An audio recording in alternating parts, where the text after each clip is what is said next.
Dear colony, I am gone and do not follow me.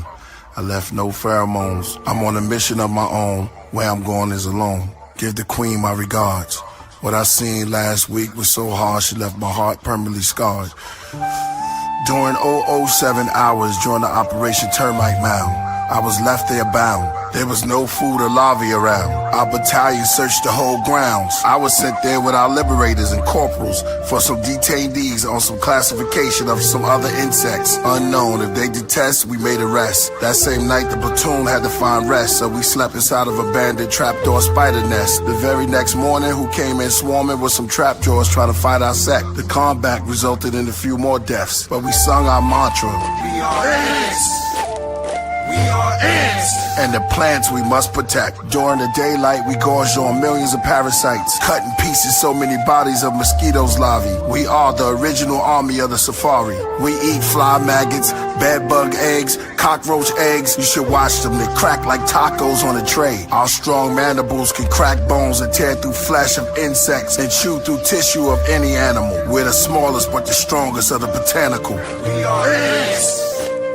We are ants! Stare at the word giants and you'll see our name. During our march, we carry rocks, we carry leaves, we carry grains. Our body is armor. In our sector, we forge nectar. We'll give our lives to protect our base. Even if bears want our honey, ask the wood ants, we'll spray phoric acid in your face. And it's not difficult when we get to the edge of a lake. We connect at the head, we connect at the legs. And others climb on top of us. They connect at the head, they connect at the legs. Over and over, connect at the head, connect at the legs. Patches of ants going over the waves. Now I'm at the end of my days, so I'm writing this page. As my heart beats slower and the time comes nearer, I'm also telling my story to a ladybug and a caterpillar. The ant slowly turned towards the caterpillar and started to cry and said, though I had many blessings, only one I was denied. The caterpillar asked, what was that, old ant? The ant said, before I die, I wanted to stare eye to eye and talk to a butterfly.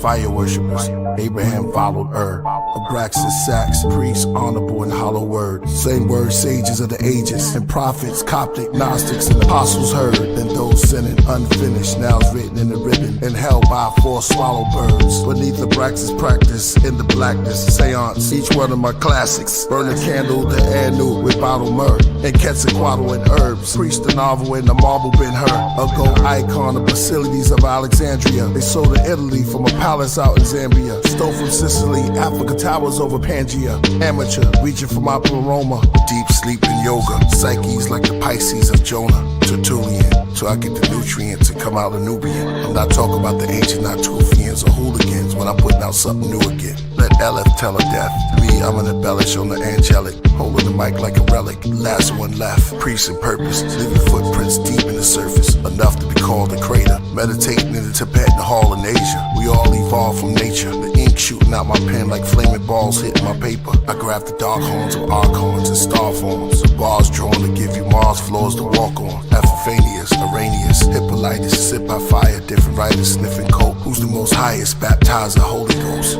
Santa Morte, Phantom in all gray, stands in the hallway, head of a ram, put hands on your grave. Purpose, let the chords play. Priest never had an off day. Never let my sword lay, so all pray. Work from the bottom like Noah. Meditate, I slip into a coma till I reach my pleroma.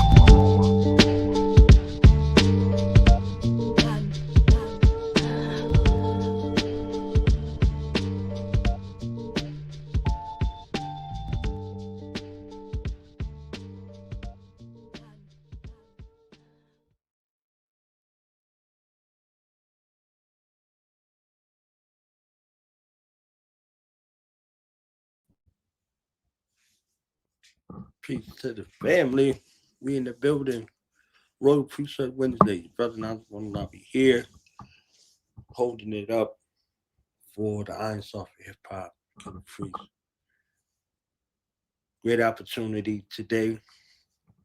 Some amazing guests in the building. We're gonna have a dope show. You understand what I'm saying? So y'all heard me on the Podcraft say hip hop is not dead.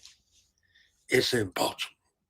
You understand what I'm saying? So if you've been looking for hip hop, you might have lost your way along the way because you wasn't looking in Baltimore. You understand what I'm saying? So you don't even gotta go to Baltimore. We brought Baltimore to you today. It's Virgo season. You know what I'm saying? I harassed my Virgo brother. You know what I'm saying? I put him in the headlock. He body slammed me. You know what I'm saying? I got up. I was like, so you gonna come on the show tomorrow? He's like, yeah. I was like, you ain't have to slam me that hard. He's like, don't ever put me in the headlock again. You understand what I'm saying? So he said, only person who can put me in the headlock is my pet. So the man with many names. And every time we come, he introduces us to somebody else. They really got like some Wu-Tang thing going on in Baltimore. They ain't telling nobody. You understand what I'm saying? They got producers, they got MCs, they got writers, they got video people, they got all kinds of people in this conglomerate. Every time I'm like, yeah, I done scratched the surface of this conglomerate, we get some more from the Baltimore collective. You understand what I'm saying? The place where hip hop and God lives. But God won't save you. You understand what I'm saying? So, because my honor and privilege at this time to introduce some, present to others. And I got a new name for him today. Hip hop's Aleister Crowley is here in the building today. So let's give it up for the one, the only Lyrical Leviathan in the building. Virgo. Peace to the God. Rap Andy Kaufman in the building.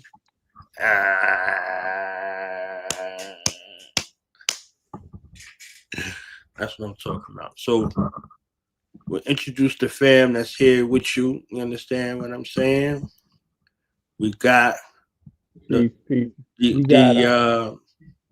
got Jammer One in the building. Jamming on the one in the building. All right. Hip hop extraordinaire.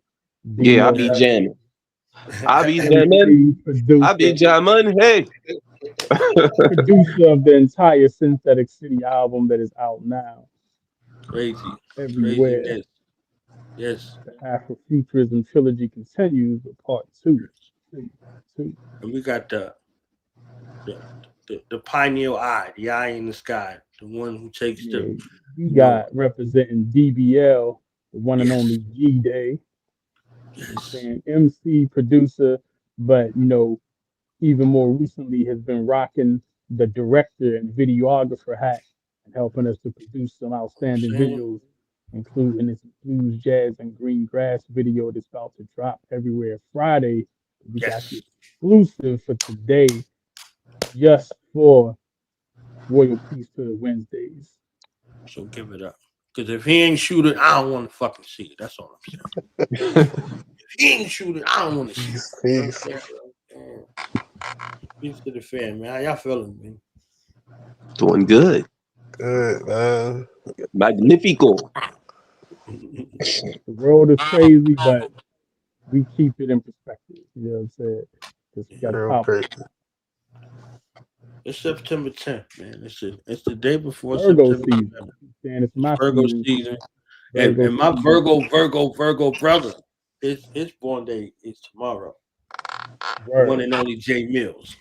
You understand what I'm saying? So, born on September 11th. That's one of them unforgettable joints. You know what I'm saying? So, yeah. And this weekend, and this if I did it from the 11th to the 18th, it's some ill at Virgo's like, all right, yo, pop my collar over here. You understand what I'm saying? So it's like, all right, we got Nas. First, we got J Mills on the 11th. Let me give him his props. You understand what I'm saying?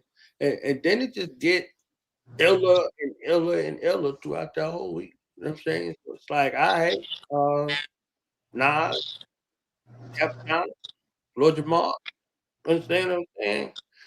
Young Hump, like it's just crazy that whole week of Virgo essence. You understand what I'm saying? The quintessential Virgo essence is happening in that week. You know what I'm saying? I know we go all the way back to what, the 24th or 23rd of August, but it get into the spaces. You know what I'm saying? The Oracle Coach Daka.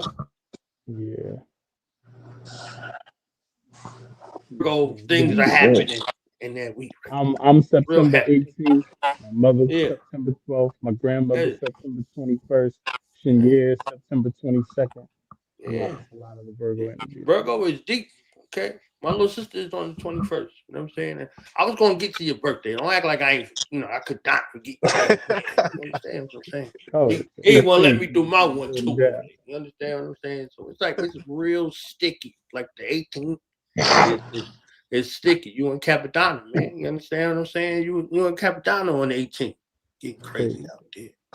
He got an album dropping on the 19th. You know what I'm saying? And shout out to my sister Sunshine Monique L. Her birthday's on the 19th. Shit is happening.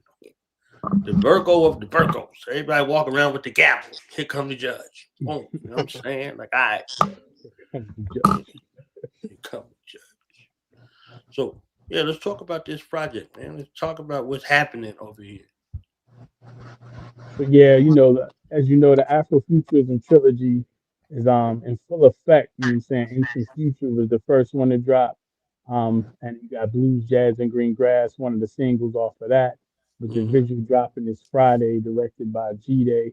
And then part 2 of the Afrofuturism trilogy is called Synthetic City. And that just dropped 2 Fridays ago, I believe, on the 29th. We had a listening party. And so that's everywhere now too. Synthetic City, fully produced by Jammer One, and we really get into the nitty gritty of the ancient future, the Afrofuturism, and exposing all the synthetic bullshit that's out there and raising a ruckus with the power of beats and rhymes. Yes. That's what's it. That's what's it right there. You understand what I'm saying? They thinking AI write better rhymes than you. I'm like, there you go. That's what happened. That's what happened when you skip over Baltimore. You get the bullshit. You know what I'm saying? It's like going to Canal Street. Like I'm about to go cop some fly shit. Like from where? From Canal Street. They got you. They got you. They got you. I didn't know Jordan had an E in it. They got you. They got you. On Canal Street. So, man, high school I had the Nike pants with the big swoosh on the side. Nike ain't make those damn pants. Yes.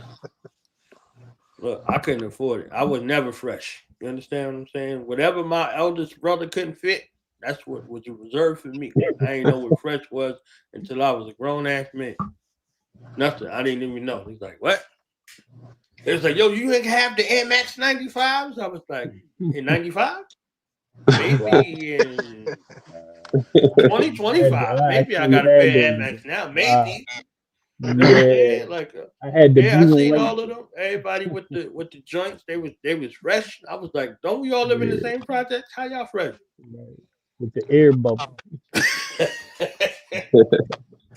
I was hyped to get some Shaq shoes with the pump on the joint, the Reebok pump. I was hyped. Hype. I'm telling you. I was like, all y'all know Grand Hill? Y'all all got these Grand Hill? Like, you know what I'm saying? So I was like, I was just looking like, yo, man, nah, all right. Once I found some shoes that could fit on my Hakeem Olajuwon, I was like, all right, I'm good with that. I got 2 shoes that are mine. You know what I'm saying? 2 shoes, not 2 pairs of shoes. 2 shoes that could fit. I'm good. No doubt. Came to school in 7th grade with the Jamal Mashburns on. Never heard the end of it from the Jordan wearers. Lit you up. Lit you up, didn't it? I had spot built, so I don't even know if y'all know what that is. Those are boxing sneakers for boxers, for people who be boxing. I had those. and they was my brothers. I had some spot built, my brother. You understand what I'm saying? They ain't know what to say to me because they ain't want to get punched in the face. So it's like, fuck it. All right, we just gonna let him live. We're gonna say it behind his back. We're not gonna say it to his face. So yeah. Yeah, the masquerade, man. The masquerade begins, man, out here. So it's tis the season to the masqueraders to expose themselves and show how untalented they are. You know what I'm saying? Don't believe the hype. Hip hop's still out here. So y'all still making good music, man. Every week. You know what I'm saying? We try. What was that movie? It. Brown Sugar? When Tay Digg said, I'm gonna be back every week. Every week. So you play the song on the radio every week. You know what I'm saying? So it's like every week I'm like, all right, so this train coming out. All right, so we dropping this video. All right, so we got this song. We got it every week. You understand what I'm saying? Every week I get just like, all right, they got something. They got something. Some event, some album, some song, some video, something on Bandcamp, something here, something here, something here. So the constant rotation and the masterful collaborations, man. What y'all got going on over here, man? How y'all working harder than AI? People on AI every day. You understand what I'm saying? How y'all working harder than AI? That's what I'm talking about. That's all I need. You know what I'm saying? Wow. So walk us through the new project, man. Where it's at? I got it. Well, Synthetic City, it was an idea that I had to do a collaborative album with Jammer One for actually like a decade or so. I've always mentioned it when I was seeing him, like, yeah, one day we should just do this tape. And then when the Afrofuturism ideas started coming, I was like, oh, this is the perfect time. And so I was like, yeah, let's link up. He sent me like 8 beats. I loved every single one. A couple days later, I was like, yeah, I wrote to all of them. Made my head spin. I said, I ain't never seen anybody write anything that quick. You wrote a whole album in like less than a week. That was crazy. And it's all good. You know what I mean? Like, most people can't do that. Most people don't have that kind of level of output and quality at the same time. Yeah, he got 700 raps in his head at any given time. Absolutely. They fighting with each other for it. You understand what I'm saying? So he's like, nah, my turn. You want to fight now? You want to fight?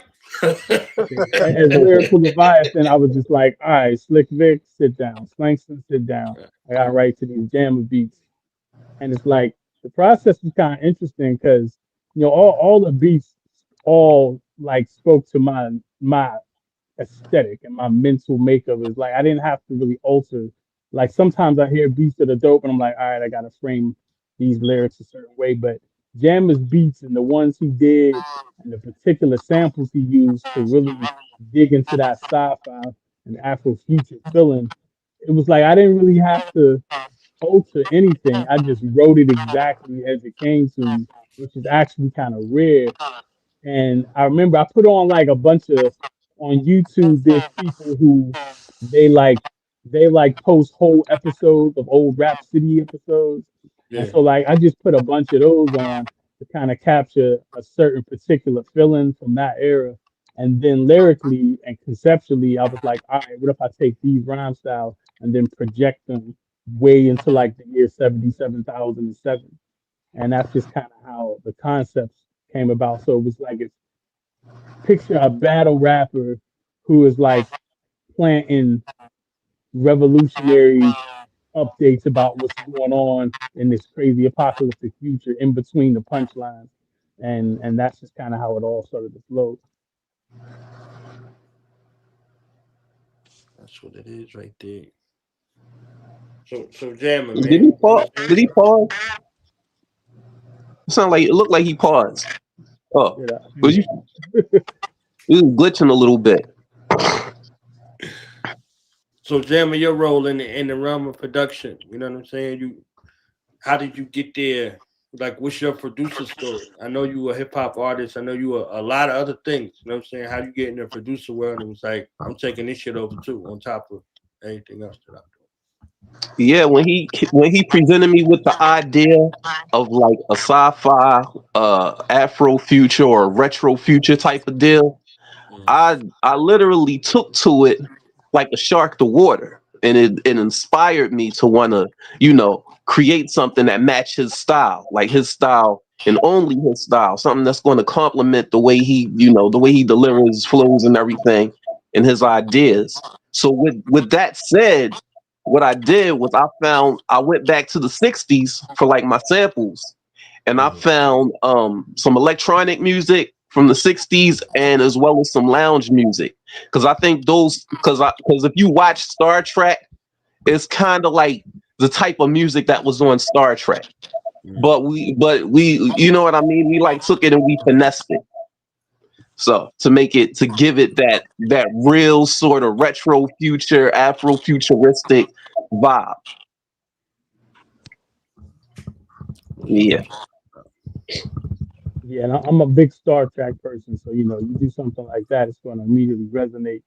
We even got some Star Trek clips in there and stuff, transitioning from song to song in certain places. Got some Krieg the Freak in there from a particular episode where Delta Funky Homo Sapien plays this kid who comes from the future. All of that stuff like that. When I see it, it's not even like I'm seeing ideas. I'm literally seeing like myself. I'm like, oh, word, they're me and shit. Yeah, the whole thing kind of reminded me of being in school and being in art class and the teacher giving you ideas like create this type of thing. You know what I mean? And it was just inspiring to do something like that. So, yeah, it was different. It's totally different. Totally different. And it's good. It's really good.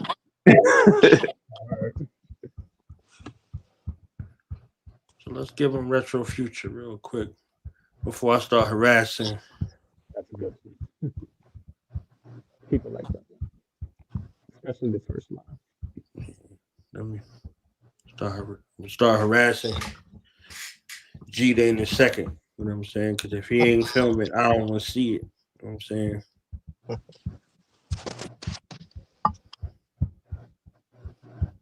Let me go put this shirt on real quick. Let me see where we at.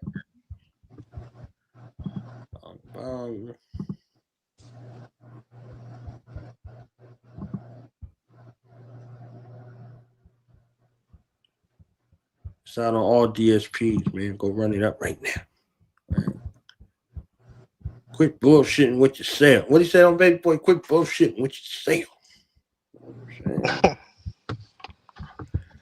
Retro future, let's go. Yeah, I've always wanted to topple the oppressive regime. And I've always wanted to become friends with a robot made from real wood.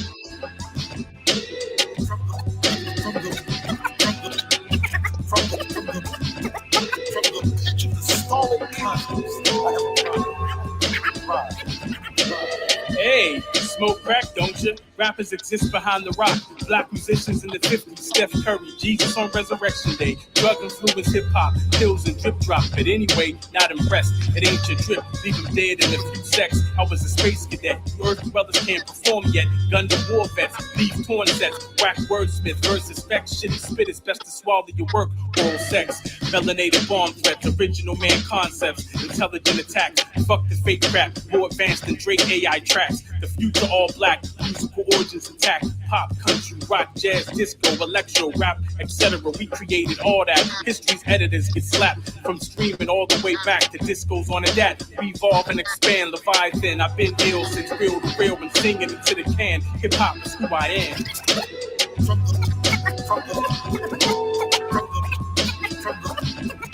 the pitch of the stalling cosmos, I have arrived. Missing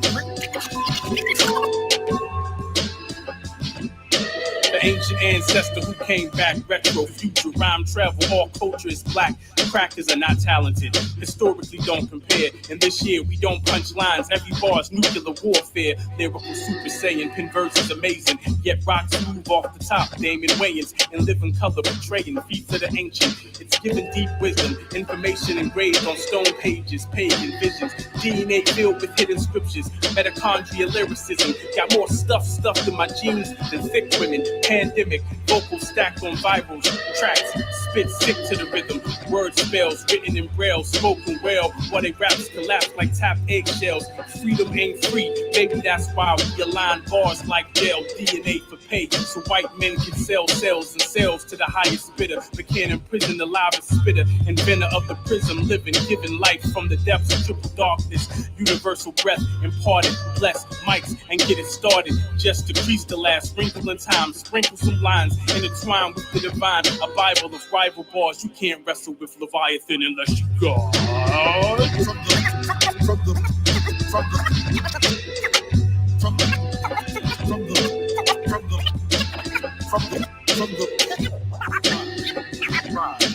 Missing link to Earth. From the edge of the scarlet cosmos, I have arrived. Once the tape runs out, I'll shut down, and there'll be nobody left to stop the evil powers that be. That's why I gotta find more of these cassettes, or else the future is doomed. Word. Somebody in the chat definitely asked, does Jammer 1 have anything to do with Theo Huxtable meeting Stevie Wonder?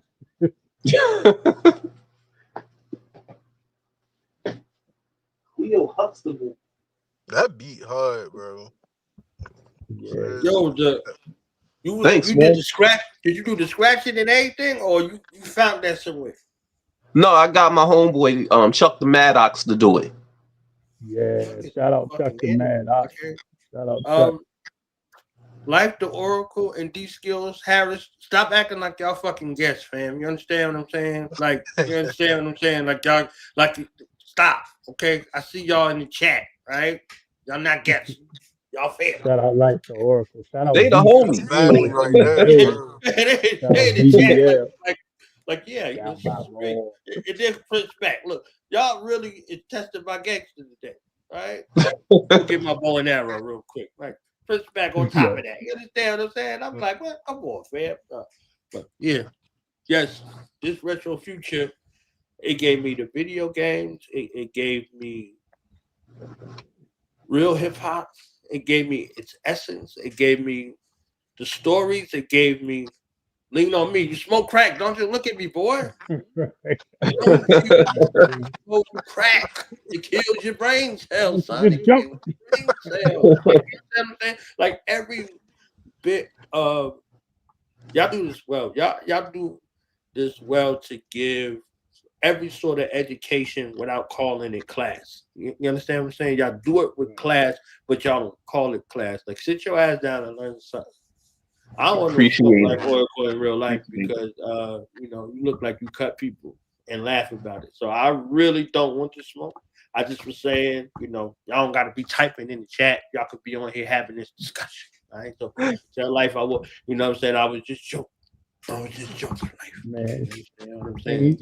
What you say is really profound, man. Like shout out to Mama Asia from Crayons and Culture, saying that the program of Morgan Stacy's son. She always would say about how we approach educating children. It's like you got to put the medicine in the food. You know what I'm saying? You put the medicine in the food, and then all of a sudden they're getting the nutrients without even realizing it. So that's always kind of how I don't like broccoli. Rhyme writing. I like this though. I don't like what can I say without letting them know that I'm saying it right away?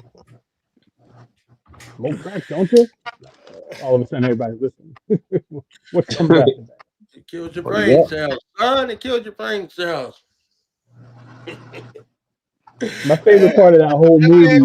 That man said, if you're going to kill yourself, don't fuck around with it. Jump. And then he comes back. My favorite part of the whole movie is when Yo come back during the protest to free Mr. Clark, and it's like, we want to make sure you have a good principal. He says, we don't want a good principal. We want Mr. Clark. Yo, you go to this Sam's, you go to class. Yo, that forever. Man. So you could blend all those worlds together, come up with something dope, come up with something that could sound like it's from back in the day, but it's now. You know what I'm saying? So it has the vintage feel. Yeah. It's Right. still now though. You understand what I'm saying? And it's the future. You know, Yeah. so they took tapes out of circulation, but they still use them.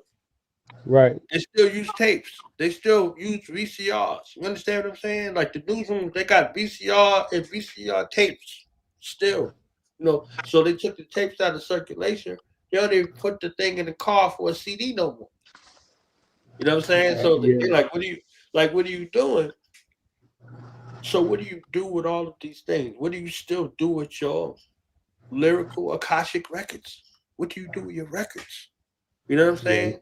You might go somewhere and happenstance to find a record player that you can play your records on. The DJs got programs now. They don't even use records. Crazy. They got things that look like a DJ board, right? Right. And they doing it in programs now. You understand? So shout out to whoever doing what they doing. But I know diggers. You know what I'm saying? Real diggers. Real diggers. With an A and an ER. You understand what I'm saying? So they got records all through their houses and they go dig. You understand what I'm saying? They go dig in the crates and they create sound. You in there with real DJs that tell you, they give you an education. So you listening to the record, you like, oh, this is the original record that was sampled and was used. And they cut it, mix it in, do it, take you on that ride, and then hit you with the song. Mm-hmm. Then they hit you with the song. You like, oh, word, oh, we going there today, yeah. So it's a different kind of space when you're there to see all of the music that came. Like Meth was talking about how he wrote Method Man, and all his samples was rock samples. You understand what I'm saying? It's like in his mind, like he's sampling in his mind. Like, oh, this is from the Beatles. Oh, this is from this group. So just imagine you growing up musically, and all of your musical influences come from these spaces where you can go through the Akashic records. You can go get an African drum. You can get somebody playing the bachata. You can go get Zelda and Metroid. And you could go get some shipping right now and put it all together. And they're like, what the fuck is this? Why does it sound like Castlevania? You understand what I'm saying? They're like, oh, they like they ain't even know what this is. And it got some X-Men shit in there from the cartoon.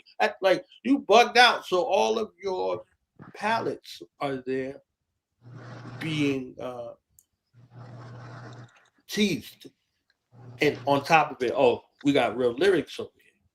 You know what I'm saying? So it's like after all of these other things that are there, that are creative, and we got this, we can still do this. So now I'm about to harass G on his vision. You know what I'm saying? With the pineal capturing. You understand what I'm saying? Like how do you put all this together that you hear after you bug out, dumb out, whatever the case may be, and then create something where it's palatable. Like, all right, boom. I do this too.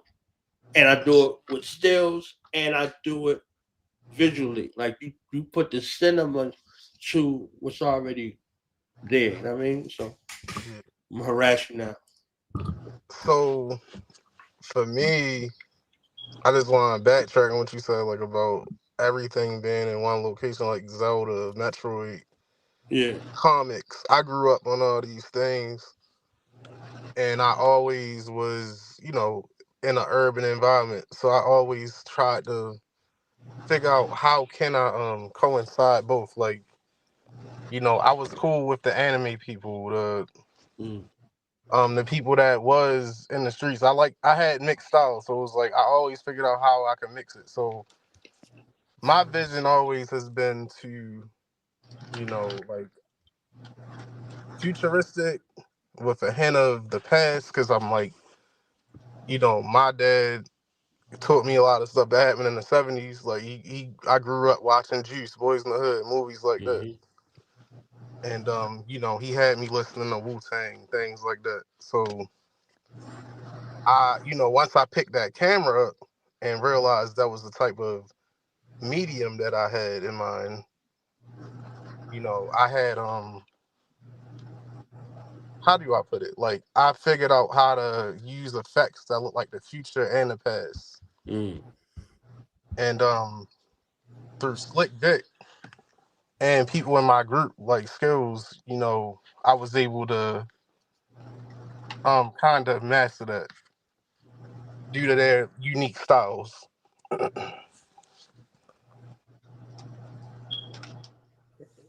And it sounds fun.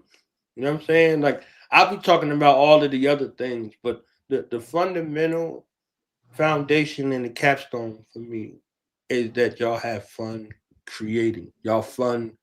It's like fun with each other. You understand what I'm saying? Like the stress and the strain that come along with all of the other stuff, that stuff be kind of, I don't know if it exists. I don't know if y'all be slapboxing right before y'all record, but when we finally hear it, it's fun.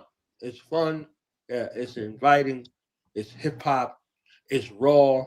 It's 1990 now. You understand? It's all of it.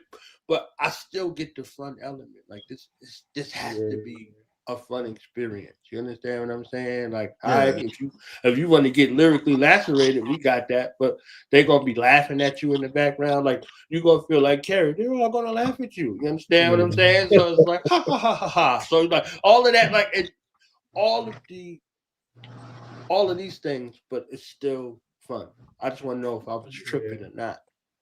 Shout out to Prince Mac, man. Shout out to Prince Mac, who always brings that element of levity, you know what I'm saying, in his approach to hip hop.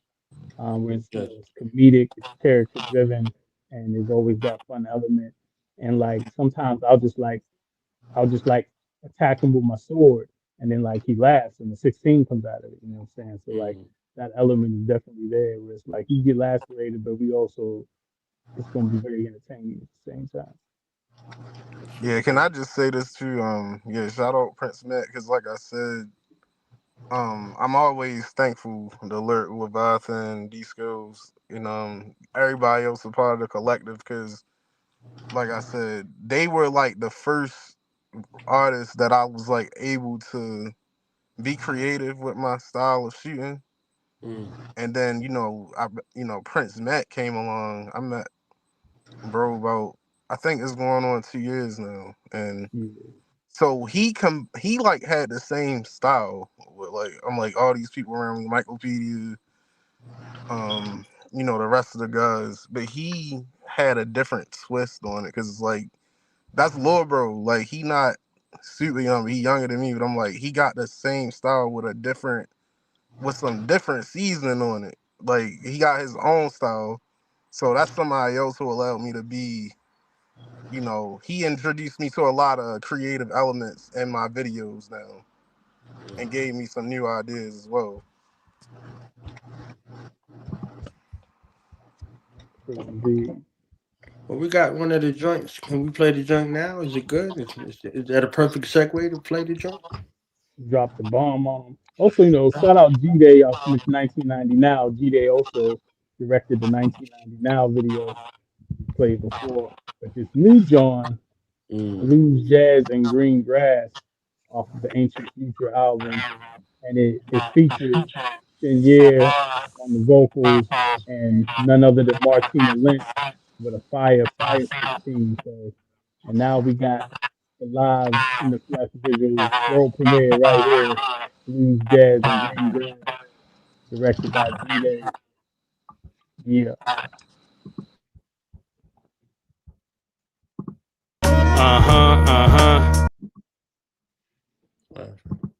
Yeah. Let's get high.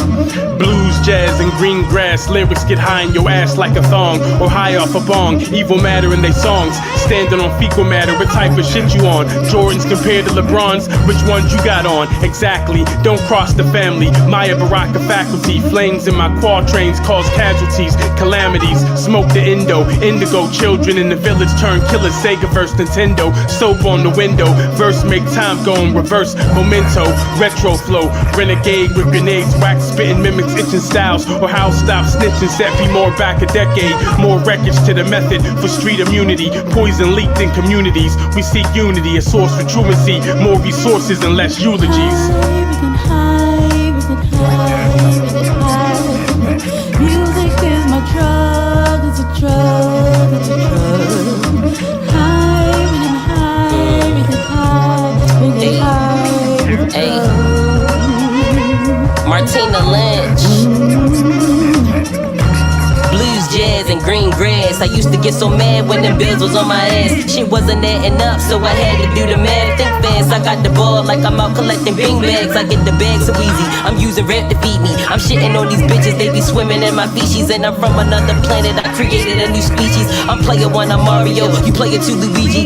This the type of vibe, got me smoking in a beanie. Got them fly guys really bragging that they see me. I'm from Baltimore, where it's murder and graffiti. And them niggas think they tough because they seen that shit on TV. Martina is a beast, kick back and let me eat. But I've been on the mission, making sure I get my piece. A roof over my head and a place to kick my feet. Tell them hoes get off my ass, cause I'm coming for the streets. High, we can high, we can high, we can high. Music is my drug, it's a drug, it's a drug. High, we can high, we can high, we can high, with the plug. Don't approach this, the rhyme ferocious. Satan supporters lost their lips in the apocalypse from attempts to quote it. Whack performers, informants for the daily dosage. They clothes infested, that's how you find bugs in your hood. Niggas is roaches, I was invested in the notion. The solutions without organized movement is improvement in slow motion. It's hard to crack pipes, it's all contrite, no matter who you are, tasked with the cause, so we count the stars, and wear the mask of a faceless Dunbar. Slam poetry meets gun bars, to speak against the odds. Most the woke ain't got knowledge of self, there's hope if you help. Broke, dirty, and filthy, but these words are my wealth. Besides, my coke so white it's guilty about itself. High, we can high, we can high, we can high. Music is my drug, it's a drug, it's a drug. High, we can high, we can high, we can high, with the plug.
Yeah.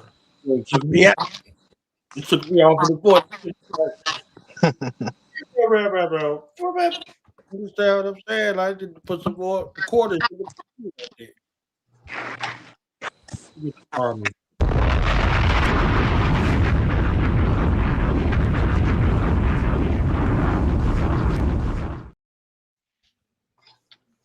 So G hit us with the Amazing Spider-Man, the damn Daily Planet, you know what I'm saying, the Captain Planet. Yeah. Y'all found tapes on the wall, like it was. I was gone. I was like, oh damn, all right, cut this way, this way, like that's an adventure. You know what I'm saying? They had the adventures of the Amazing Spider-Man. Like we had the adventures of the Amazing Leviathan with the X-Men and the gangsters all in the same place at the same time. You know what I'm saying? Like, Yeah. like they said that Michael Jackson bad video, like he just went and got some real gangsters and put them in the video. You know what I'm saying? Yo. like, so Yo, that's crazy. he had real gangsters, like not dancers and shit. He's like real gangsters, and they just put them in the video. You know what I'm saying? So it's like it's that element of realness with the greatest faces of your imagination. Yeah. So the authenticity, all of those elements, but then you can still dream. You know what I'm saying? Like it's still reading rainbow. You know what I'm saying? Like it's still a place to be able to create. So yeah, dope for me. Crazy. Yeah, shout out to Kid. Shout out to Martina Lynch. Shout out to Black Mall. We filmed a lot of that at the Black Mall. Shout out to all the cameos, a lot of cool cameos in there. Afrodelic, Shauna Divine, you know what I'm saying, Chuck the Mad Ox, so on and so forth. It was kind of like he was at the Black Mall that day. I was like, yo, let me get you up in here. Yeah, shout out to all the women impacting hip hop right now, man. Seriously, like I love meeting with these different MCs and whether they're vocalists in person, because I'm myself getting used to the scene, like and I'm still getting a lot of training as far as I'm still learning as a videographer. But this year has been very productive, and thanks to Lyrical Leviathan, I've connected with some really good people. And that was my first time at the Black Mall. Yo, it was lit. It was. They had the Baltimore club dances. It was just. I felt like, oh my goodness, I'm at home, bro. I ain't feel like that since I was a kid. That's what it is, man. That is what it is. So this joint is dropped on Friday, right? Officially. Yeah, video drop Friday. So we Right got for Virgo season. You know what I'm saying? September 12th, which is also my mother's birthday. So shout out Mama Leviathan, if you will. Her birthday this Friday, and the video also dropped same day, right in the middle of Virgo season. Because as you know, Sigue is also a Virgo. She's on the phone. So it's a Virgo team up. Only a Virgo could give birth to a Virgo. You understand what I'm saying? Only a Virgo can give birth to a Virgo properly. This is true. I was bugging, and I remembered. I went back on Total Recall, and today is Big Daddy Kane's birthday. Oh, cool. Today is Big Daddy Kane. Big Daddy Kane today. And Killer Priest's oldest son, Star Kim, peace to the God. His born day is today as well. The Virgos is very hefty. It's very hefty right now. You know what I'm saying? Very hefty. Yeah, our Virgos be deep, man. I thought us Leos had it, but when y'all season come, boy, y'all got it. Yeah, my brother's a Virgo. His birthday is on September 19th. Nat Star. And I always tease him. I'd be like, being a Virgo just makes you better. I've been saying that for the longest time. Because when you look at it, like the most talented people are Virgos, man. Like Michael Jackson, Beyonce, Nas, like Big Daddy Kane. You know what I mean? Being a Virgo just makes you better. It is. So yeah, man. This is definitely super duper dope. My next guest should be here in a few, but I gotta get y'all feedback on these two joints, man. You know, Lyrical, every time you come, I have to pull out the bangers of the bangers. Get your stuff. You understand? Okay. I got two joints. The newest release from Killer Priest, Alpha and Omega, and Infinite Thought Train from High Zodiac. So I'm gonna play it back to back, and y'all just tell me what you feeling. All right. Okay.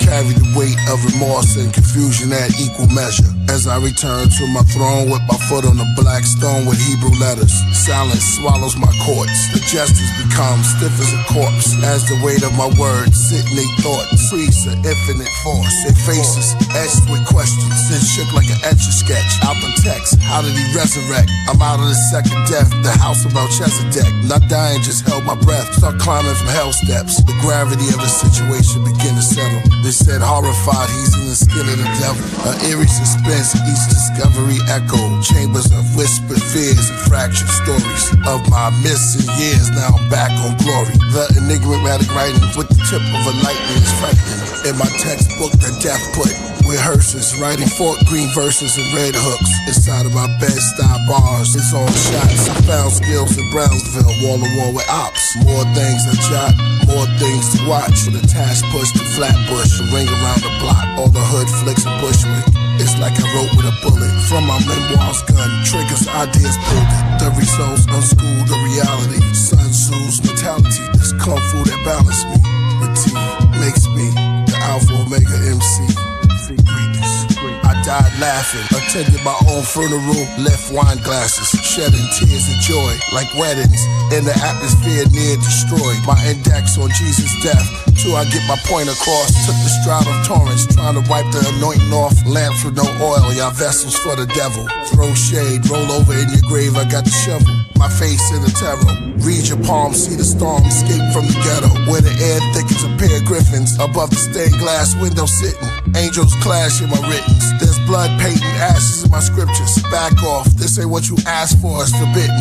You don't need a passport, all you need is a thought, it's cemented. Dimensions, you're going in and coming out every sentence. Peace to Kai Zodiac, Star Map Ascension. Priesthood recordings, standing ovation, the whole nation. I can see Julius Caesar applauding. The search now through purple clouds. Shout out to Thurston Howe, polo shirts through power. Ourselves roar across.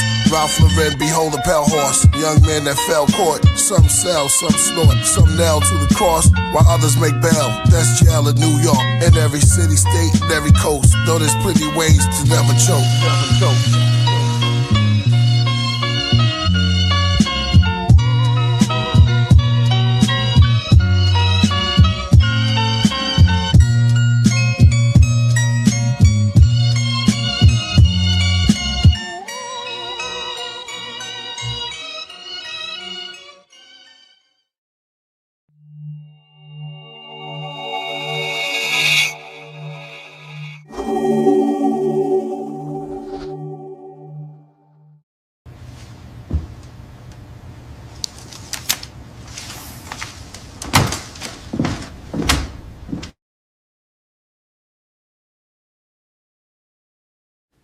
Yo, I'm outside in the front.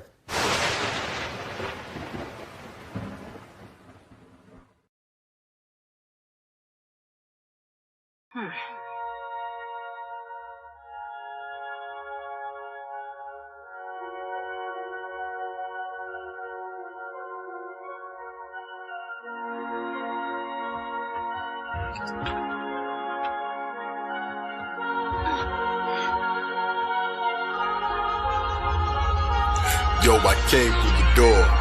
You ain't hearing me, I came through the door, not the way. I was walking through the walls and I'ma stay. Never touched the knob, still I'm on the other side. Spirit in the body that decay. Saw the movie, the Akashic matinee. I stepped out, hoping in the end I would score Jane. Headed to the herb spot, a trip for that raw strain. I passed out when I entered the door frame. I awoke on an infinite thought train. Numbers kept falling, this is digital thought rain. Faces in the puzzle, yeah, the keys are in your brain. But once you use them, then tremendous rewards came. Or be forever trapped in this invisible board game. Suffering makes you stronger, I was gifted with pure pain. Inside the first car where the killers with swords came. Giant ram's heads, can of wickets that cause flames. Distinguished when you master the elixir in your veins. Bad attitudes turn to whispers that's more sane. Staring down the stair rings, endless the floor plane. This world's a whirlpool, slowly spinning was your claim. Zodiac signs on the lid to the storm drain. Around the keyhole, you can't enter with poor aim. Ninja Turtle Island mound building was your name. They asked in the second car, stashing the weapons far, with food everywhere. Getting snacks at the pleasure bar, gluttonous. Bull-headed men wearing oven mitts. One got selfish, now they fighting over muffin mix. The colonel kept shooting at the chickens on their bucket list. Said we got enough to go around, that's the sun lips. Enough of this, to the next call where the doubles is. Who don't agree, can't make up their mind what the trouble is. Struggling to use the key, suddenly there's two of me. I said we both right, this whole struggle is illusory. It said that he was left and so I left him ingenuity. Inside the fourth car where I rested, it was lunacy. The moon had a rifle shooting crabs in the barrels. Not the target, but the bullets, tiny crabs in the barrels that jammed each other up as they grabbed your apparel. Try to pull you back into the sand and the gravel. That same cover, like the ad-libs in ether, the same cover that sang over, so comfortable they stuck in the same coma. While I searched for the conductor that's running the train motor. Made it to the fifth, danger with a twist. I'm a child again, but nights before the days don't exist. And no one grows old, you can stay here if you wish. We was playing, then the ego turned the fingers that can't resist. Every bite upon the tail, lions on my trail that force you to go to work if you make it to the sixth. You want change, you gotta make it to your shift. Left the childish things behind, I ain't playing as I lift. Rooted in the routines that burden free. Zombies working all the time, this ain't working for me. But even if you branch out, you'll still turn to a tree. The only way you bear fruit sounded perfect to me. But now I'm stepping over rice, I was certain to ski. But why won't this door open? I was certain this key, oh. And these two of us, searching for the perfect match inside of you. Measuring the heat, thermostat, flowing nothing, holding up their britches like maternal fat. Beauty everywhere, fluorescent, eternal sunsets. Could be in this arguments and chilling on the sun deck. Eighth car, searching for the villain or the suspect. Could be anybody, scotch with them to see the subject. A room full of scorpions, cautiously playing freeze tag. Paralyze each other like Medusa taking weed drags. Inside a hole of mirrors, make you stoned enough to be jabbed. Revenge orgies never end, so I hit the night. My soars, the eyes soaring over distant heights. Superman, everyone was flying here, medulla might partying, philosophizing, birds looking human like. Everybody tweeting all the time, it was Truman like. 10th car was locked, bunch of ghosts were inside. In the business meeting, planning to control and divide. They just playing who's the boss, but the one could decide. Wanna make it through this car, you need a manual guide. So I climbed over, gripped the handles on the ride. As I reached the top, that's when the portal appeared. Inside a giant eyeball, it was awfully weird. But I entered as the gravity and walls that was here just vanished out the blue lightning storm that I cleared. I absorbed, you can still see the form in my beard. Current in the wiring, combing my synapses hit with bolts when they be firing. Electric men, body made of bolts in the sky that sing. I change, sonic sound rings, I'll be dropping chains. Listen when the swords clash, hit them when they're not in range. Doctor Strange telepath, visions I cannot explain to you, so don't never ask. The 12th car, most that went inside never came back. Lullabies playing made them sleepy till they take naps. Music of the spheres, songs playing from the train track.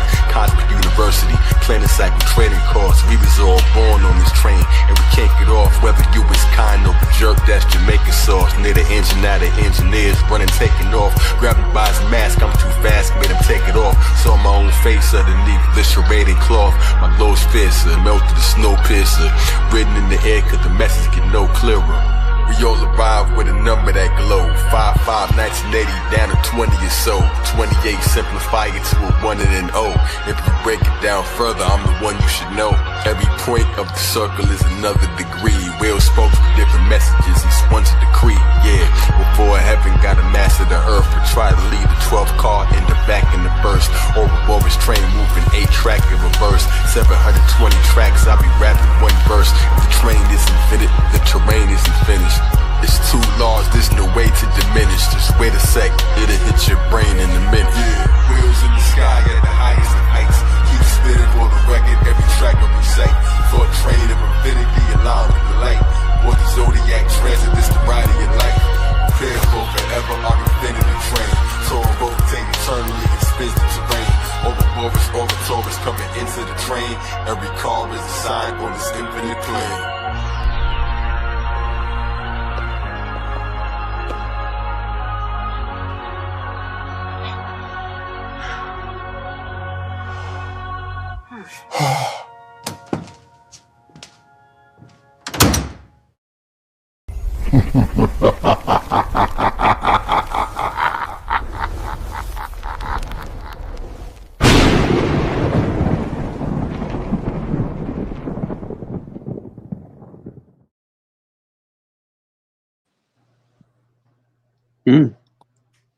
Wow. That second track was a lot to take in.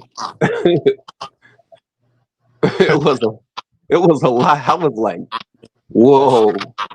That was a trip. That was a journey right there, man. That's Right. called Kai Zodiac. That's what that's called. Always go crazy with the story, the visuals. Yeah, that's That's amazing. like hip hop story train, like the Rick and Morty episode with the story lord and the train. That was like the hip hop story train. Oh, like, shoot. It went all into the Akashic and the occult symbolism and the snake and the wings and Yeah. That was crazy. That was amazing.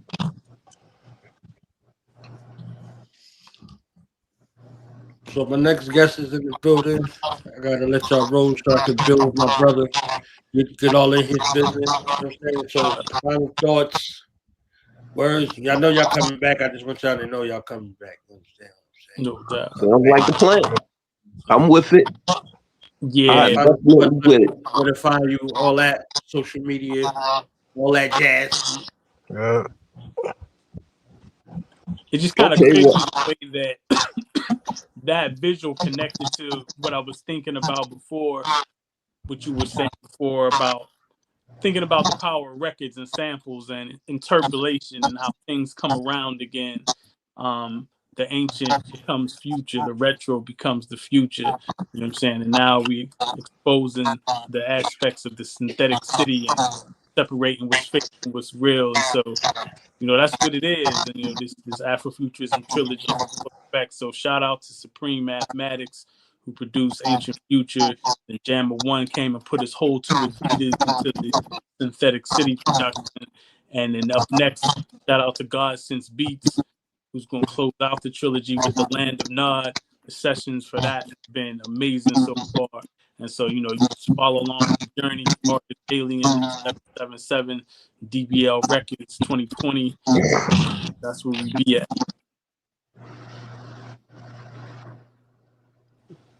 Bet.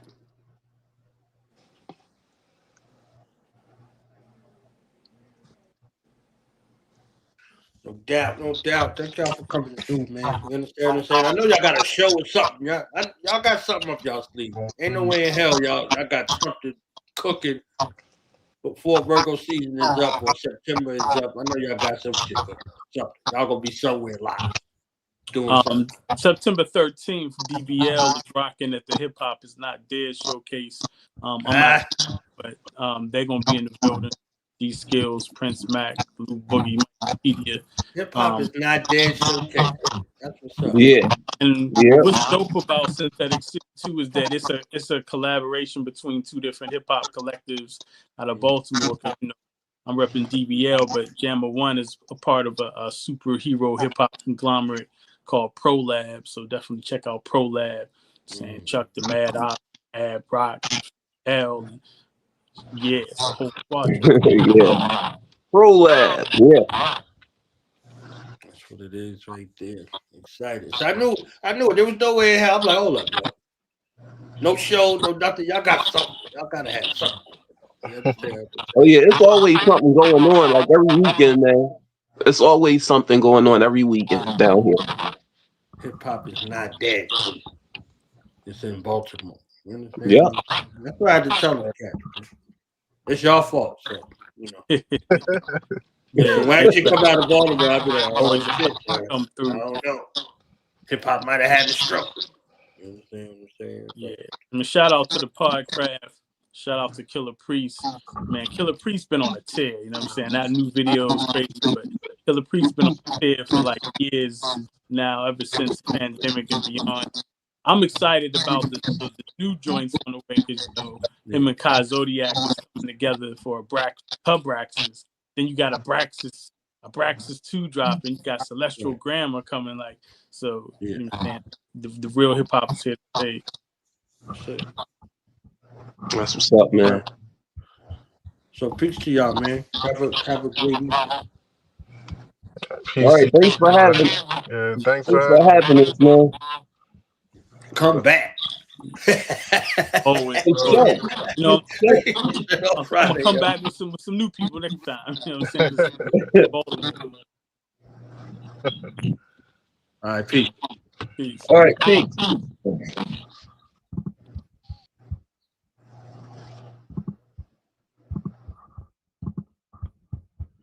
All right, so we got Ancient Future. Now we about to get into AfroFuturism.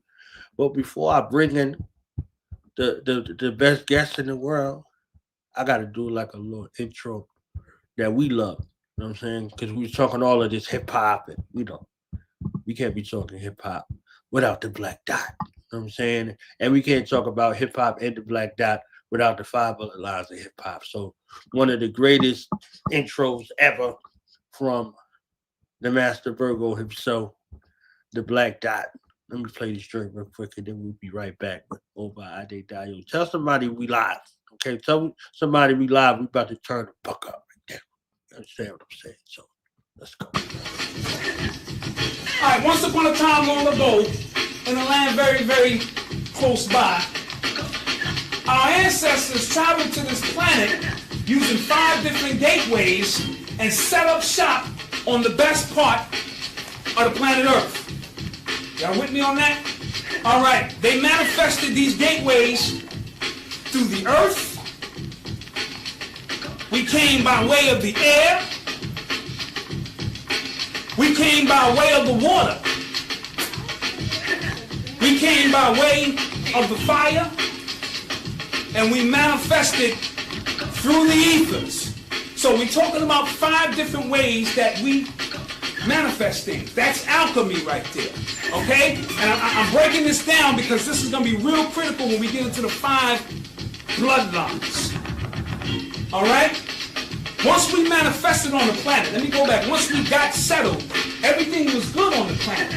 You follow what I'm saying? And what we did was, we began to use art as a way to preserve those sciences. So whichever pathway you came through, if you was an earth element, you manifested your secret sciences through the hieroglyphs.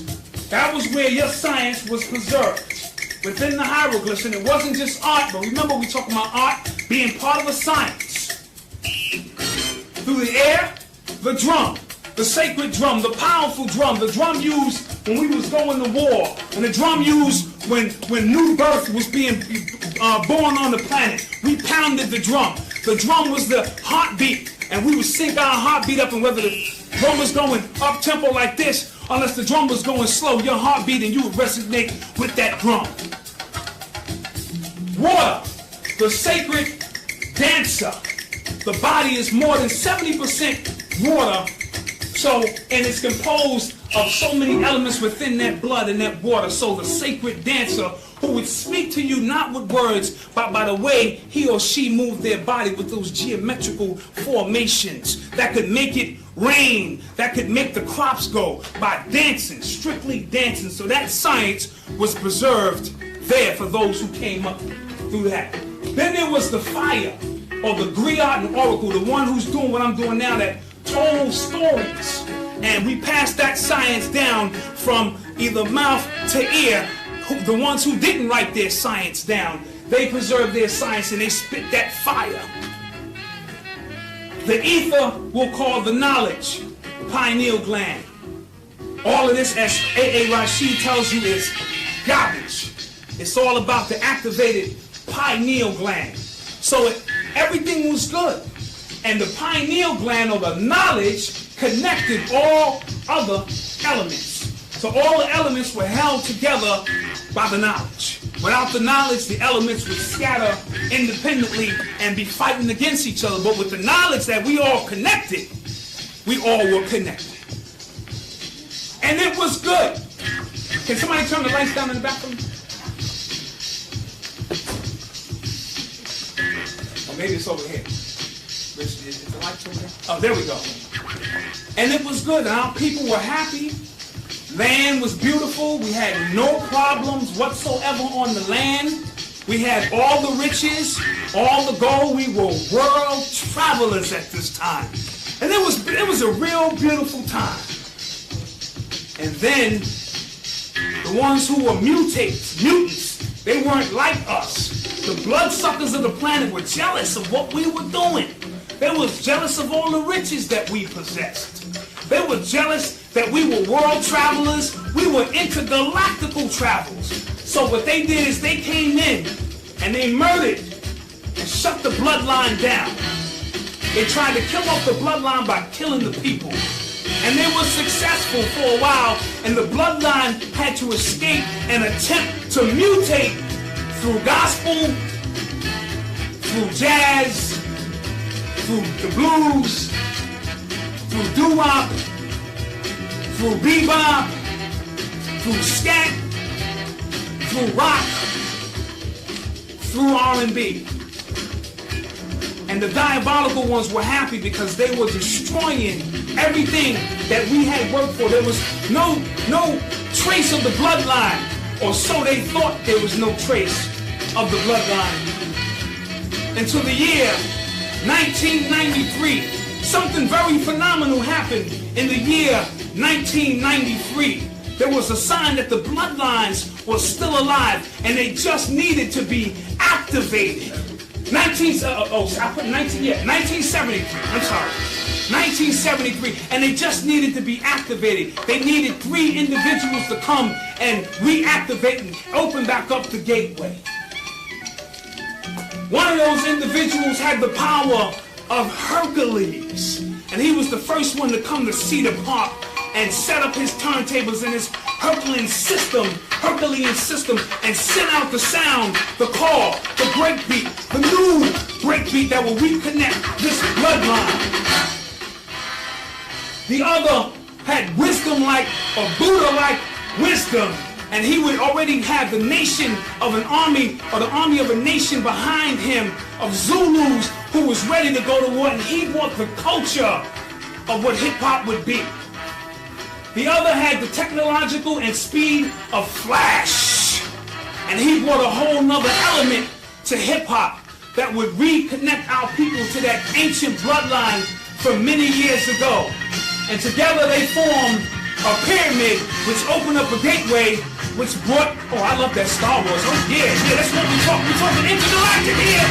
So brought this energy back into the universe in the Boogie Down Bronx in 1973. And then in 1973, something strange started happening. The people started waking up once again. They started reconnecting with who they were. Yeah. They started taking on the elements. So the 4 basic elements started reforming. And that was the graffiti, the hieroglyph became the graffiti artist. So he became the new ones who began to do the hieroglyphs. The drummer became the DJ, as you see here, who took 2 turntables and began to play those turntables and resonate those sounds, which got the forces going again. The sacred dancer became the b-boy, who began to hit the concrete and show you that we are still of the same bloodline. And the 4th, the fire became the MC, the brother who would stand and spit his freestyles on the corner, rhyme for rhyme, rhyme for rhyme, rhyme for rhyme, letting the people know that yes, y'all, and you don't stop. And the 5th element, the knowledge, was held for a little while until Bambaataa decided to tell us that that 5th element knowledge was back on the planet. And it took 33 years really for that knowledge to reach an apex. 33 years, and the date was August 27th, 2006, before brothers began to come together and unveil the knowledge. But also, remember, the diabolical ones were added again at this point. In 1989, they staged war against hip-hop, and they began to bring in gangster rap, and they began to bring in prostitution in hip-hop, and they began to bring in negative messages to once again destroy what we had set up. And they felt that they had won because they were offering our young brothers money, cars, women, and the war was still set, and we...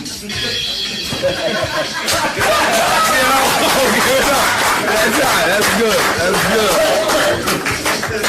But the war's not over. So the brothers and sisters who are one of these particular elements, because each and every one of us in here are either a dancer, a writer, an MC, we love music, or we have the knowledge. We are here to bring the knowledge, because as we move closer to the year 2012, when that consciousness shift is scheduled to take place, the only music on the planet will be the music that you are hearing now. And we cannot let these diabolical ones corrupt that music. So we must use the knowledge to put this all back on track. Brothers and sisters, welcome to the 5 Bloodlines of Hip Hop. All right. Beautiful, beautiful.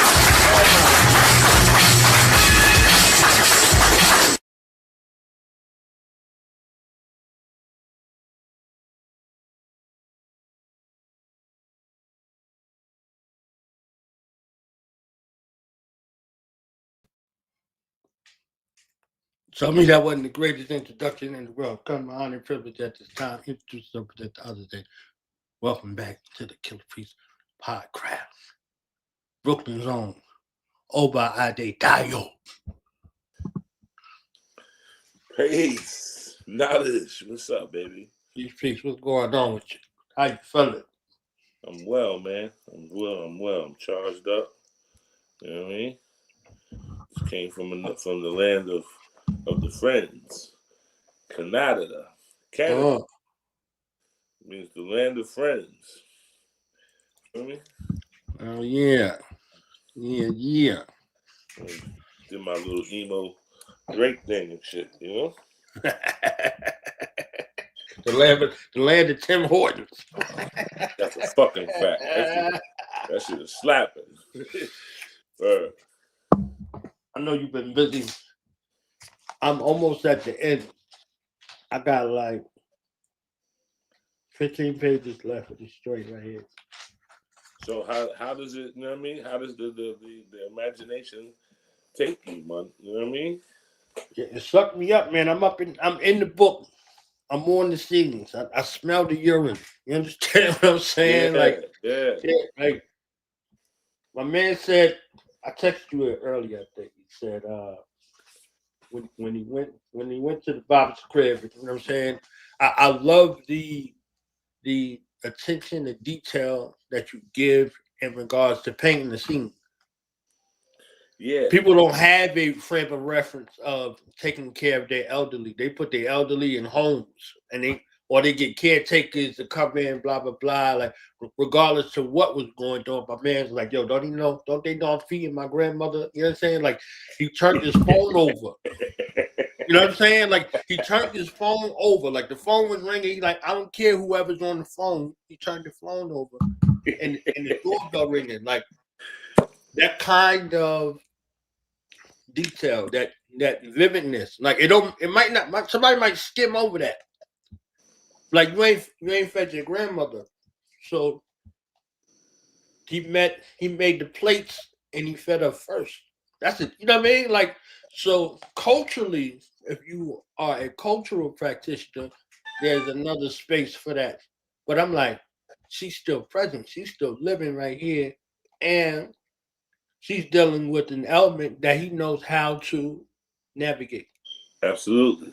You know what I'm saying? I give you a secret. That motif comes from New Jersey Drive. Right? When Midget, he go to Midget house and Midget broke out on him. He get to the crib and Midget feeding grandma. Like, yo. Right. Like, whatever we do outside is outside. But when we in here, this Switzerland, right? This grandma house. Right. All that other shit, you can leave that outside. We do all that outside, but in here, I'm her angel. Right. And so I tried to, and I can't even say that I tried. These characters, they exist in another universe. I just reached out, and I'm saying, and reported on it. Right. And that's why I created a whole nother universe specifically for it. So like, when you get into the series, like the cars, the clothes, everything has its own thing. I'm not taking anything from the regular world. I'm giving it its own scent. You feel me? And so that first book, and so each book is a different experience, right? Because the next book after that one is about the twin sister. Right. And so now we're dealing from a feminine perspective. She's not gonna, address or challenge certain things the way that her brother does, right? And her circumstances are different because if you read the book, she has been kidnapped by the wealthy oligarchs, and so she's cultured. So whereas her twin brother has come up in the hood and he's cultured in hood affairs, she's cultured in opulent affairs. She can play the piano, she can speak a couple of languages, she go to the boarding school, you know what I mean? She's well cultured. And so she addresses this tradition a little bit differently than he does, whereas he's a little bit more he turns his back on it. He's sarcastic to it. She, because she has a background in education, she's more apt to necessarily, participate. You feel me? Mm-hmm. And so, I was reading the third book to my wife because I'm already into the third book. I'm about to get ready for this winter to put out, to start writing the fourth and the fifth. You feel me? And so I have aspirations for it to be the cartoon or the manga for the children, for our children, right? So that they can have African mysticism and science fiction that they don't always have to go to. Like I said, what the thing with Sinners for me was that it was lazy. Like you're not even gonna recreate the vampire. You're just gonna have the same vampire. Like that's somebody else's fears that you took, and now you're compounding the story on. I created a whole new world. Everything that goes on in this world has not been in any other book. I promise you that. Feel me? Right. And the care that I took so that it's my tradition, but I framed it in a different way, right? But still giving credence to people who would culturally be participating in my traditions. They won't necessarily get the references. You know what I mean? Mm-hmm. And I left the hood as the backdrop. You know what I'm saying? To make the hood mystical, to show you the things that you're not paying attention to, that it is a Black Harry Potter. Like, there's things happening right around you that you're not aware of. Like when Harry Potter and them go to the train station, everybody can't go through that door, but it's right there in front of everybody. Well, same thing with these traditions for a lot of people, especially Black people. It's been around them, but you just weren't aware that this is what it was. They made the wigs like that without the cultural inside. Yeah. That's the part that's the element that's missing. Phenotypically, it looks great, but it's not culturally sound because you're missing an element, an inside element. Right, and that was my main issue with the Sinners movie, was that he openly addressed that he took the twin, the Ibeji motif, but he didn't stick to the criteria of Ibeji and what their mystical powers allow them to do, and why they are so special. So that in the movie, the fact that both the twins die is ulterior to our perspective on twins, because the concept is that twins are one soul that was so large that it could only fit in two vessels. And so when death comes, they say that usually twins don't die together and they don't die at the same time. And because of that, they say that this is the only time death doesn't complete its mission, because the other half of the soul is still, it's still out there. It's still missing. And so to have both twins die in the movie, it takes away the efficacy of the cult. That's what the cult is based on, the ability to avert death in one way or another. You know what I mean?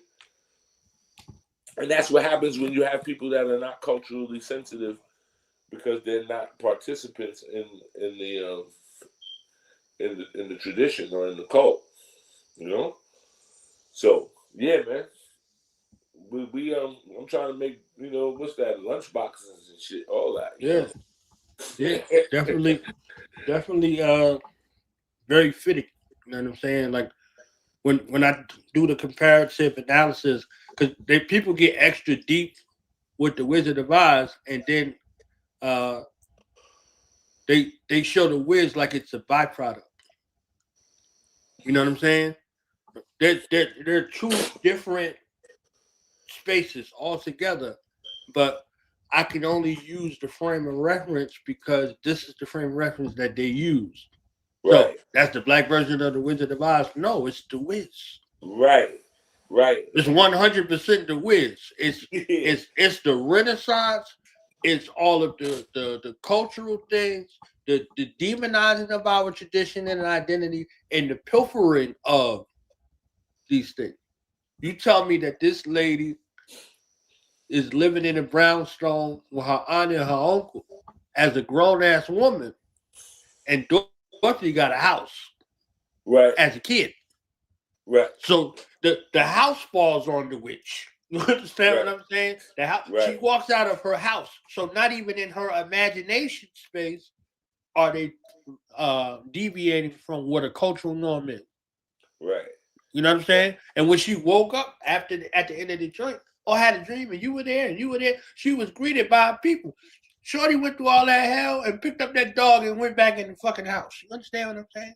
So, but she didn't go back in her own house. She went back into her aunt and uncle house, who had a house full of people and a big ass ham and coats and shit, and you know the freaky guy that they bought to hook up with. You understand what I'm saying? Like, so all of these other things, these are all our cultural existence. If we had a house and everybody came over, Right. So they got the things right in regards to what it looked like, but then the other aspects of the pilfering is the thing. You understand what I'm saying? So they had the train station, then the train station come alive and they start doing all of that psychedelic. They on the whole stroll. You understand? It's like all of this other shit that's not over here. Like the poppy fields over here, and this thing over here is something. I say, yo, they in the dream world and they still can't catch a cab. You understand what I'm saying? So it's like it's still that's how you know that this is an outsider. Yeah. You know what I'm saying? Yeah. This is an outsider that's attempting to, you know, put something out there to make it sort of an equivalence. It's its own space. So give it its own space and give it its own credence. Don't say, oh, this is this version of this. And then they say, oh, over here, you know, you dealing with the bank system and Fort Knox and all this old shit. And then over here, you going to say, oh, we just going to niggerize this over here and say, oh, this is just nothing. And this is everything. And this the shit that's actually nothing over here. Right. You know, the straw man and you know, all this old shit. They get real deep over here. And over here it's like, oh yeah, you like that? I'm like, you don't like that? I'm like, you don't like that? So it's just interesting that she falls on the witch, but she could wear the witch's shoes and nobody else could wear the witch's shoes. Right. And we don't make no connection to none of this shit. And she could have went home anytime she want. Not even Lena Horne could have brought her ass home. You understand? So it's like you got all of this cast of characters here. Richard Pryor can't get your ass home. Michael Jackson can't get you home. Nipsey Russell can't get you home. And the other, what's his name? I forgot the one that played the lion. Played the lion. Yeah. The sugary lion. You understand what I'm saying? Sugary lion out there. And I'm like, this is it. Well, like again, like you said, so that was the white boys' motif because they were telling their story. They were telling a folkloric story to give you understanding of what is their society made up on, right? The tax ID man, the straw man, and the motherfucking and the stockbroker, right? Right. And so to put that in a black context, again, we ain't running no stocks. We ain't running no motherfucking taxes, right? We can't even catch a cab. Yeah. So what we doing? And Shorty, the witch, she was running numbers. You understand? She was a Harlem running numbers. So I'm like, they ain't missed nothing. They ain't missed no skip in regards to what it is, in regards to the cultural renaissance. They just was devoid of the actual inside thing that would have really made it great. They had the record industry. You understand what I'm saying? Right. They had the record industry. That was the Crows. That had me crucify the black man. He on the joint. You can't win. He know they anthem. Right. He know they anthem better than them. You Yeah, can't break even, and you can't get out of the game. Yeah. So his purpose was to be a scarecrow, to scare away the crows. They would see this image and be like, nah, we're not going over here. We're going someplace else. Right. So he in the concrete jungle field type of situation, and the little dog shooed them off. The little Watoto, the little, you know what I mean? There wasn't no problem with that. So shit, we talk about this. We got the Iron Soft Hip Hop in the building. Mr. Abraxas himself, Killer Priest, just checked in with us over here, celebrating. You understand what I'm saying? So let's bring it in. With the widow peak. Peace. There it goes. The Leo peak. Yeah. Peace, Lord. Peace. What's good with y'all? Man. I'm Put him meditated, up. man. What do you say? Put him up. Put him up. Put him up. Yeah. What's good? What's good? What's the science? We talk about Oba's book, and once I get started on the Wiz train, you already know I'm going. Yeah. I'm glad you brought out the Wiz, because that's a part that a lot of people be missing. This is even more deeper than the Wizard of Oz, because and I love the fact that Quincy Jones took on that.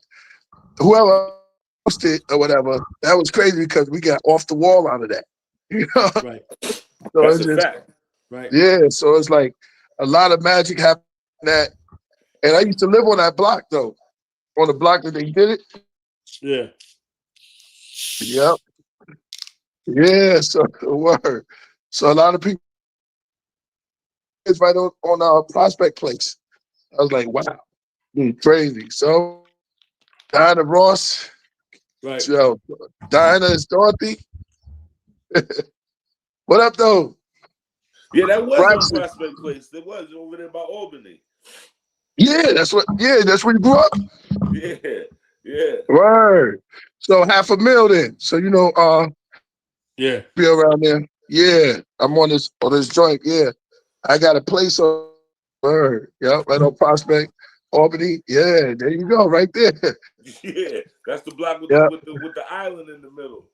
Yes, that's the little Stravis Road in the style type. Yeah, shit, exactly.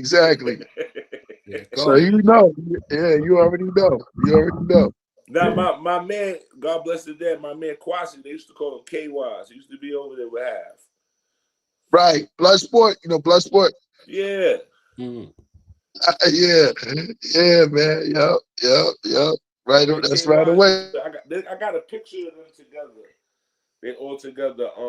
They sitting on the stoop on Prospect. Yeah, the guard with the glasses. I'm gonna show you right now. Hold on, I'm gonna find it where the people's at. Boom. I'm gonna see if y'all can see it. Let me see, where's my camera at? See this picture right here? Yeah. Right. Yeah. My man is right here in the blue. That's my man K Wise.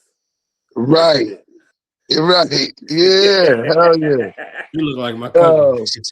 Yeah, this is small world, yo. Yeah, that's my guy right there. He went the way he small world. He went to the Freedom School with me. Me, him, wow. my other man, and Juicy, That's Doggy Diamond's man. That's who Doggy used to be a raider with Doggy Diamonds and Tad and them. We all That's went to hard. motherfucking Way UC Shule together. You feel me? Yeah, that's hard right there. We used to have to. That shit was like gladiator school because you know we're a little small school in the house. As soon as we come out at 3 o'clock, niggas they want to. You know what I'm saying? They want to test. We'll see where they want that bus pass. So you got a bus pass. Take your head off. Feel me? Don't have the good one that got the transfers on it where you could go far. Because you out for that shit. Come here, son. Yeah. A real BK, man. I miss half. Yeah. Familiar. Word. What was the older guy that used to be with him? Knowledge. Oh, always. Word. Yeah, man, that's crazy. Small world. Yeah, I heard the joint that he did on AZ album out of this shit. Yeah. Man, like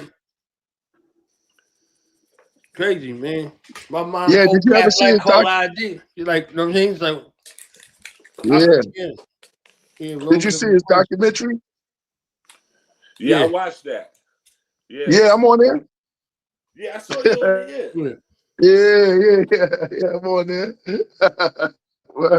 I know you talking about his man, the light-skinned dude that used to always be with him. That used to go to the shows with him. I forgot what you're talking about. Yeah. He got sparked from there. Yeah, that's crazy. Yeah, I mean, I can continue building. I love to build. Word. Nah, but you got that book I gave you. You gotta look at that shit. Is that right there? You know, I was. That's Black Harry Potter right there. I promise you. Yeah, I can't wait to read it. Look. Tell them, Knowledge. There you go. That's right you there. Know what I mean? This is going to change the babies right there. This is going to turn them into universal soldiers. I had a good time out there. I didn't even recognize you. Word, we was both in the white. And your book, I'm gonna go through there real slow. You know what I mean? And it's just like, yo, I can already tell it's missing because of the color. Look at, remind me of we got the jaguar. Yeah, that's the leopard is the symbol of all kingship in all of the world. Right? So they say that when they talk about Kemet, they talk about the fact that Bes is the first god in Kemet, right? They first started Kemet in a place called Noptoplaya, right? Indeed. They had pictures of Bes on the wall, and Bes had on a leopard pelt and a headdress, a feathered headdress. Now, the fraternity or the cult of the leopard is the authority that gives all kingships their crowns. So that when you was a kid and they had all of the alphabet on the wall, right? And then you get to the K, like a king, and then the king got this robe and he got leopard spots on the robe, right? That's because he got his authority from the fraternity of the leopard. When the lodges of Freemasonry are standing on the checkerboard floor, they are standing on the pelt of the leopard. So that the checkerboard gingham that the Africans used to wear in slavery, they would only put the gingham on in times of celebration because the gingham represents the royal garb of the leopard, right? Yeah. And so the leopard is what because in the folklore of the animals, the leopard does not sleep on the earth, which means that the leopard is not subject to the electromagnetism of the earth. The leopard sleeps in the tree, and so he receives the electromagnetism of the sun, right? And the Yoruba, everything that they do, their entire cult is based on the leopard. When you go into what they call Palo Mayombe, all of the motifs are based on the leopard and go, right? So that the Congo was named after the leopard, right? Congo, Ngo is the land of the leopard. So the leopard is what gave the authority to the aristocracy of Europe. So people don't realize that they originally that's why they be looking for the blue blood. When they be talking about that blue blood, they're talking about the ability to trace their lineage back to the albinisms of the Africans that settled in those places, right? And so the leopard is real important. That's why I put it on the cover, because the leopard represents royalty throughout Africa. So when we see what's his name? When they was doing what's that shit? The Rumble in the Jungle. Yeah, Jackie Chan. Mobutu, was it Mobutu? Oh yeah, you talking about Kinshasa? Yeah. Mobutu, when you see that hat, he got a leopard hat on. Right. Indeed. Right? Because the cult of the leopard is the eldest in the world, so that extends even into the Americas. That the jaguar becomes the largest cat because he has no competition, right? And when they say when you get close enough to a lion, you will see spots on the lion. So you being a Leo, the Leo is not really a lion; it's actually the leopard. The first 3 letters of leopard is Leo. The lion is Leon. Give him a bomb. Right? Give him a bomb. No, that's going in. Leo right? Leopard.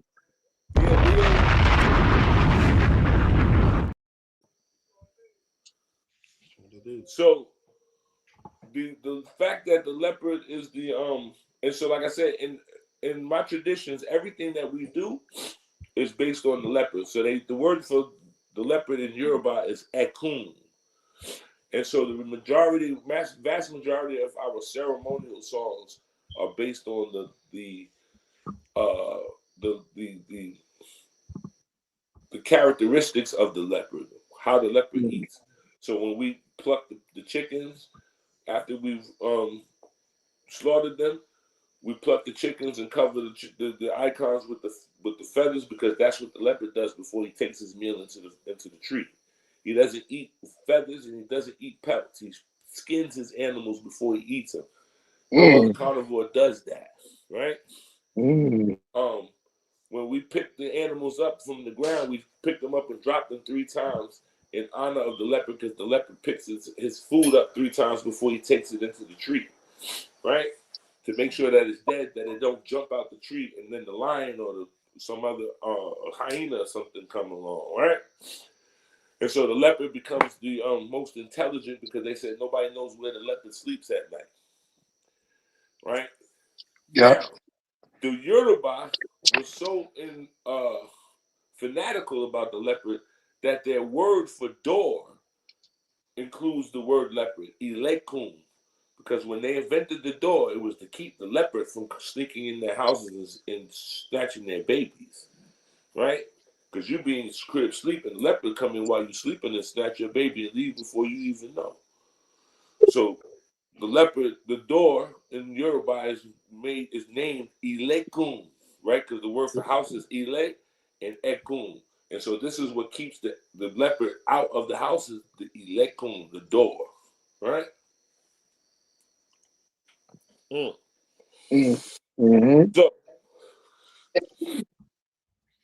So the leopard, Ekun, it is why if you ever see pictures of the people in Yoruba land and they're being initiated and they have spots all over them, the spots are to represent them imitating the leopard, right? That's the fighting method that they showed, and that's the only thing they got right in the miniseries. You know, the miniseries was to fame and to destroy the legacy of Shaka Zulu and Zulu. So this is why the folks will come after and continue on the legacy of destroying the Zulu. So it got relegated to that, set up for it. So when they're showing the fighting method from 50 men to 80,000 men, from 50 men, 80,000 men that fought the quote-unquote settlers in Tanzania for the next 80 years. So Shaka never met them. He never met the European. So the miniseries was their dream if they met him, how they would defeat him. You understand what I'm saying? Yeah. So they did all of that oral tradition that they were writing down and all that. They concocted it together based off the stories that they heard about him. So even in the thing, they're showing how they could try to defeat him, but they couldn't even defeat him. So then they had to tell the story how he was actually defeated based off of his decree in regards to no children being born while they were in mourning.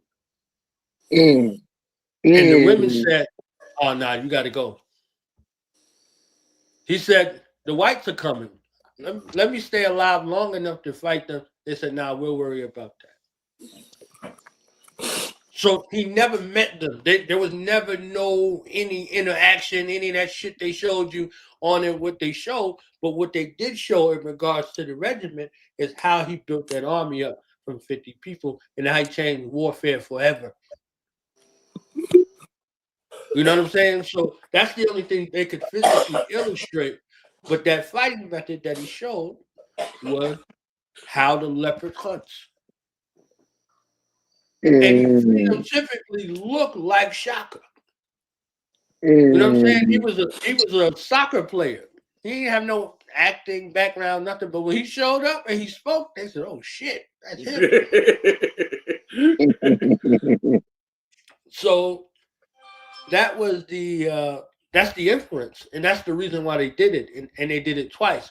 They did it with him dishonoring his mother in the series, right? Some shit that would never ever happen. And then they did it again with the other version of it when they did the joint with Grace Jones with his mama, and they had put him in slavery. You see what I'm saying? Like, so you think about it in that kind of way, how they're showing you. They're showing you in this royal attire, and then they show you in this degenerative state at the same time. Well, you know, the Congos named them the Zulus. Right. Zulu means the sky. They're the sky people. Right. In Congo, they use the word Insulu for the sky. And so the Zulus are like the tallest people that they came across, the Twa came across. And so they call them the Insulu, the people of the sky. And they warned them about war, right? Because the Congos had already gone through it with the Portuguese and shit. They were telling them, like, yo, you better be careful. They ain't your friends, right? Right. They were telling them, like, yo, they coming. They didn't listen, right? And so, again, they have bastardized. So they don't want to necessarily accept the fact that they get their ritual authority from Central Africa. The Norse, it's just recently that the white boys accept the fact that the Norse got their swords from the Congo. Okay? Because the sigils that they found on the swords, they found nowhere else, and there was nowhere in Europe that they were smelting steel at that time. Okay? So this is why the Norse, their god, is a blacksmith. Because they were only allowed to come to the blacksmithy. So the ships that they have are not typically large. They're small skiffs that ride on rivers. So they suppose that, and they never were seafaring people. They would ride the coast of a continent. They stay close enough to they can get to the land. Right. When they went into the interior of Africa, they went in this where they bought their steel from to become the berserkers, right? Because they had no steel in motherfucking Europe. They were still fucking around with bronze and shit. And they had just gotten a little bit of iron, but that shit wasn't doing them, faring them too well because they still didn't know how to smelt it. right? But meanwhile, in the Congo and in West Africa, they were making furnaces that were making fires up to 3,500 degrees Fahrenheit, right? That's like volcanic shit. So that this is why the Benin are the premier casters of any metal, specifically bronze in the world. Them motherfuckers, they make bronze. You understand? They get any little bit of copper and some brass, and they get to making some bronze in that motherfucker. And they can fire it up and temper it to a place where they can mold it in ways that the white boy could never, and still to this day, he can't figure out. Okay? Correct. So the magic is in our culture, right? And it is in our best interest to get back to telling our own stories. Because storytelling is where you keep your history. You don't put history written down. It's supposed to be at least it's supposed to have room to expound, to become mythical. You feel me? Mm-hmm. And so that's what we need now, is to mythologize our shortcomings. And so that's part of what so before I wrote this book, my cousin said some real slick shit to me one day. He was like, yo, do you know why the Ku Klux Klan wears hoods? And I was like, no. He's like, because niggas is afraid of ghosts. I was like, oh, shit. Right? Okay. Now, that's relevant because in the Yoruba society, they have a masquerade that they call Egungun. Right? And originally, Egungun was a psychological warfare tactic that was used upon them by their neighbors. So their neighbors used to dress up with all of this grass and raffia and all this different trinkets and shit, and they looked like they came from outer space. And they would sack the towns of the Yoruba. And one day, they took the king's wife. They abducted her and took them back with her. And when she got back to their town and they disrobed, and she realized that they were just men, she stuck around enough to learn their customs, they said. And one night she snuck away and she came back home. And she told her husband, when the goons come back, set their ass on fire. So when they tried to pillage them again, they shot them with fire arrows and set them on fire. Afterwards, they adopted it as a means to commemorate this time, and they took it on and created a folklore behind it. So that today, like if you were to type in that goon on YouTube and you would see them doing whatever they do, part of their magic is that them niggas got some shit where they be setting the niggas on fire and them niggas don't burn, right? So they took something, a time when they might have been invaded, and they turned it into a mythological occurrence that they overcame. So with that same understanding, I thought to myself, well, what happens if we mythologize the Ku Klux Klan in those hoods, right? And we make it so that the children understand that, yeah, they used to terrorize our ancestors, but now we have power over them, right? So that we co-opt it and we make it a part of our commemoration of what happened to our ancestors, so that we make it into a satire, right? Psychologically, it no longer epigenetically affects us, because they say epigenetically, if a rat dies in a trap, she will send out a pheromone to her nest that the baby rats will not get caught in that trap, that type of trap. Fire. That's fire. Okay. That's when they talk about epigenetics, where the scent can influence the other parts of the community, right? So they say that mothers, whatever they're going through, they epigenetically pass those traumas on to their children, so that the children know immediately, oh, my nigga, you sniffing cocaine and drinking motherfucking Valentine's, you might smack me, because my mama had that memory. Feel me? Right. So my idea was to take the things that are fearsome in our neighborhoods. Like I said, because the sinners thing was it was cool, but it was lazy to me because you're taking another person's fear and motif and you're using it. That's not we don't have fear of nobody drinking our blood. That's not what black people be worried about. We'll beat you the fuck up. You try to bite us. You know what I'm saying? You'll get fucked up. Nigga, you try to bite me? Beat your stupid ass, right? That's not what niggas don't go to sleep and be worried about a nigga drinking their blood. Niggas be fearing the police and that badge. And this nigga being able to do some wrong shit to you and you ain't got no way to motherfucking be right. You know what I'm saying? That's a fear. So let's take that fear and let's use that and, you know what I'm saying, put a little sauce on it so that, you know, now the children understand that, yeah, that's my enemy. But at the same time, he's a pig, he's swine. We feed him to the ancestors. Fuck him. Right. You know what I mean? Fire. So that's how we curse leprosy. Huh?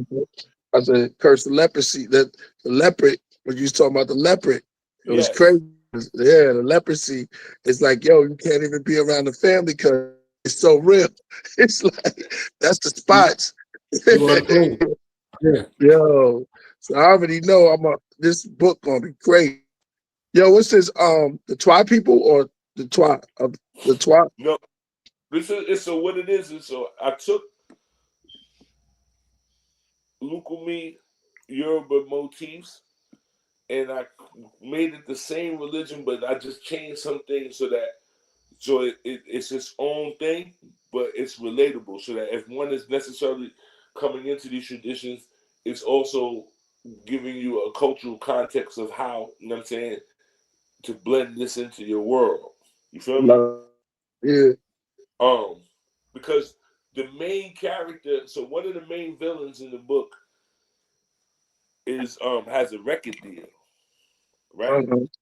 Right. So when he goes to the record deal, when they give him a chain, and this chain is enchanted that it weighs him down. He can't take it off once he put it on. Right? Right. And inside the chain is a spirit that feeds off of children. Right? Right. So what happens is the main villain, he in the beginning, when he signs the record contract, when he goes in there to sign the record contract, they got incense burning. And the incense, it enchants him. Right? And then he walks over the sigil on the rug. And that shit enchants him. So that when he finally necessarily signs the paper, the villain has him sign the paper and he writes his name and it's like almost in brimstone. And then the villain takes it, he takes the contract and he eats it. Right? And so now he's become a part of this covenant with them. And he gives them like 12 more chains to give to his homeboys. And when he puts the chains on them, they become beholden to this record company. Right? And the music that he's propagating is, in the book we call it hip noise. Right? Mm-hmm. And so the music is hypnotizing the children to be dissident, and so like I even created my own drug within this in the book. You feel me? So that the oppression goes back. So that the idea of this book is that there's always layers to it. So for this series, I'm going from the twins on, but then there's a whole conversation with the people before him, because this thing that he's going through has been going on for generations, and people have been fighting against this. And the concept is that death makes a pact. So in Yoruba tradition, they have all the orishas, and they're the different gods, and they have control over different natural occurrences. And death is a deity, but death doesn't have a cult. Nobody worships death. In my book, death feels some type of way about that. And so death comes across a reject class of people, and they make a pact that they're going to perpetuate death's, you know what I'm saying, mission on the strength that they have been castigated from the world. And as they become more gluttonous, they become so apathetic that they can't feel anything. And so death tells them that they should necessarily feed off of the children. That way the souls of the children will keep death company. And so the entire motive of the story is based on the fact that death is tricking the other gods, and the prayers and the blessings are not reaching the world because the deities are being deceived. Feel me? Mm-hmm. The bone god. Mm-hmm. So shout out to Mo Life. There's a potential for prequels, and then there's potential for other characters that have their own obstacles and journeys. You feel me? It's a movie. If y'all don't get if y'all got to get the book, because y'all got to see the movie. You got to read the movie. This is a movie that's read, that is written with you in mind. So all of the other things that they say in regards to the pantheons, they got superheroes that are villains, and villains that are superheroes. You understand what I'm saying? So they'll show you somebody and they say, "Oh, how many times you gonna see Batman?" Right. Batman is a billionaire, orphan, right? A billionaire orphan. In any other place, he would be called a bastard. So they make him a hero. They make him a hero with no parents.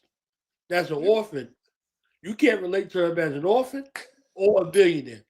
And who he run with? He run with the police. That's another way.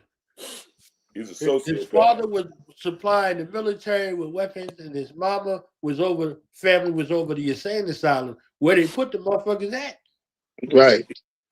Yeah. So he go catch the criminal where he put him in his mama's business. He used his father's technology to put the quote unquote criminally insane in his mama's business. So both of these businesses never running out of business. And they say, okay, this is a hero that only the police can call. Yeah.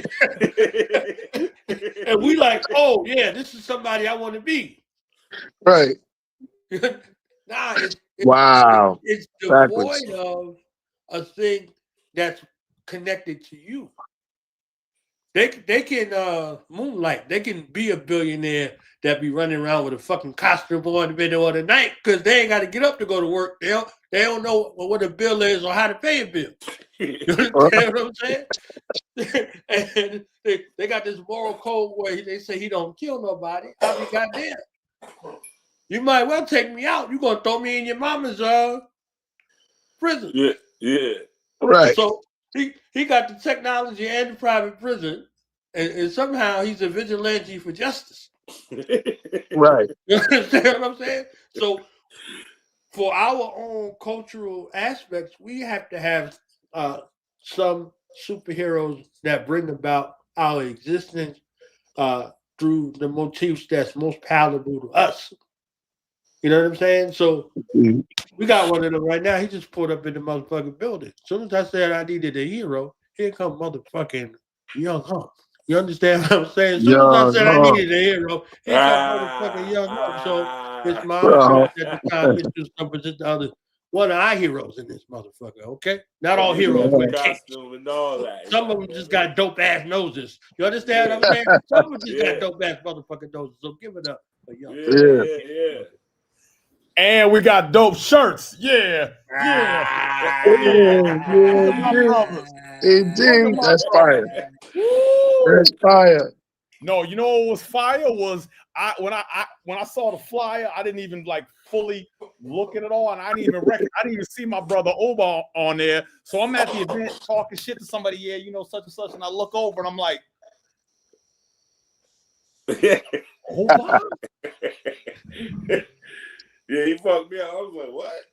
That's what I'm talking about. Knowledge born alive through the knowledge radio. CipherVersary. One more time. I'm still in that mode. We're good. You and me both. Priest, what up, King? What up, my bro? You gotta be back at Errol. You gotta be back. Show them that shirt one more time, Young Hump. I got 45 of them shirts. That's fire. That's I fire. don't need to have none of them. You understand? Yes. That shit is lit. No, That's fire. That's fire right there. Come on. I need one. Hard body. What's up, Priest? I'm good. I'm good. What's up? Well, Priest said he need one of them shirts, so I got 44. Need one. What's good, my brother? Shirts y'all get would be ASAP. Just so you know, I ain't bullshitting you now. This the second book right here. Damn. Oh yeah, this is the second book right that's here. the second one. Yeah. Young Hump pulled that shit out like Frenchie from fucking Finger Production. Look. I'm still in the early, but I'm in it. Nah, Yo, you know what's ill too? I got my underground books from the store over there with Kevin in Sacramento. Kevin Garnett, he owns that little area with restaurants, and they got the illest black bookstore. If you need to see about getting all of y'all need to get your books in there. Underground books. It's right in the little community Oak Park where Kevin. Did I say Kevin Garnett? I'm sorry, not Kevin Garnett. Kevin Johnson. I'm sorry. From Phoenix Suns. Kevin Johnson. That was. I mean, either way, but you know, Kevin Johnson was more palatable in my mind. Right. Dream team. Nah, we. I'm telling you, I got the content. This is not one, you know, because sometimes you get into some book and then they don't never come up with a part two. You be looking stupid, like what the fuck happened? Nah, this shit happening. You feel me? Right. We writing books, baby. You feel me? And people better know it comes with the motherfucking glossary in the back. We got the full glossary in the back, so you can get up on your terms. I'm on top of it. Detail, like I'm not gonna leave you out there with like, what the fuck is he talking about? Nah, go to the back. I got it right there for you. You feel me? I got all kind of books over here. Yeah, I got 12 myself. You understand what I'm saying? I got 12 books. That's a whole fact. That's a whole fact. I got 12 books. One of these books, if you could go get this book, whatever this is, right, about survival, you don't got it where it look and smell like you. You understand what I'm saying? You got it where it don't look and smell like you. You got the leave the world behind version of survival. You don't have mine. Fix my shit right quick. You know what I'm saying? You wrote that book right there? No. This is a survival book. This is one of the reference books for the book. But I have a survival guide for the projects. You understand what I'm saying? Yeah. For the projects in the rural area. For the DJs and the PJs. Come on. The DJs and the PJs. Those the best. Yo, it's your Virgo week. Can we give a quick shout out to Star Kim? You understand, the eldest child of priest. Yeah. Give a motherfucking shout out to Big Daddy Kane. You understand what I'm saying? Like today is very ill. And then as the week progresses, it gets even iller in regards to the Virgoology up in this motherfucker. Okay? You understand? If y'all didn't know, Young Hump is on the motherfucking 16th. You understand what I'm saying? In between Nas and Capadonna. And just today, I've been enlisted. I, Young Hump, your brother, will be hosting Capadonna's Virgo birthday bash September 19th in Los Angeles, California. Oh, I'm there. Yeah, come on, God. I'm gonna have to find me one of those space safe flights or some shit. I need to find Iron, Prodigal Son, Iron Sheik, Planet Asia, Big Twin. Who am I forgetting? You know, family. My nigga, No Name, Loved Ones. You know what I mean? Supernatural. You know what I mean? It's one of those. Yeah, my party. I Podcraft. If I sell these 40 t-shirts, I'm gonna be in the building. All right. So if y'all come on, Podcraft, get those t-shirts. Me and Oba be in the building. I sell these 40 t-shirts. You understand what I'm saying? And Bust the Science. It's a free event and it's got an open mic. So, because remember when Ghost had to listen to party, you was there, Priest. When Ghost had to listen to party and open up to the open mic, and see what I love is I love shit where it's like not everybody in the universe knows about it. Because when everybody knows about open mic, it's fucked up. because then you just get all kinds of boo-boo niggas. But when it's shit like this, that's a little more you in the know, the open mics be dope because the essence niggas come through and they give you something. So I'm looking forward to that too. Yes. So Podcraft, I'm saying buy these shirts today. So me and Oba could be in the building. Shit, Capadonna, motherfucking album party with all of the Godfathers. Party with the Godfathers. You understand what I'm saying? Yeah, I'm a woo baby. I ain't gonna hold you. Come on, Park. Show your love, man. Say it again, God. No. What you say? I didn't hear what you said. No, I said no. It showed Podcraft show the love. Yeah, show the love, Podcraft. Come on. Word. I don't want to think I'm bullshit now. This ain't fake news. Hold on. Hold on. That's what we talking about. What up, though? Where you at tonight? Shit, tonight I'm gonna be I was gonna say I'm gonna be inside Melissa. That's what I'm gonna be tonight. Oh, yo, that was a fire. I need one. Yeah. I got these shirts right here. Yeah. Like my man admitted, I got these cheeseburgers, man. Yeah. Those is mean. You know what's ill is shirts like that have the date, but if the artwork is dope, the artwork transcends the fact that the date is already passed. Like just for a well-designed shirt with those artists' faces on it alone is precious. Well, you know, the white boys got a whole culture with the t-shirts, right? So back in the days when they only had the t-shirts at merch at the concert, right? So you'd be with somebody and the white boy got a Pink Floyd shirt on, and another one be like, "Hey man, was that 76?" And he'd be like, "Yo, yeah, those are the man, teams. 76 was the best year. That was that concert." Blah blah blah blah blah, and it's a conversational piece, right? Right. So I think it was like ain't no date on this motherfucker. Huh? There's no date on this shirt. Oh, okay. Right. Oh no, I made sure. You know what I'm saying? Like, even if it ain't got a date, they be knowing. Like, so that's the thing that I watch with Griselda. Them motherfuckers be going crazy for that merch. That shit like Gucci in that motherfucker. You That's what really did it for him. That's what blew him up. Hell yeah, that shit like going in the Valenciaga store or some shit like that. And them white boys, they buy that shit up. You feel me? Yeah, right. Then they show up at the events, they be Griselda down. You hear me? Yes.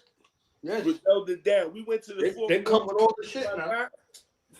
We had a ball in that shit. But I spotted every white boy in there had some Griselda motherfucking. Yeah, they had the illest merch, and it's like between Conway with his his facial paralysis due to the injury, and then Gun is a wild looking motherfucker too. So they some wild looking niggas. They put their faces on the shirt with the design art, and it just was so lit. It was like I need that. It was wow, you know what I mean? Like just like I'm fucking with it. You know what I mean?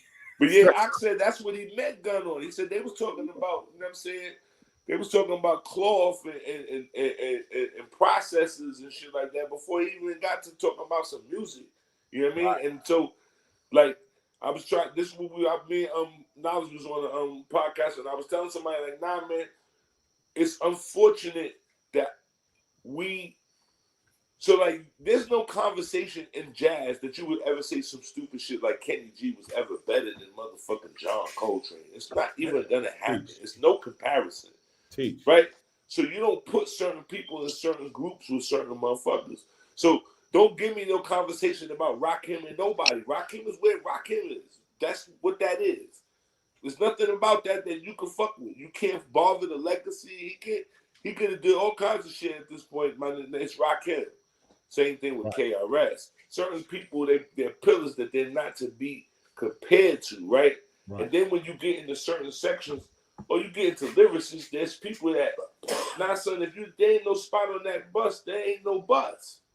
You understand? Right. So you can't talk about Doom if you don't talk about Priest, period. Teach. Because that's in that same, they cultivated that same scene where motherfuckers was coming to see some shit that wasn't on the radio. Right? So you come to the show and niggas they going word for word and this shit ain't been on the radio. That's a whole nother scene. And so you don't compare that with nothing else. But the motherfuckers that's in that fucking scene. Feel me? Don't be trying to put Jay-Z in there. No. Get that shit out of there. Laughing at Rakeem talking about.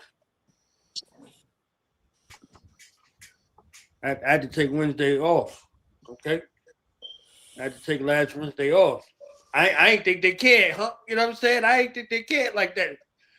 They see me on Thursday. They was feeling some kind of way. Like, hold up, yo. Where the fuck was Wednesday at? I had to recalibrate, right? But shit, we all here. So from your perspective, fill the people in on what they missed. You know what I'm saying? What they missed as far as August 29th, Friday, or the weekend, whatever. You miss being with the cool kids, nigga. There you go.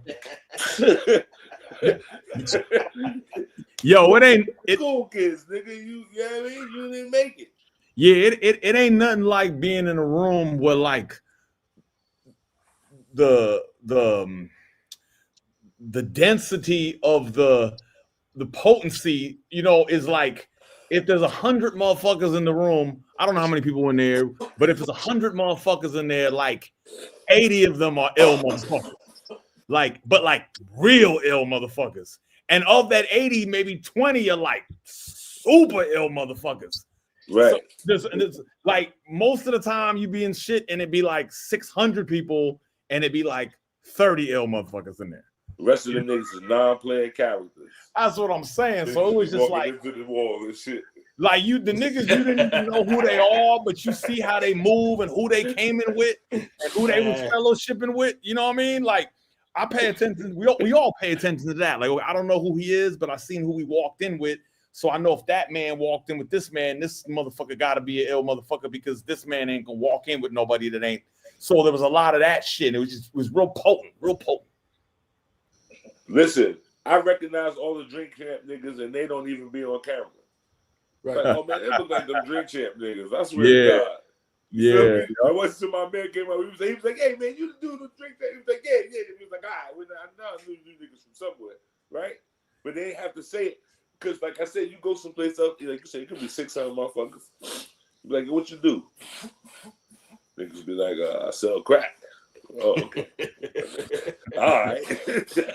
Okay, you're moving right along. My nigga, they don't do nothing else. Oh, all right, my nigga. You got no aspirations. Niggas out here building websites and all type of shit. Babies making albums and shit. You just selling crack. All right, home. I'm going to see you later. You feel me? That shit. I was like, yo. I was yo-and all night. I was yo-and all night. Yo. And let me commend you on something, Knowledge Born Alone. Do you know that it's you know this, but maybe you don't know as much as I know as an MC. Maybe you don't know this, but it's a real rare thing to go to a rap show where there's like about 6 or 7 people you've never heard of perform, and they're all dope.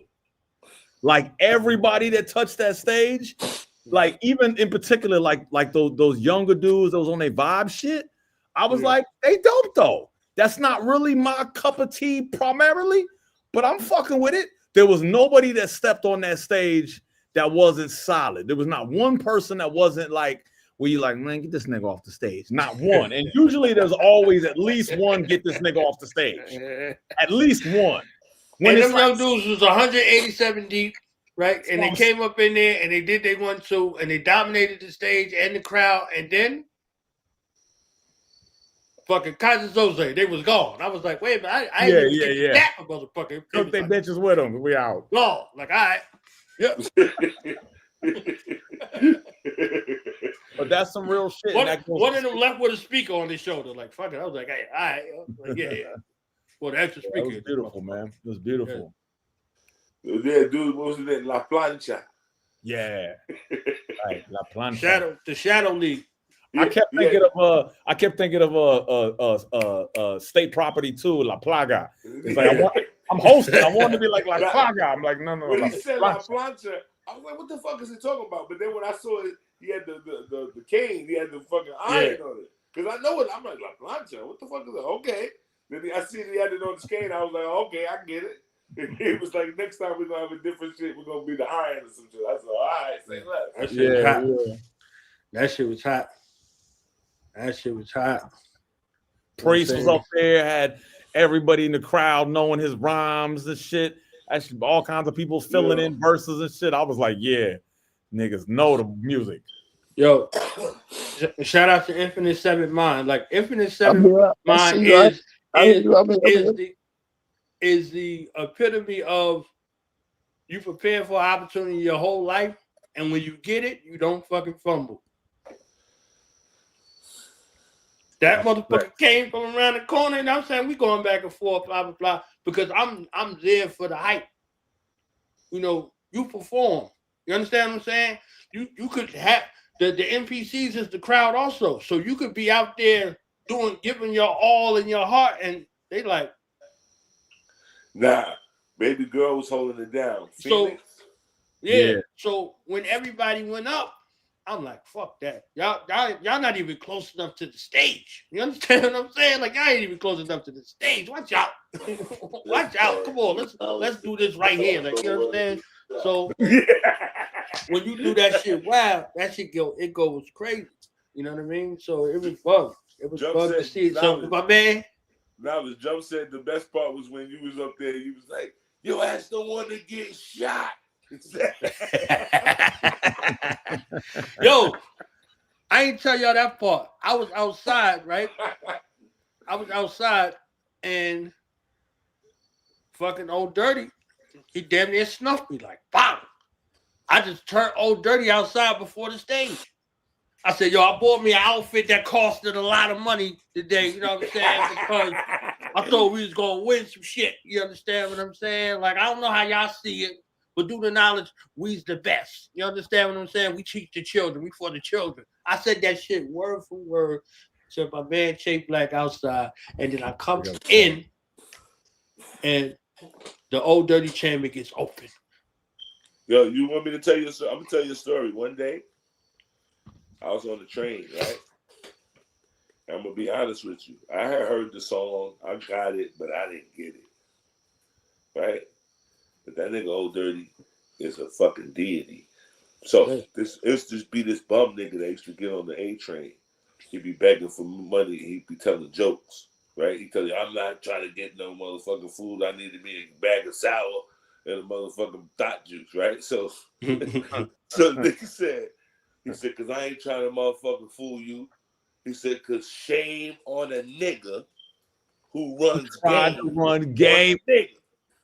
At that very moment, I understood that shit in all its complexities. Yes. I was like, that shit is the illest shit to ever say to another nigga. And the last part is who buck wild with the trigger, not just okay. Yo, on a gump or a derelict, like who buck, like, you know, he nuts with that motherfucker. Like, no, but that should be like, of the nigga commandments, that should be the number one nigga commandment right there at the top. Oh, shame on a nigga who tried to run game on a nigga.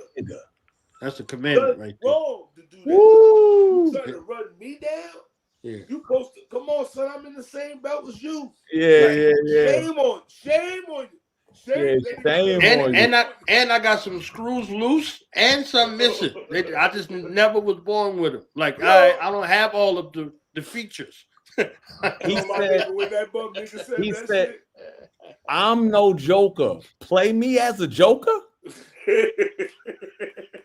Be on like a house on fire. Smoking. Yo.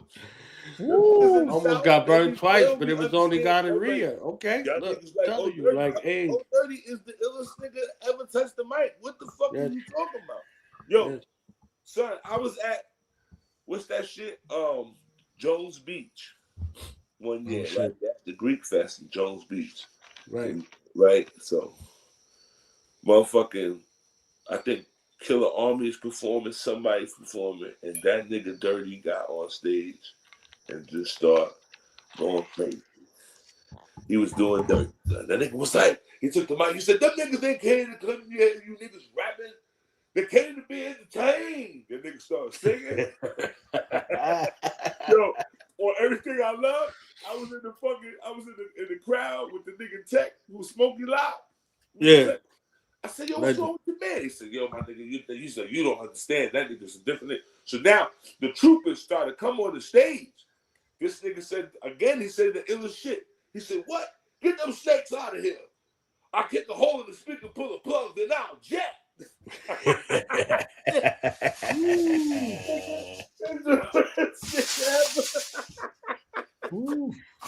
Smoky loud. Yo, I never forgot that day, son. I was like, oh, this nigga Dirty is the realest, son. That shit made my day more than anybody rapping or anything. This nigga Dirty that nigga's a deity.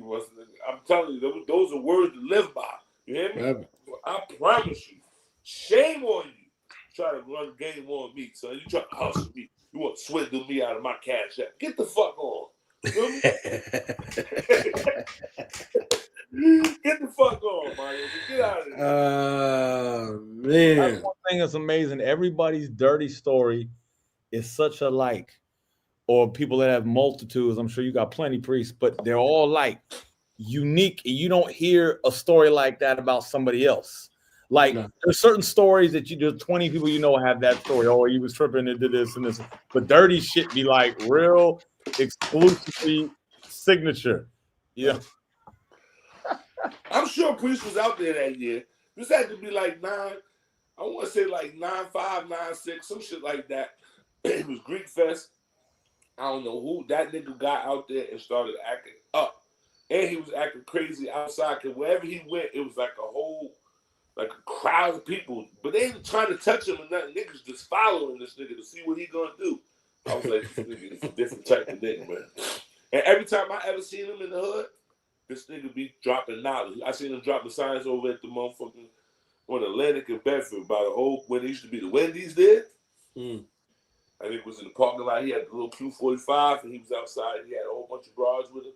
And that nigga was talking, dropping knowledge on niggas. And niggas was like, they was watching that nigga like he was Malcolm X. I was busy on my motherfucking hood shit.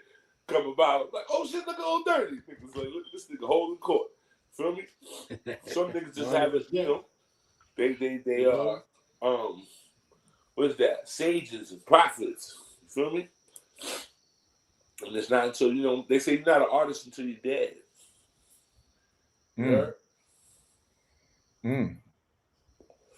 know, motherfuckers didn't give a fuck about Van Gogh when he was alive. He was busy cutting his ear off and shit. Right. It ain't until you die, niggas be finding this shit like, oh, look at this shit.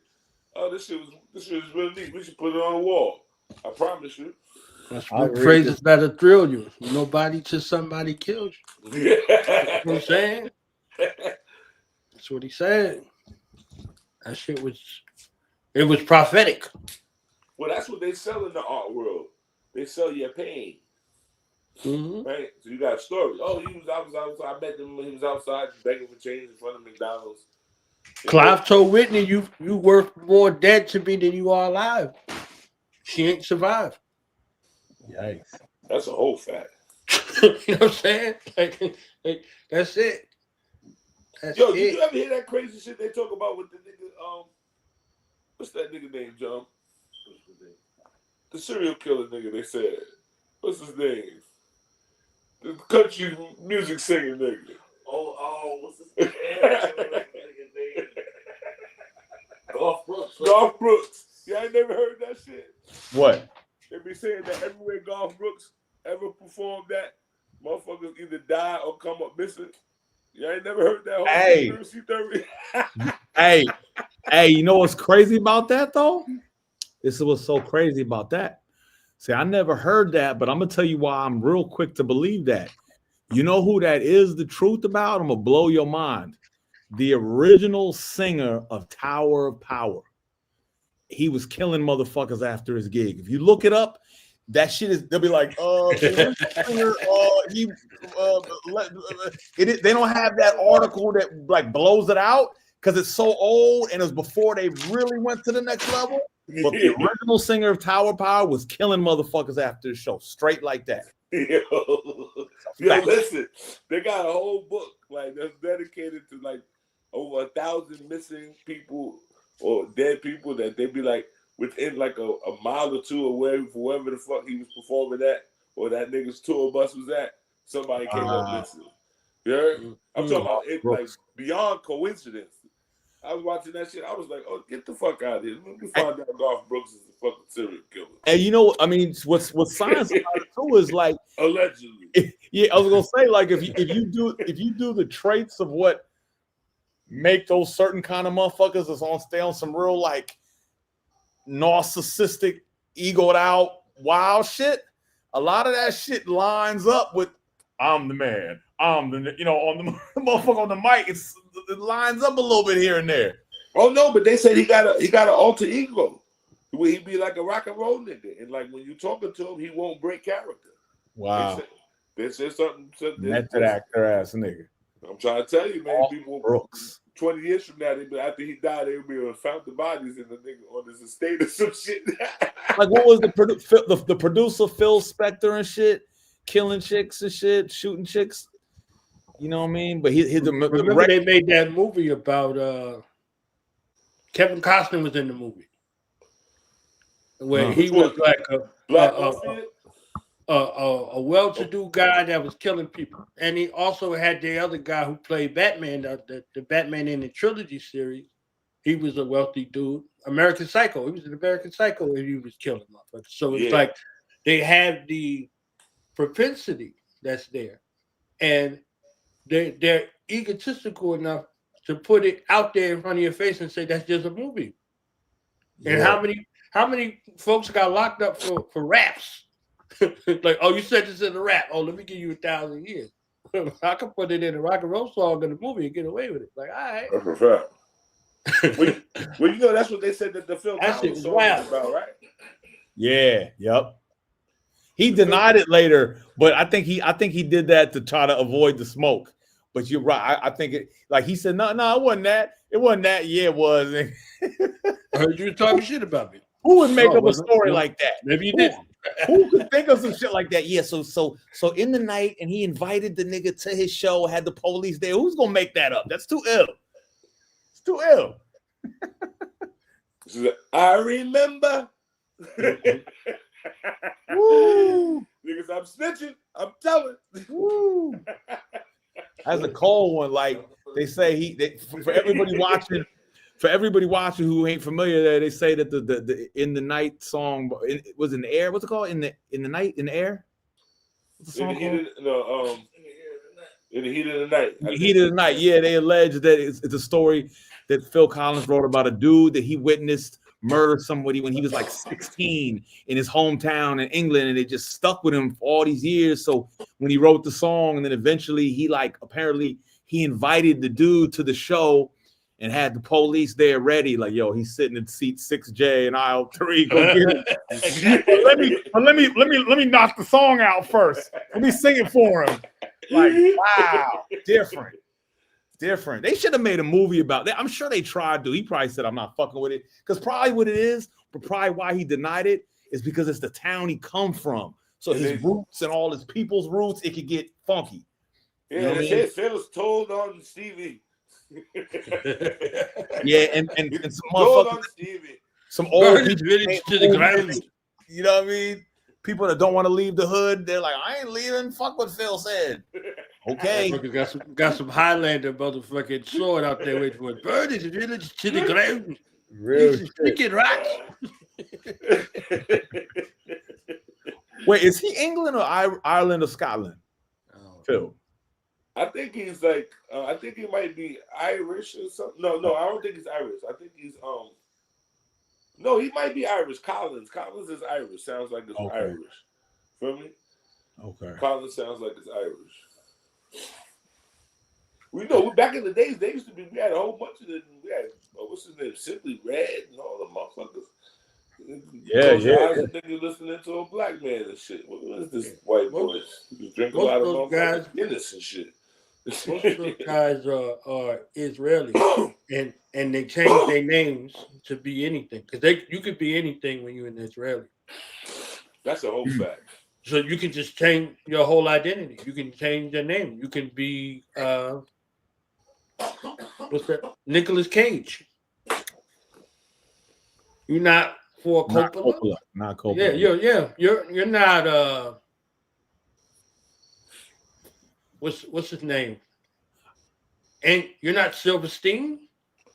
You know you're what? Dice Clay. You know what I'm saying? Like so, when you start doing that, you're not Finkelstein and all these other things. You could be whoever you want.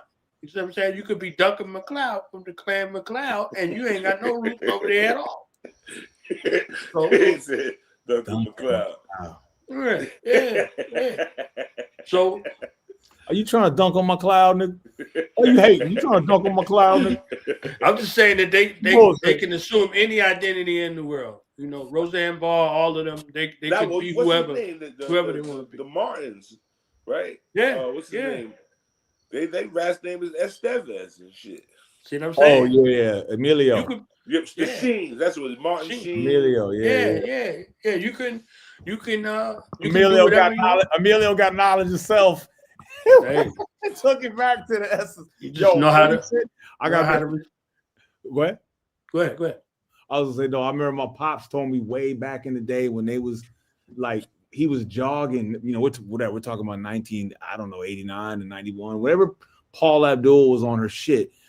My pop said he was jogging, and he says he's going up like a little trail, and coming down the trail is Paula Abdul and Emilio. And my pop said Paula Abdul was tearing this motherfucker up, just cussing him out, just killing him. And he's like jogging behind her, and he's like, you can tell he's struggling to jog, and he's banged on. He's just like, fuck, like running by people and get screamed on and shit.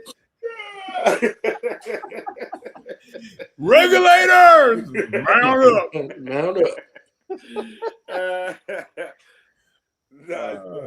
Niggas told me you see the weirdest shit in Hollywood though. They be like, you be seeing niggas in the supermarket and they be saying you be seeing motherfuckers together that you would never think they'd be together. Be like, what? Like, say word. Niggas in the supermarket buying fruits and vegetables and shit. Okay. I'll make you famous. some odd combinations. Yeah, I'll make you famous. You. Damn. Shit is wild. Look at the timing. The timing is we were supposed to be discussing Capadonna today, and then come Young Hunt with the illest bomb ever. Like, oh yeah, we doing this on this day right here. Like, so Capadonna ain't no dirty. So yeah, man, and I really fuck with Cap in a real way like that. Like I always did and shit. And I never understood anybody that wasn't a fan of Capadonna. I just never got that. You know what I mean? Like, there's certain MCs that everybody like, and then there's certain MCs that some people will surprise you because, and Cap has always been an experimental brother on the mic. So some people, they didn't really get it, but there's a few people that I would say they wouldn't fuck with. I was like, you don't fuck with Capadonna? Like, to me, he like one of the best like manifestations of a person being like, I'm a little different. Like, some people be trying to be different and it just feels forced. And then there's people that like really go to the side and it's just like, I need that. Like Kappa was always that. Like it's always a fresh breath of like the way he rhymes. It's like, I always love that shit, man. So like, I'm coming in there with Capadonna trivia. I ain't even told nobody yet. I'm finna start asking motherfuckers if they can finish some lines that I've selected. You know what I mean? How many mic checks this nigga wear? How many outfits this nigga wear on a mic check? Come correct. 22 outfits in the mic check. You understand what I'm saying? Yeah, that's how I be like at my mic. I went to the fork of the road and went straight. You know what I'm saying? Like, be like, oh, I'm such and such on TV. Yeah, I'm Ghostface and my homeboy is Ray. I promise you, like that. Since the purple tape, well, even before that, I was a fan of Ghost. So Cap is like like on the game when you got a reserve man, you get to pick two characters and you get to pick that one other character on the crime column. That's what Cap is. You feel me? Like he can come through. Like so, if I don't know how a nigga can. Again, we're talking about these as people that they be in their own lane. You know what I'm saying? There's nobody like Capadonna at all.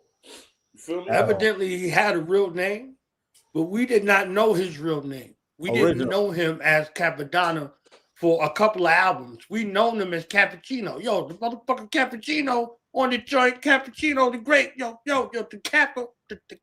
Like, I know he had Don. I know everybody got their own name, but his name was Cappuccino. You understand? No, well, you know, I got the whole Capadonna shit because I used to be going out to Staten Island. My godfather used to live out there. So I see the street. Oh, Capadonna. Oh, shit. The nigga's name was... Yeah, because he had the illest art. The artwork for his shit was because it's funny too when you do the knowledge, right? Okay, so he came after Ghostface, and you know there's the discrepancies of some of the original, like the people that were in the original 9 feeling like I should have came before Cap, but Cap was so hot because of Winter Wars and such and ice cream and all that. So boom, boom, boom. But also I bring all this up to say when his shit came out, Wu had already like got to the next level. So the artwork for his shit, remember he had that ill tag and the stickers and all the promotional shit for his shit was crazy. And I remember he had the cassette tape with the fold. Like he had the new shit. It was like, ooh, the Kappa shit was looking crispy. I remember that shit like yesterday. Ooh, like I said, I'm a Ghostface fan from Protecting Neck, right? I used to argue with my man. Like, you know, like I love Meth. I love Ray. But, you know, when niggas be picking their guy, I'm like, nah, son, Ghost my guy. Niggas like, get the fuck out of here. Go. I'm like, dude. So that I argue with my man to that now, I'll be like, who got more Wu material than Ghost? He'd be like, I'll be like, yeah, go ahead. Tell me he was a one-hit wonder. Fuck out of here. You know what I mean? Because he did something that I only attributed to B.I.G., but in second thought, when I had to go back and do the knowledge, I had to give it to Ghost as well. Ain't too many niggas that got a first album, their first single, their first joint as a classic, but they sophomore overshadows their first classic. That's right. Big and Ghost is the only ones I ever seen do that. You know what's crazy though? It's funny you said Big because with both of them, there's a debate. I agree in the case of Supreme Clientele. I agree definitely. I don't agree necessarily with Life After Death, but I'm not like, nah, you bugging. It's just personally, I like Ready to Die a little better because it's a little more aggressive. I mean, just alone, give me the loot alone. It's just like, it's like that. It's like, you know, for me, but that makes a good point. Who else can you say that? I mean, Life After Death is out of this world. It doesn't get the proper age that is due for it to be a double album, for you to have the intricacies. So if you wasn't on the train, let me say this real quick. If you wasn't on the train, you missed it. You wasn't in the neighborhood, you missed it. If you like, there are other things that are relatable that's already to die, but Life After Death is like the most comprehensive experimental ever. Different flows on different songs, different artists, definitely changing up flows in the song from verse to verse, and then some songs in line to line. Like, you know, I hear this discussion a lot, but most people don't have the articulation because you don't have the subtext. If you wasn't on the train, you missed it. You know what I'm saying? Like, if you were not on the train, you don't know half the shit people was talking about. So if you ain't from Staten Island, you missed a lot of the Wu references. That's regular in the street. Like, so there's so many subtle nuances. I was say next time places that Biggie went with Life After Death, because he was planning to go in a whole another direction before he was killed. And I gotta I just gotta say, next time we talking about our horseman brother Corrupt, I'm gonna say, see, if y'all niggas didn't have K Swiss or Nike Cortez, didn't know. I love it. But there's an education that you get on the train. On the train stops. Not even getting off the train. Like, you on the train listening to the stops and knowing the path of the train, the path of the bus. And if you ain't walking nowhere, you really ain't see shit. So you're not going to get the subtle nuances and the references. If you wasn't in Brooklyn, if you wasn't in the Sty, if you wasn't over here, if you wasn't over there, if you ain't smell it, take it in at the time, there's a space where you're looking at it and you hear it, but you don't even hear it. I understand. You know what I'm saying? I understand. Let me jump in. I understand what you're saying, 100%. I wasn't taking anything away from the album. I'm saying, me personally, I fuck with Life After Death more, but this is what I'm getting at. But certain motherfuckers, like, no one's gonna argue that Juvenile Hell is better than the Infamous. No one's gonna argue that, right? No one's gonna argue that. You know what I mean? Like, and you'll meet people that will make the argument about Supreme Clientele or Iron Man. Most of us go with Supreme Clientele. The people that go with Iron Man, you talk to them, it really gets down to them just being more on the RZA production shit, because you ain't gonna sit here and act like the nigga wasn't rhyming on another level. And it's similar to, and this is another one that's controversial, similar to It Was Written and Illmatic. It's like, you can't act like Nas wasn't rhyming on another level, but if you're more partial to the production and just the essence that Illmatic was the beginning, and it just feels more like a little more pure, for lack of a better word. But just if you're dealing with the rhyming, Nas was at another level of technology, and he was just more on his shit. He'd been reading more shit. Right. So it's like, what do you value? So let me jump in. So with the Nas situation, right? So I was a Nas fan from Live at the Barbecue. I could tell you the day that I remember. I can hear you. I'm just grabbing some water. I'm thirsty.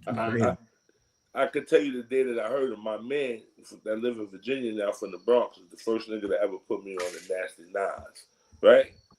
Yeah. But in Nas' second album, I gotta go with the cliche of him not picking the best beats, right? So let's go back to the criteria of a classic album. So, and the criteria, so the average album back in the days maybe had 16 joints on it, right? That's the average amount of music that you was promised in buying an album back in the day. So you got 16 joints. Mm-hmm. Out of those 16, you are allowed 3 skips. And one of those skips is the single that they're playing on the radio that you know it, but you're just tired of it. And so you skip it because it's on the radio all day. Right? So if I was to give my opinion, Juvenile Hell can't compare to motherfucking Infamous, but I don't think that they got into their bag until they got to Murder Music. Murder Music was next level. When they got to Murder Music, Havoc was content in making the beats and appearing on the songs and allowing P to do what P do. Yeah. Right? Because you gotta remember there's a change of guard with it, because originally Hav was writing all the rhymes.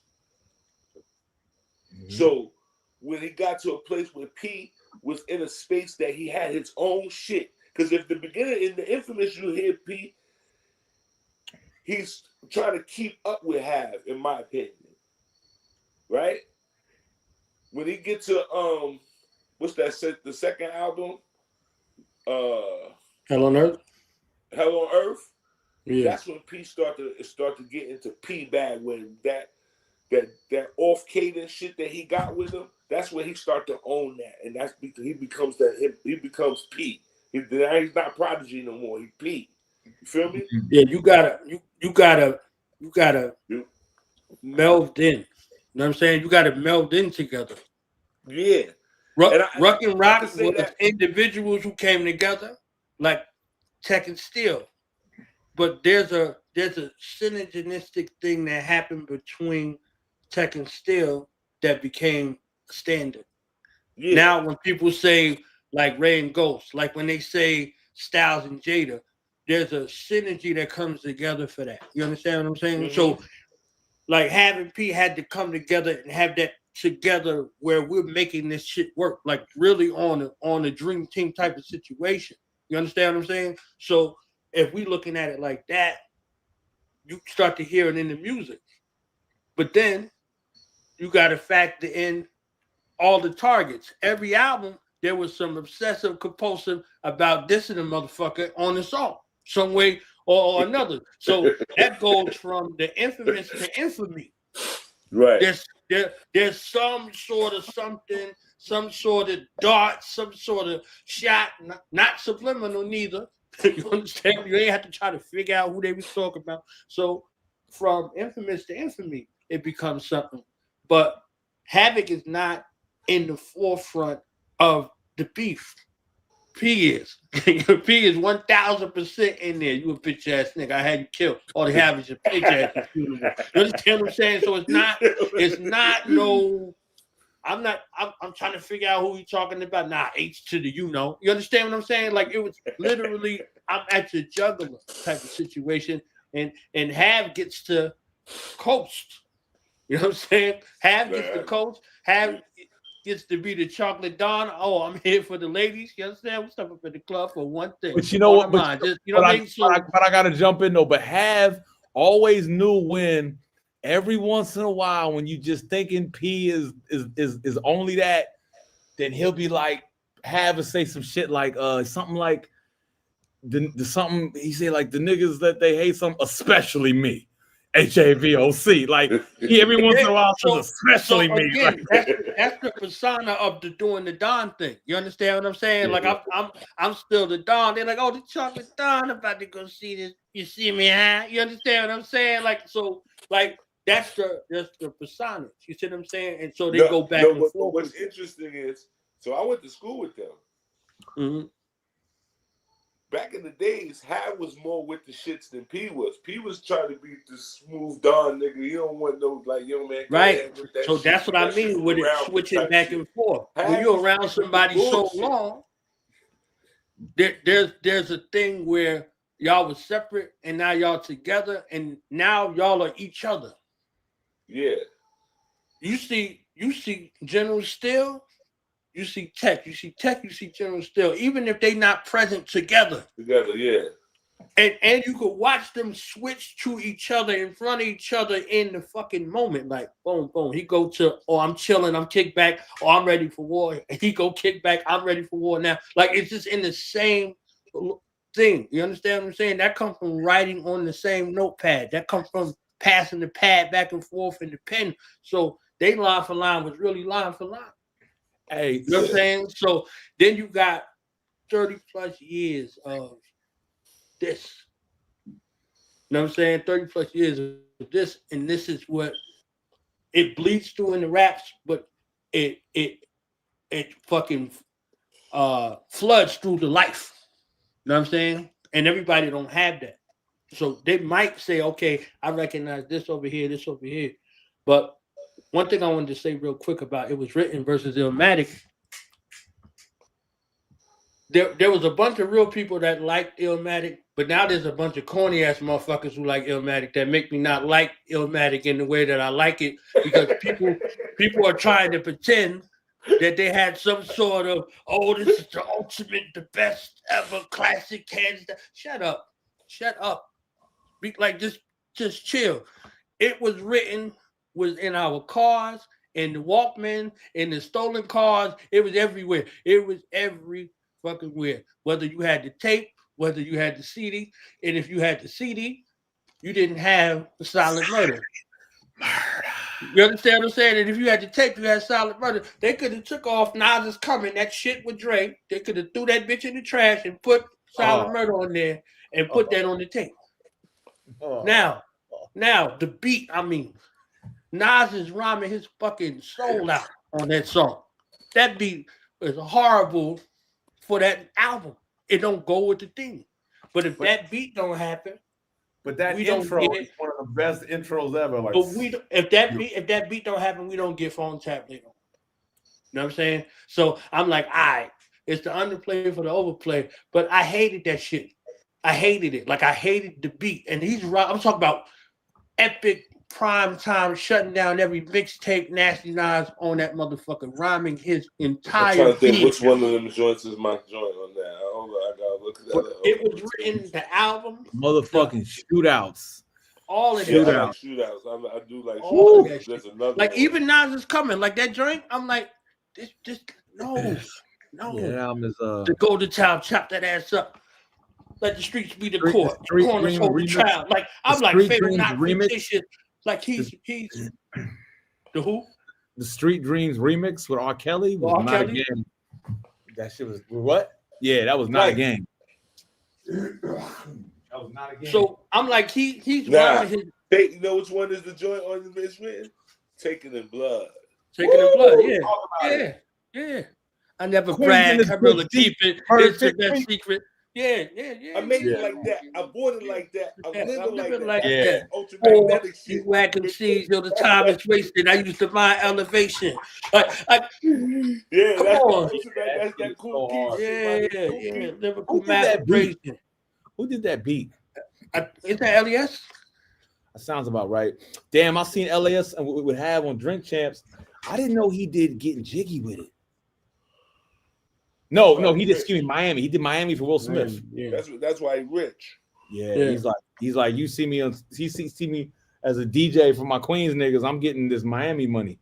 Hey, real quick, I want to jump back. One thing to the Mobb Deep thing is this too. I made this fucking I basically figured it out. I was gonna say a fucking diagnosis, but a summary or comparison, Watch whatever. them niggas though, too, with Foxy, real quick. My bad.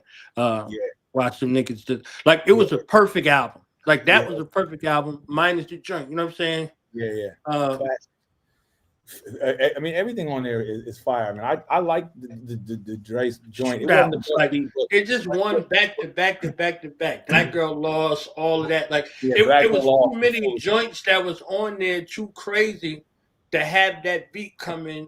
And Nas at the end, he like motherfucking Dre. I'm like, oh yes. I mean, motherfucking Dre. I'm like, anyways, because I like the beat a little bit. I don't think it's a bad beat. Like it's not the best one, of course, but I don't think it's kills the album. Yeah, But man, I gotta say this whole thing with Mobb Deep though. How about this?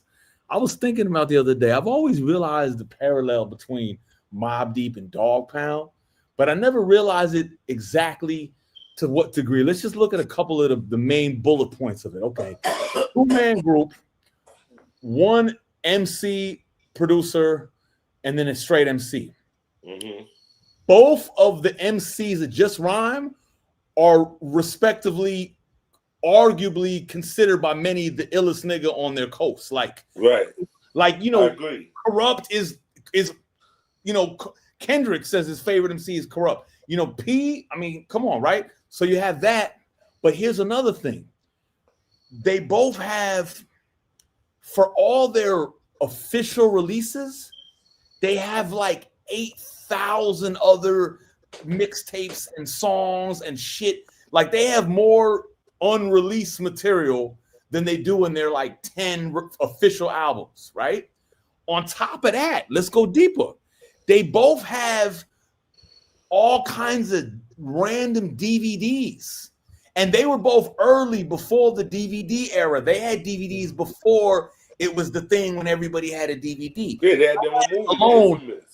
Daz alone has Daz Independent Game. Daz has like 7 DVDs. Corrupt has GTV 1, GTV Volume 2. So they both have a bunch of different side shit, right? They also was ill with the merch, but let's even go a step further.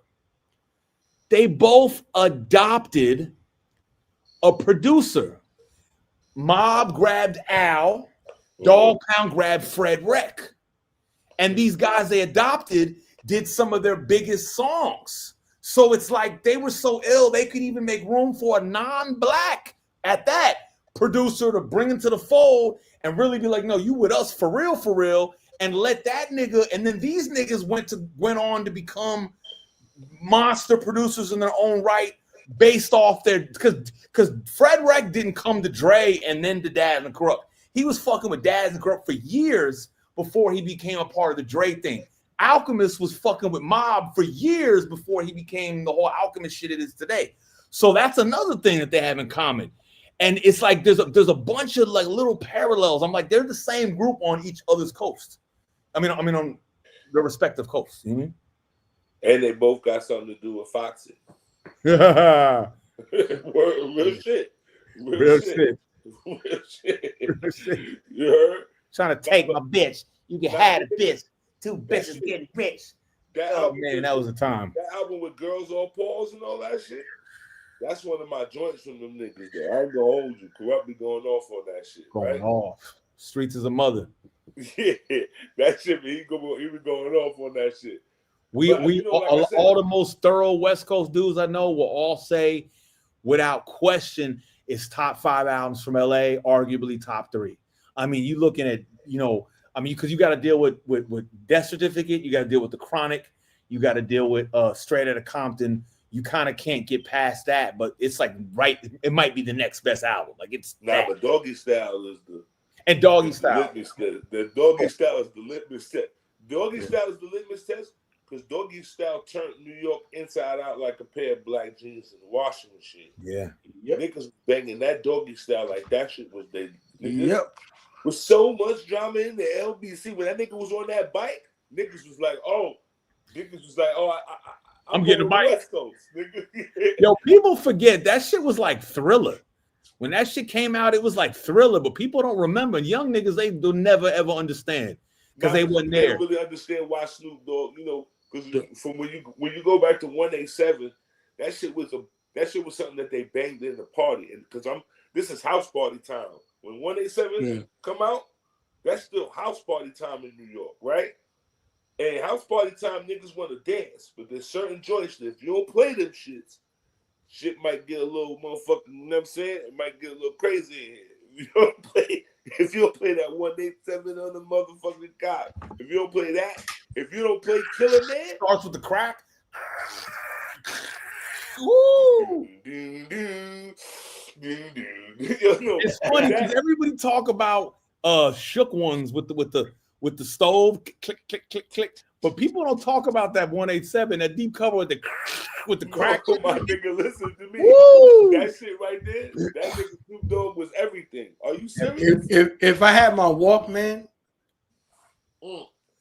it was okay. If I had my radio, I'm punching somebody in the face. I'm mushing people in the face. I'm walking through the high school with a bottle of Cisco, scored up 8 o'clock in the morning, crazy. And all they hear is that slow, D-O, double G. If they heard that up the hallway, they had to make a decision with their life. Because I'm in somebody's face. Throw your guns in the motherfucking air. We don't care. Like mushes, like up against the locker. Like, yeah. And how about this too? How about this? Okay, yeah, the Ghetto Boys predate that. But let's be clear. Snoop Doggy Dogg is the first time mainstream, wide scale, a Southern drawl in rap was running shit.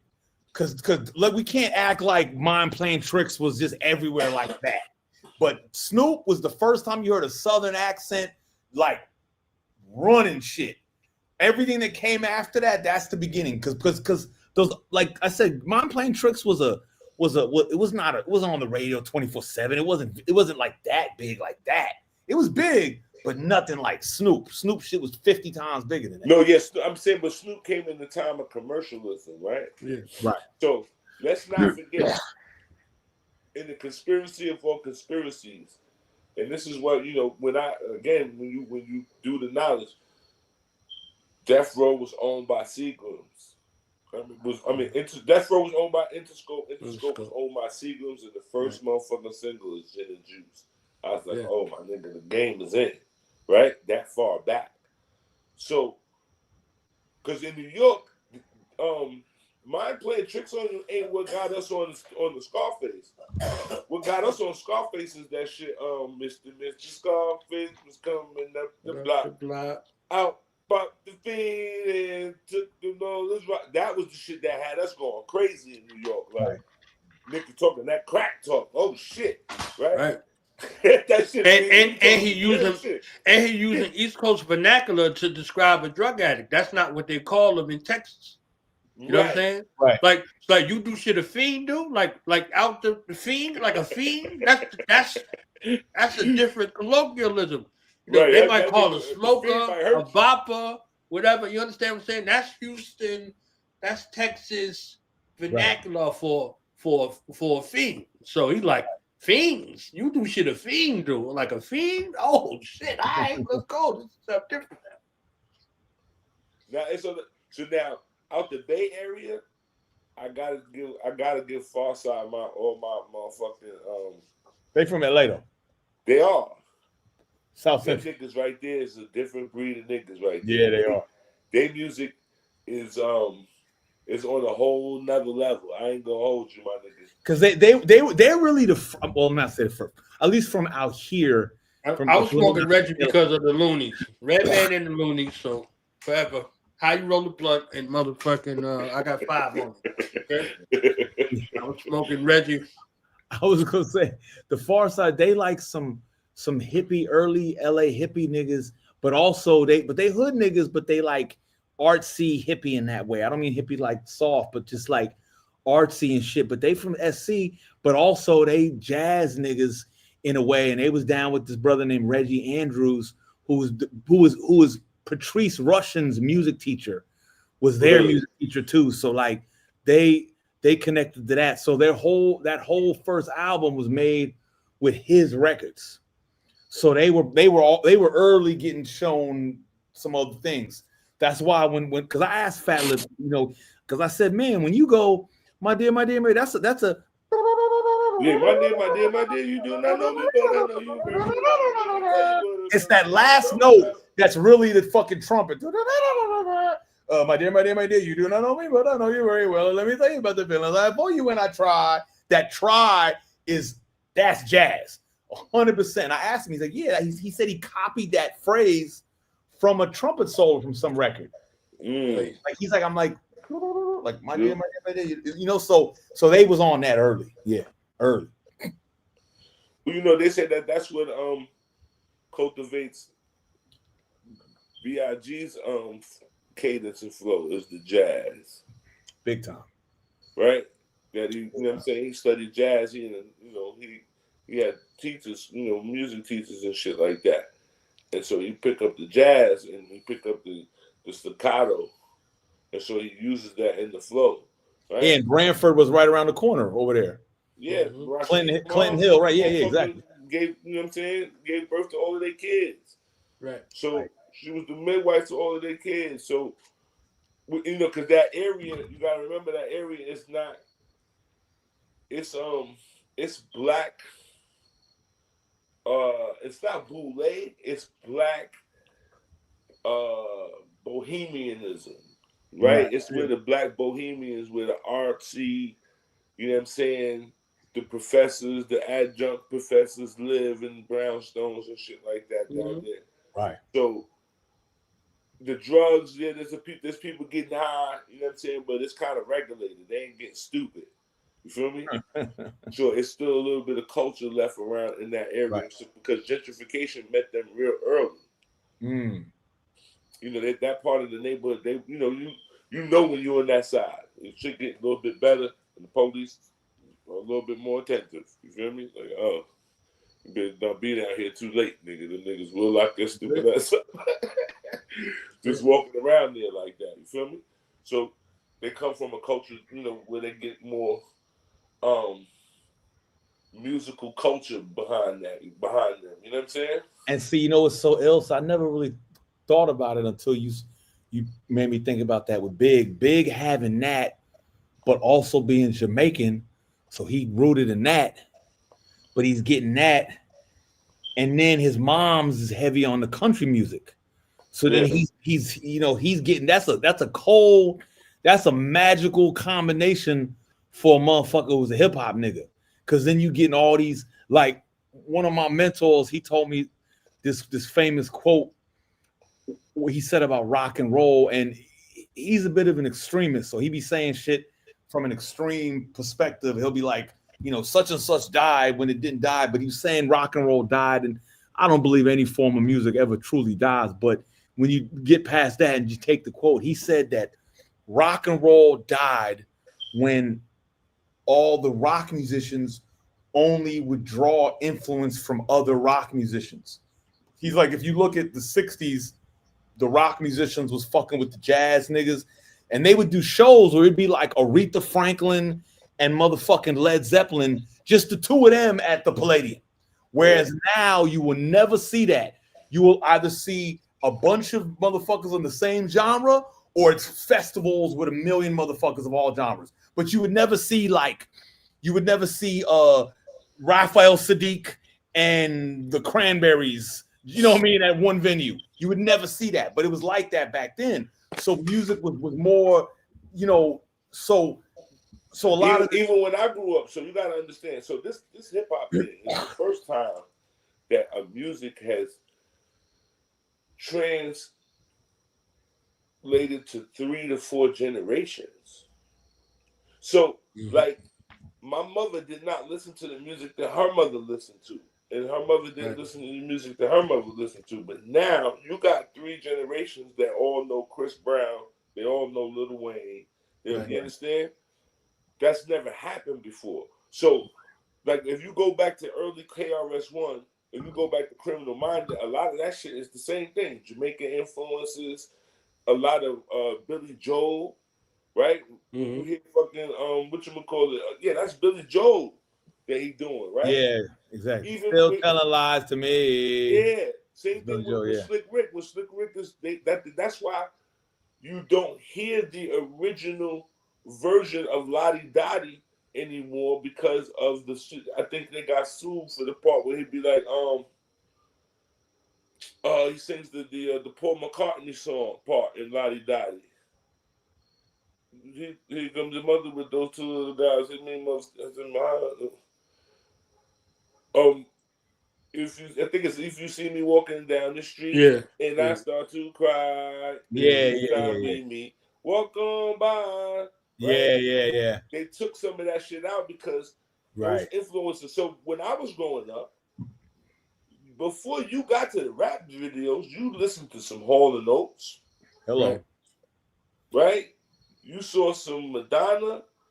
You saw some Dolly Parton. Right? You saw some motherfucking Kenny Rogers. All of right? it. Yeah. You saw the what's that? The young Cannonballs, and you know what I'm saying? Simply Red. All of that was, you was exposed to that. So Fine Young Cannibals. Fine Young Cannibals. You drive me crazy. Yeah. Right? So, I remember, what was it, that shit? That shit go. Shout, Lee's all played out. Yeah. These are the things I used to do out. Come on. Niggas would call you out if you had Lee's, because then Lee's became played, and then you had that Levi's. So now look at the first decade of hip hop, right? They say hip hop is 50-something years old now. From 73 to 83, they ain't know none of them rappers for a decade. From 73 to 83, they don't. It's like 500 rappers that's in that school that you can't name. You can't name them at all. You understand what I'm saying? Because you didn't have access to it like that. So again, so now we looking at music, and then we see the musical influences. We come from the greatest influx of musical mix that ever existed. You know what I'm saying? So all of the music that came before it, that came into it, that was sampled, that was included, that was cuts, that was breaks, that was break beats, that was all of it. All hyperdimensionalized, and wasn't nobody really paying attention to rappers. They weren't paying attention to rappers. So a decade into this thing that folks is heralding now, they ain't know nobody. So now 83 to 93, maybe you start knowing some of the people. Yeah. So 2 decades into this thing, from 73 to 93, you faintly know people.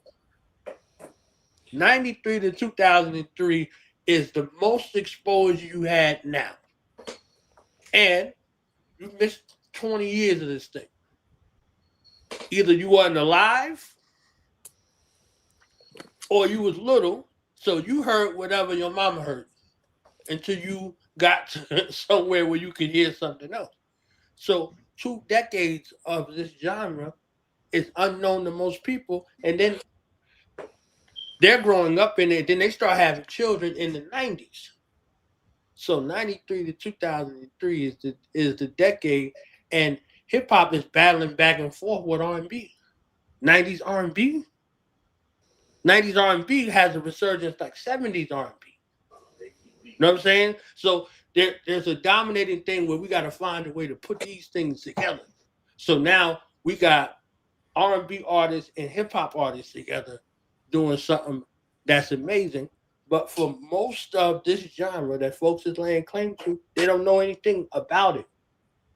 They don't know anything about it because it wasn't available like that to the general public. So now even records that were made in places that were not the region that we come from, we don't know nothing about them neither.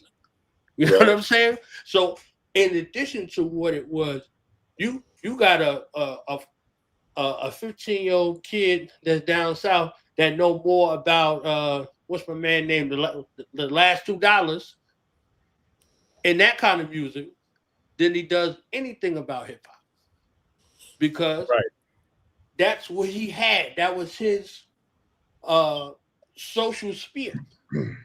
That's the music that he heard since he was drinking the bottle before he started drinking 40s. You understand what I'm saying? So it's even more scarce in a place that it didn't happen.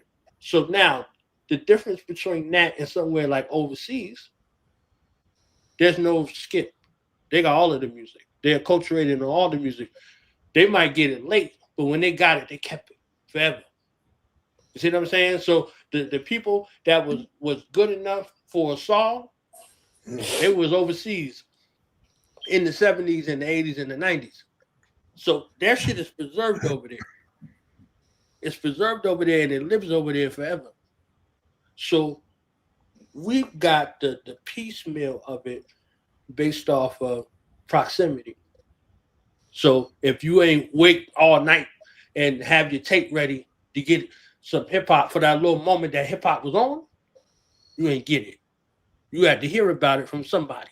You see what I'm saying? So all of those things, that's what made the radio. That's not all of the shit we heard in the street. I always tell people, I'll never forget one time I was in this club and they played Carrots One Out of Here. And I'd had a few that day and I stood on top of the table and I started yelling at these girls like hard. I'm like, not like angry at them, but just I was on one. I was like, y'all don't motherfucking understand what he just said.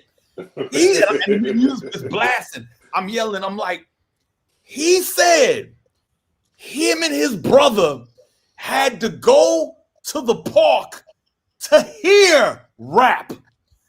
If he wanted to hear rap, he had to go to the park. That park. You're listening to rap whenever the fuck you want to. He had to go to the park at designated times just to hear rap.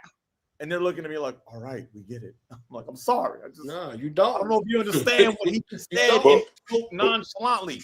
Me and my brother had to go to the park when they was jamming, when they were jamming.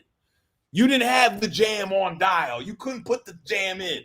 It was when they were jamming at that park in the Bronx. Like, that's crazy. Like, it's crazy. People don't really understand what that means. Now, let's talk about the things that hip-hop did to survive. Because hip-hop put on a whole bunch of different motherfucking disguises over the years to survive. Right? For something that they said wasn't going to last 10 years. That's why the first 10 years is a blackout. They thought that shit would be gone. It was a fad. First, you got Rick Rubin and them putting motherfucking Walk This Way on hip-hop. Right? They dressed hip-hop with some rock and roll so you can eat it. Put this little rock and roll sauce on it and taste this now. Right? Then hip-hop went through its hip house. Yes. You know what I'm saying? Part. They put the house music on it, right? Then hip hop came out of that. Then they put the gangster shit on it, right? Okay. And then after that, hip hop went through disco R&B. remix. No, it went through some R&B. They put R&B on her. They had to have R&B with her for you to take her, right? Then she got some reggae, some dance hall. right? All that super cat shit and all that. This is all of the different clothes that hip hop had to put on to survive, right? Before we even get to the regional shit, she just was going through these different changes, putting the other shit on just so motherfuckers would taste her. You feel me? So we gotta give it up to hip hop for even for us to even still have boom back for all of the changes that she went through. You know what I'm saying? For her to maintain her integrity somewhere in the world, they doing boom back, right? Facts. And so, you know, hip hop, we gotta give it up to her for her ability to shape shift when motherfuckers was trying to throw her out. You feel me? Because again, no other music has lasted this long. No other music. Jazz runs for maybe 20 years. Like in its hardcore, you know what I'm saying, essence of it. You got from the 30s, because not even, you got from the 40s to the 50s. By the 50s, you got the 60s is coming on, and now they bringing on some psychedelic music and some funk and all other shit, right? Before jazz, you had big band. That shit had about 20, 30 years, maybe. Before that, you got... Oh, you talking about it dominating. You talking about it lasting this long and dominating. Got you. Well, I'm saying, like, so, okay, country. So when you think about music and its progression, right? Because like I said, I was just I had my stepson watching Ragtime recently, right? So I'm telling him the conversation about Scott Joplin, the fact that he's the first motherfucker to ever go platinum.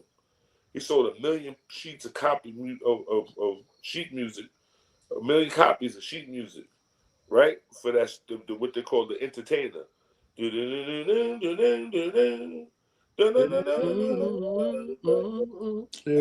Shit went platinum. And we all still know it now. Okay, so now at this time, there's no records. The ice cream trucks used it too. Huh? Yeah, ice cream trucks used it, exactly. Yeah. But we got it from Looney Tunes. They don't have radios. So if you got enough money, you got a piano in the house. And you send somebody to school to learn to play the piano, and you gotta buy that sheet music, which is 10 cents, which is the equivalent at that time of maybe like $100. Right? You get the sheet music for somebody to play that shit because you heard it at the fair, but you again, like you're talking about how we don't take advantage of how convenient the music is for us, that you just press a button and the motherfucker get to play some music for you, right? It's recorded. So now from that, we go into ragtime. So ragtime, because ragtime is the first American music. It's the first time, because before that, music was all marching band shit or classical, right? So now, and the classical shit it's not cultivated in the United States, it's cultivated in Europe. So now they bring that over here with them, they have that, and then the black people create ragtime. And from ragtime, you have the blues, they start to record the blues. And after they record the blues, they start to sell the blues, and then it's country music, right? What you call bluegrass, which is all black people playing and singing and playing that shit. Finally, we get to jazz. Remember, there was a time when the old people thought jazz was the devil's music. That's devil music, right? The same connotation as hip hop got. That's that devil music. So now we got jazz, and jazz dominates. Say from the 20s, you get jazz to dominate all the way up until maybe like the 40s. Then the 50s come along, and you get rock and roll, right? And rock and roll begins to dominate all through the 60s. And then from rock and roll, you start to get funk music, where funk music starts to dominate, and rhythm and blues. And then it's there so that each era. So none of them, this shit has been lasting for 50 years. That's a long time. For somebody, so that my father knew what hip hop is, and he was born in 1939, right? He died in 1996. He knew what hip hop is. So now after him dying, there's several other generations that now know what hip hop is, and they still, you understand? There's never been any music or any contemporary popular music that has extended this far, right? So that we have 3 generations of them. So there's a grandmother right now. So in the case of Black Dot is a grandfather. He comes from the beginnings of hip hop. He has Malcolm. Malcolm listens and grows up with all of that 90s shit. And now Malcolm has a son. And hip hop is still running. So by the time Malcolm's son, maybe in the next 5 to 6 years, he'll still be able to hear hip hop unless some new shit comes along. You feel what I'm saying? Right. That's never happened before. Never. So like, your white friends don't listen to the music that their parents listen to, even if it's hip hop. Well, most of them do. There's a disconnect with us, but there's not a disconnect with music when it goes from that vantage point, because they young rockers. They young rockers. They know who Jim Morrison is, regardless to age. You know what I'm saying? So they know, and their people are not ostracized, no matter how degenerate they are. They're never ostracized. I agree. They can eat people. They can eat people. 3 or 4 generations. They literally, like, physically could eat people. They could be hunting people and eating them. You know what I'm saying? And also the black shit is like, our shit is, we just always cutting edge, making new shit. Niggas will make some shit, and 2 years later, we already so far past it. 3 years after that, some white people discover it. They sit down, spend 6 months thinking about it. We're already into some other shit. Now they're like, damn, this is really cool. We're onto some other shit. They're like, man, we should set up a whole website and thing for this. We're on some other shit. We should make this. What are we going to name this? We should make this a genre, like dubstep. It's already gone. Niggas made dubstep and just kept going. After a while, white people said, dubstep.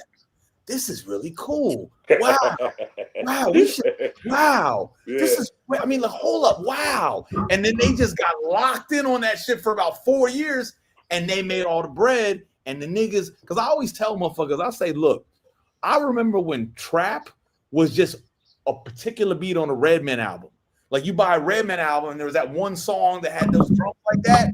Redman's moving forward. But some motherfuckers grabbing and say, we're going to do this with it. And that's just the story of really all our people. And we make shit and keep moving forward. Other people look at it and say, wow. Let me give... We can really do something with this. Let me give a Biggie... Let me give a Biggie example. A Biggie example of brilliance and pure genius is he made something palatable for people, and they laughed at it, and they loved it, and they didn't know what the fuck he was talking about. Unless you're from New York. What you talking about? Plays after verse. How you live in Biggie Smalls? I'm surrounded by criminals, heavy rollers, even them shiesty individuals. Smoking skunk and mad Phillies, beating down Billy badasses, cracks and stacks and masses. If robbery's a class, better pass it. Shit get drastic, I'm burying you bastards. Big Papa never softening. Take him to the church, rob the preacher for the offering. Leave the fool coughing up blood in his pockets like rabbit ears. Covered with white Kleenex for all the kids' tears. Versace wear. Mosquito on my riches. You know, she hopped my one's counting and one's thinking of riches. Just the way players play. All day, every day. I don't know what else to say. I've been robbing fools since running and was singing. Here we go. Snatching ropes at the Roxy, homeboy. You didn't know my flow was detrimental to your health. Usually roll for self. I have son riding shotgun. My mind, my 9, my pins, my Mac 10, my target. All you whack niggas who started rapping. So he's going through all of these things, and you're like, oh, this is dope. He just, no. He told you who he around. You understand? They're like, oh, you might see me. You might think, oh, yo, he living, blah, blah, blah. Like, no, he rolling with the grimiest motherfuckers on the planet still right now. I'm surrounded by criminals, heavy rollers, even them shiesty individuals. If you don't know what the Roxy is, Look at that. if he say he's snatching ropes at the Roxy, homeboy, you don't know what he's talking about. You're like, huh? What? Like, so it's like he's painting the picture of real live motherfuckers. Like, this is what they do on a regular. So you were like ready to die when you was like, yeah, it was harder. Give me the loot. You understand what I'm saying? That like, give me the loot. Like, I've been robbing motherfuckers since the slave ship with the same clip since the slave ship. You understand? So it's like we listen to it, but if you don't have certain cultural references and then references to that what it is, you just like, oh, this is okay. This is all right. The one that really sticks. He said, man, all this walking is hurting my feet. That's the shit that you gotta know from being a robber in Brooklyn. Niggas is walking looking. Give me the baby rings and the #1 mom pendants. Yeah, nigga. Understand? Give me the baby rings. You like what? And the #1 mom pendant. You're like, man, all this walking hurting. I mean, all this walking is hurting my feet. Nigga, that shit, listen to me. But when he said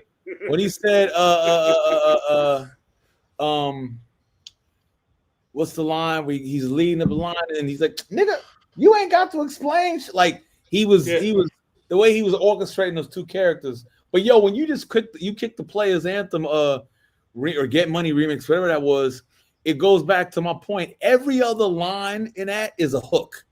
How you living, Biggie Smalls? I'm surrounded. That's a hook. You know, at the Roxy, he really pulled you in. Like he every pulled you in. line was like a hook. I'm like, that's a hook. That's a hook. You said, smoking blunts with Mad Billy, beating down Billy Matt. That could be a hook. You know,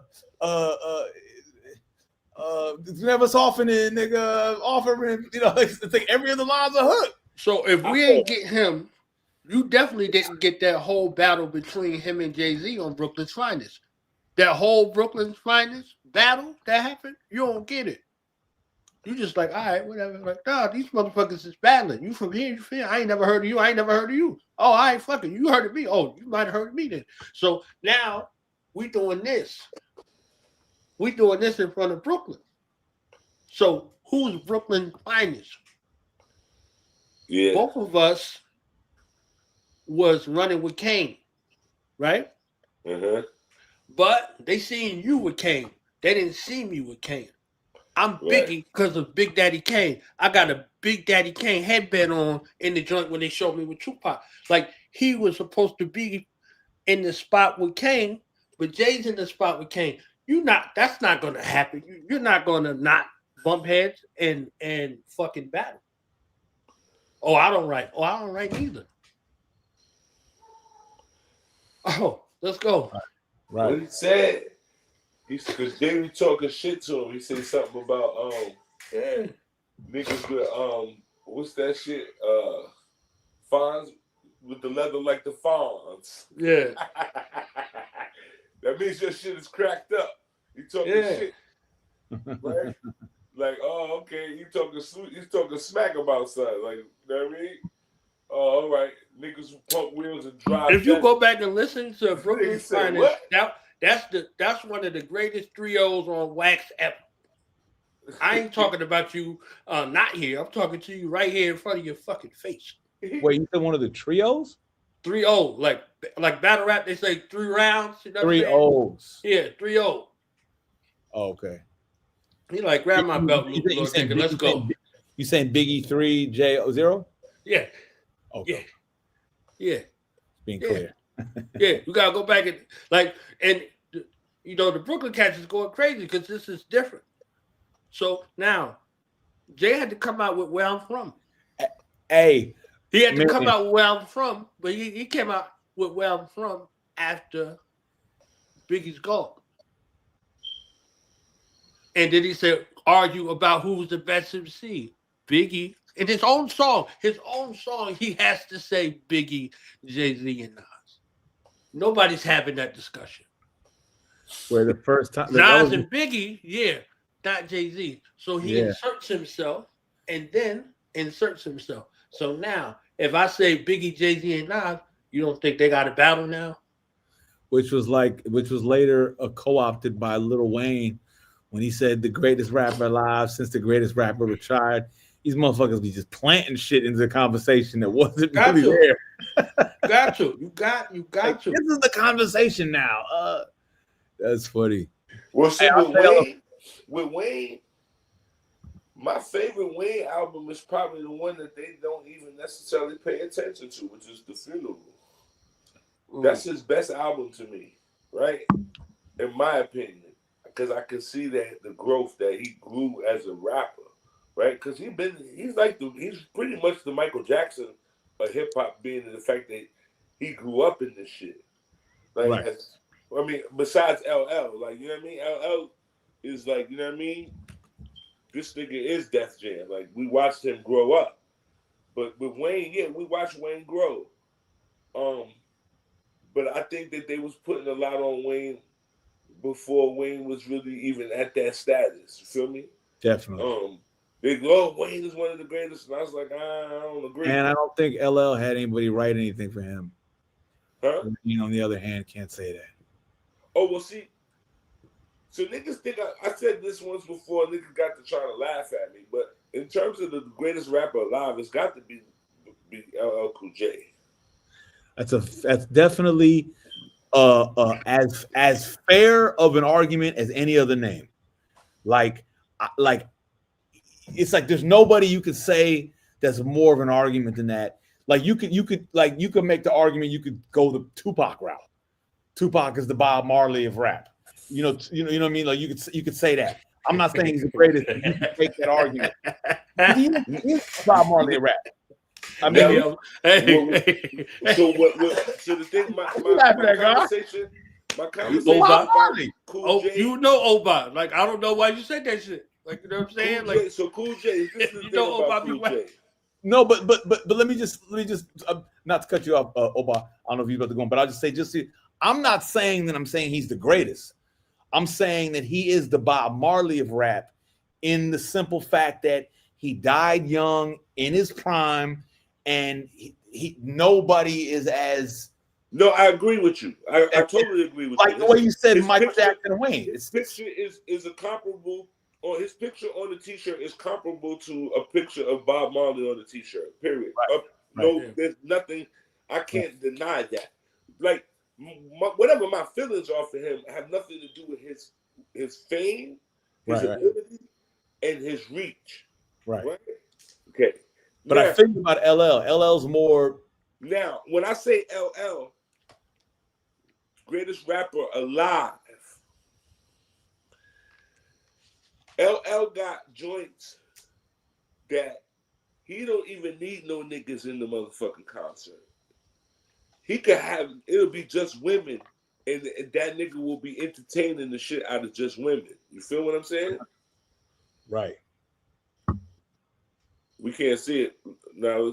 Yeah. That right there. You see that? Yeah.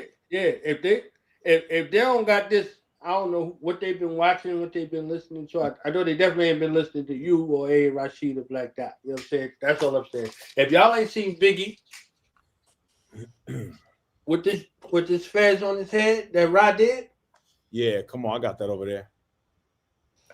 No, that's a picture of black beans and white rice. You right about L. I mean, L. That's what I'm saying. L is, if you have a sense of history, and if you value important things like categories. It's like when motherfuckers talk about Michael Jordan and LeBron, and everybody wants to try to make LeBron better, and I can break the whole psychology of that down, which falls into the category of a lot of people are afraid to admit that the greatest shit ever ended 30 years ago. They have to feel like what's going on right now is of course, or they can't deal with it. But I was going to say, so with the LL thing, a lot of people, but I mean, with the Michael Jordan and LeBron thing is, if you value the multiple categories like playoff performance as well as individual stats, defense and offense, all these different things, LL is the guy. He's the only guy who at one point he covers all the bases. He was the new nigga with the new technology at one point. He was at one point, a little later, he wasn't brand new, but he was the hottest nigga. Then he had the girl records that smashed. He wanted to be like the nigga. He was cool. His image was his whole shit was thorough. When you see him on camera, he was always ism, charisma. His shit was always, yo, be talking to the camera like you fuck with it. He never came off like, I ain't gonna say no names, but some of my favorite rappers, you put the camera on them, that shit is mashed potatoes, man. They ain't got nothing for you. LL always had that song. He always had, always on the stage, the God is a barbarian. He ain't walk around the stage like, you know what I'm saying? I'm finna just do my thing. No, LL's high energy, right? Production, he fucked with different shit. Like, he has all these categories that, that some people only have two, and you're arguing that this nigga's the greatest off two categories, and LL has them all. But you know who's the other guy who I think, if it ain't L, because I'm from LA, motherfuckers try to say Snoop. It's like, nah, we ain't finna say Snoop, man. Snoop is top 5, arguably, but we're not gonna give Snoop that. And I don't want to get into why. I don't want to, but Snoop ain't fucking with LL on that level. Cube definitely ain't fucking with LL on that level, even though these guys are top 10 all-time motherfuckers in totality, but there's certain things LL has some other categories over them. But you know who is the guy who to me is the only real competition for L? See, you think I'm gonna say Busta Rhymes, but Busta Rhymes to me is like a little bit above Snoop and a little bit above Cube, maybe a little more than a little bit above. He's above them, but he's not at LL. But you know who fucks with LL? It's motherfucking Redman. Oh, Redman. But see, Redman never got to like, because as a recording artist, he never had those mega hits that L had, but he's the how high nigga. He's, hold on. Let me I don't mean to cut your wisdom. You got it. Okay. If there's no Redman, there ain't no B.I.G. Ooh-wee. Let me just say that right off the top. Okay, we're gonna go all the way back to Lord Finesse being the father of the punchline. Right. Talk about the governor. Lord Finesse being the father of the punchline. But the person who took that shit to another level was Redman, right? That first album is integral to everything that come after it. The only thing that I can tell you that gave Redman its wings before it was 3 Feet High and Rising. 3 Feet High and Rising is the reason why NWA do motherfucking skits on their album. Remember that. Okay? So when we get to Redman, so I always tell niggas that if Big didn't meet Puff, he would have been another Redman. And what I mean by that is that Redman is so nice that he can rap over anything, and so them niggas don't be selective about the beats, right? Straight like that. Yeah, over the years it got a little more. And they was not trying to fuck with the sample, so they just went into and you had to be that nice. And you had to be that nice to be a Jersey motherfucker. You had to be that nice. Because everybody was that talented, but everybody wasn't that nice. So there's a group on both levels. You understand? Niggas like Red, Meth, right? Who else that's like that? Where they like these niggas rap so well. Oh, Ludacris. Ludacris is like that. Teach. If that nigga, he could just rap over anything. He's just rapping. You'd be amazed because this nigga rapping. Fuck with the beat. Phenomenal. Right? Snoop was one of those guys. Snoop gave at one point, but it didn't last as long. Because First album, yeah. But it didn't have, like what I'm saying in regards to making 2 lines rhyme. That was the stanza for the MC. 2 lines rhyme. Right. Snoop made a whole line rhyme. Like a whole line rhyme, and then people started adapting to that style of rhyming. Yeah, he hopping like a rabbit. When they hit the window walls, I got to have it. he kind of lay falls back in the cut. Like but he like falls a beat. that, but he falls. Hold on, wait. What I'm saying real quick. What I'm saying in regards to the simplistic difficulty of it is already something, like you said, something dope in the line. Now the second line kind of make it make sense. That's already a thing already. So instead of saying, all right, I'm gonna do that, everybody's doing that, I'm gonna make a whole line rhyme and word rap syntax. Like a part of, like when you look at English, there's a term in the syntax called word rap. Like you make a line rhyme together. That's not something just independent of hip hop. That's in the English language. Or telling a sentence backwards, inverted word order, right? Mm-hmm. So all that word rap and then inverted word order become two styles that make two MCs have an ability that's bar none. So when Nas told that whole story in reverse, you understand what I'm saying? That became something. It's like, oh, he did this. Snoop made the not need for the second line to rhyme with the first line or connect it together.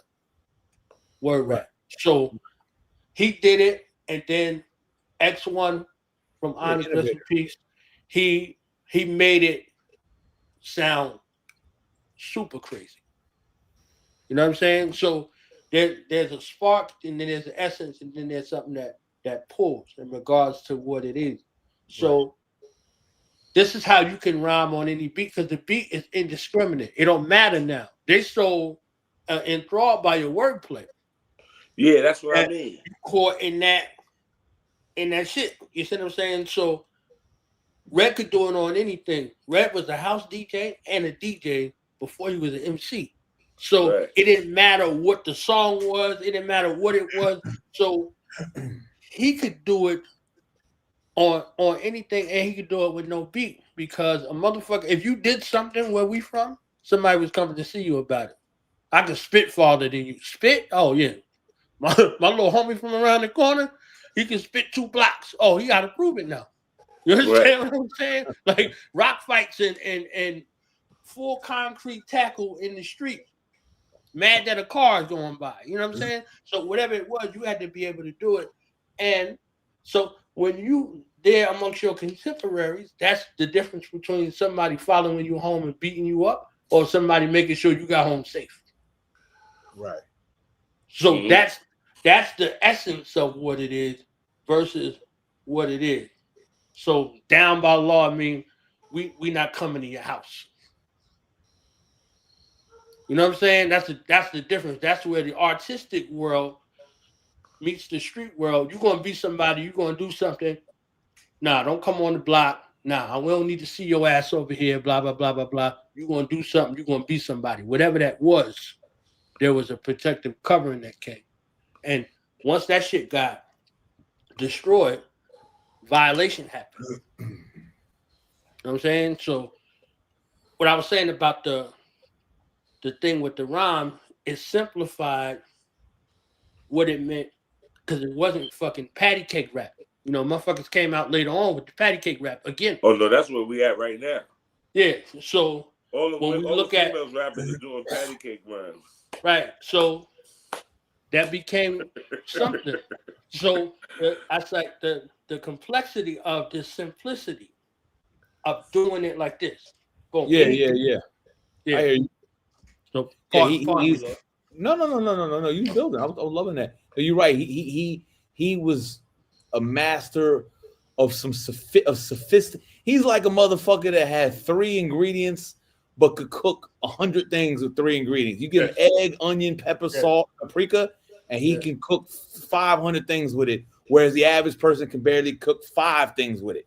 Like Snoop he didn't have a wide vocabulary. He didn't have a lot of, but he was just so nice with what he had, and was just so, and like you said, he could just stop whenever he wanted to. Similar also like to Biggie, where he didn't have to follow conventional patterns. He could set up a pattern and you're following it. And then he's like, but I'm going this way now. Like, you know what I mean? He could just do what he wanted, and that is more magical than a lot of these motherfuckers now that just have brilliant syllable. You know, I'm gonna land the syllable here, then I'm gonna land the syllable here, and then I'm gonna say punchline here, and it's gonna go like this, and it's like it's brilliant, but it's like formulaically brilliant. These motherfuckers created formulas of their own, and that brings us back to Redman, because Redman is one of those dudes who would come with a style, have a formula. Then he's the first one. Like when he said niggas be like, "Oh, you switched your style up," I know for a fact that's what 50 Cent was thinking of when he said Banks was like, "Tell him go and switch your style up and watch the money pile up." He was doing his Redman shit. I remember when I first heard that, I was like, "Yeah, that's that red shit." Like you brought that back into the modern time, like for new niggas that wasn't there when Muddy Waters and shit came out.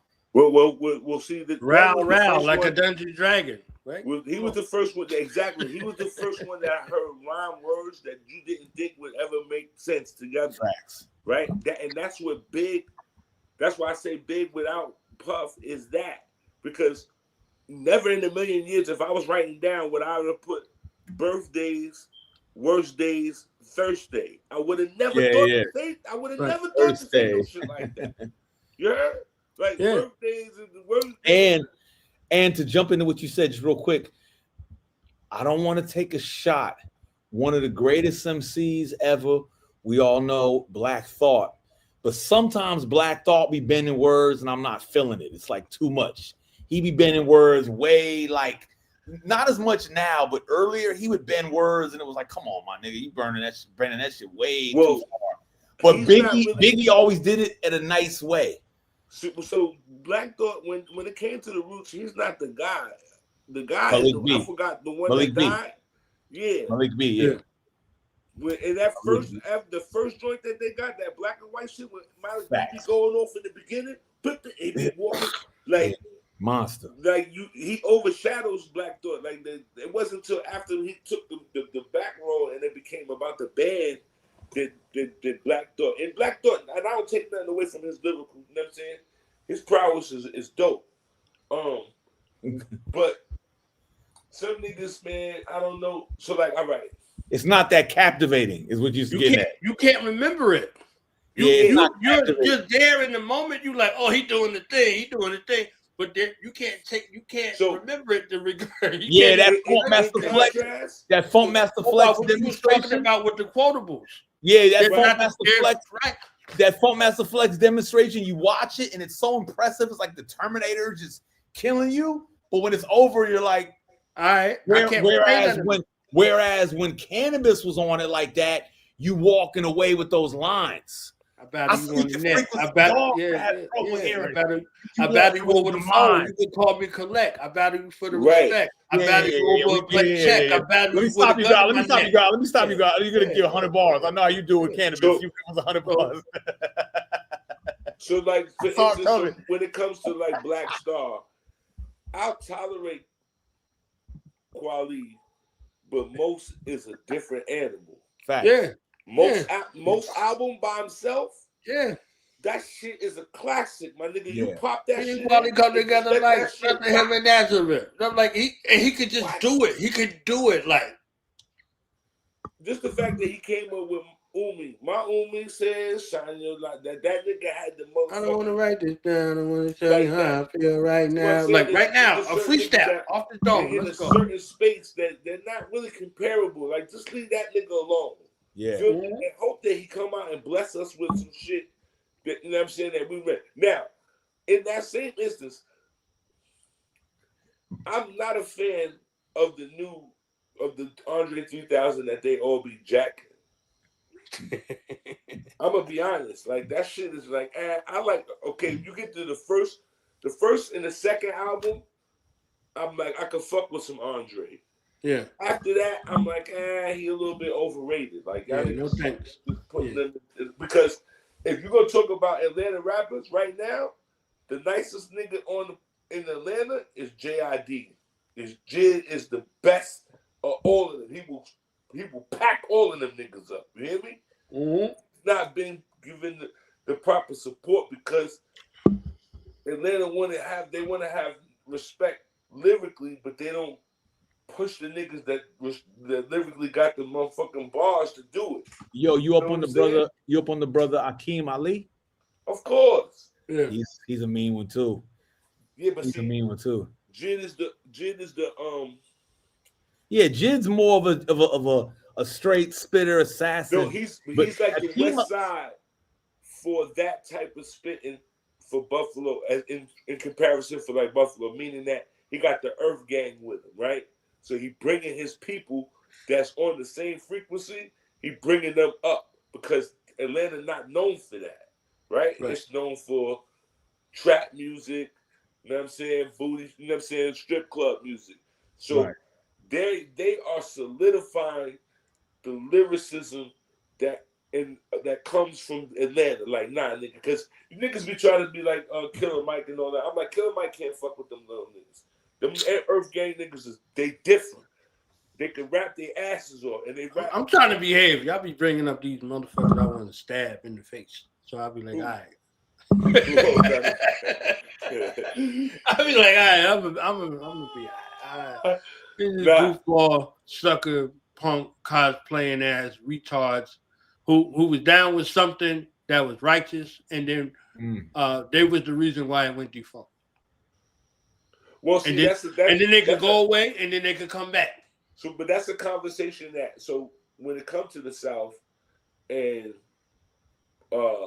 Black Power politics, you know, in the immortal words of Fred Hampton Jr., we appreciate you coming to the movement, but you got a late pass. So sit your ass down and shut the fuck up. Right. So the South has to rectify the fact that for the last 40 to 50 years, they have been the detractors of all of this black love. Because when our people was talking about that shit in the 60s, they was like, that shit ain't got nothing to do with Jesus, and they was like, fuck that. Right? So now you don't get to try to push RBG down my throat. You broke it down though, Oba, when we did our interview. You broke it down in the interview. I just want to add it in real quick because I think it's of vital importance. So when they see it, they'll be able to see it. They can't say, oh, this sounds contrived. No. The internal strife is y'all left us.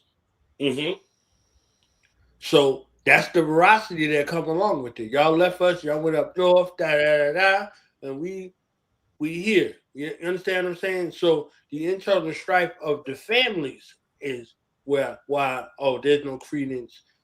You know what I'm saying? Y'all still in outhouses down there. We doing this kind of situation to where the depravity and the indecency too. That's another one that you broke down. Not in the interview, this one, but in interviews previously in regards to what is deemed as deplorable. You see what I'm saying? So you don't have the decorum. You used to going outside to use the bathroom. You know what I'm saying? So now you in the project, and the project was the downsides for the military industrial complex. That was the place that they kept you before they released you back into society. Right, the debrief. Right. So now the military industrial complex project comes from Nazi Germany. You see what I'm saying? So that's the place you went for extermination. So this was the holding place for extermination. So that's the one side. Those were the ghettos, right? Those were the ghettos. So now when you put Brooklyn, for instance, Brooklyn is a German word. You know what I'm saying? So from Brooklyn to Brooklyn, right? So the German military industrial complex that exists over here and over here simultaneously. Both of them have the ovens that you go in and the gas that you get, but you don't die in Brooklyn by the gas in the oven. You die in Brooklyn by the gas in the oven, so to speak. You understand what I'm saying? So it's one and the same in regards to that. So even laying claim to it in a way, it means something. It means an allegiance to the gas in the oven type situation. You know what I'm saying? The Holocaust, right? So when we start looking at that, and in essence, this is the factory that's made. So there's a Or the ghetto. said, yeah, the ghetto, right. The ghetto. So, it wasn't always called that. Right. So it becomes a military psyops now associated with the word. So now you wear it as a badge of honor, not knowing its origin in that essence, right? Knowing its origins in the essence for you, but the same thing is still happening. You're still in a place of extermination. You see what I'm saying? So you basically and essentially mark for death with it. I mean, so I'm just looking at the parallel in regards to how these things kind of work together, and they work together, and they've been working like that. You know what I'm saying? Well, yeah, that's the thing. You know, it was technology. So now you come from a tenement where you have to have a lamp, right? And in those days, those light bulbs will catch a fire, right? So you got lamps in the spot, and then you go from that to elevators and overhead lighting, right? And the projects. So again, like you said, the ghetto. How did it change to the ghetto? Because it wasn't always called the ghetto. It used to be the slums, right? And then all of a sudden you start calling it the ghetto, right? That's what the Israeli knows. Yeah. And so it was the slum lords in the tenements. I watched my family go through it where they would, you know, when they would come down south and they would come and talk about the affairs of the land, and motherfuckers would get upset. Like, y'all niggas ain't down here. Fuck you got to say about any of this, right? And that created the rift where my family stopped going down there so much because you're not welcome. You know what I mean? You don't know whether or not you can eat the food or not. Because motherfuckers get on some bullshit. They want you know what I'm saying, you're part of the land. Because they feel like you don't belong down here because you live up north, right? And so this creates the rift between the north and the south. And then eventually the north and the west, right? Right. Because the west is made up of southerners that just went west. Yes. So now you either further away for me to even visit you. So now them cousins, I don't see y'all at all, right? You move to California, that shit is over with. We'll see you at the funeral. You know what I mean? So, you know, we have to address that within our culture, the fact that there is a rift between the South and the rift that nobody talk about. Our color, you know what I'm saying, complexion issues. We have to address that shit. You know what I mean? We have to address the motherfucking fact of our living circumstances, which leads to, like you said, deplorable fucking behavior where motherfuckers be touching on motherfuckers because they all on top of each other. Right? These are all the things that have not really been, we don't like to talk about because don't nobody to see their dirty laundry. Right. But this is what it is. As a group in a community, we have to address that, and we have to create our value system so that we make it so that we have our own commandments. What is, because we've become jaded with drugs and fucking money that motherfuckers think that anything that they do for $1 is okay, and there's no fucking moral, you know what I'm saying, consequence to that. And so that's where we got to change some of this shit. So it ain't enough for niggas to just drop their flags. They're going to have to necessarily commit themselves to some volunteer work after you necessarily, you know what I mean, contributed to the destruction, you know? Yeah. And either you atone or die. That's simple. You can't continue to exist. You know, they had the boxing revolution in China, right? Yeah. Put them against the wall, man. You don't want to stop using them. Yeah.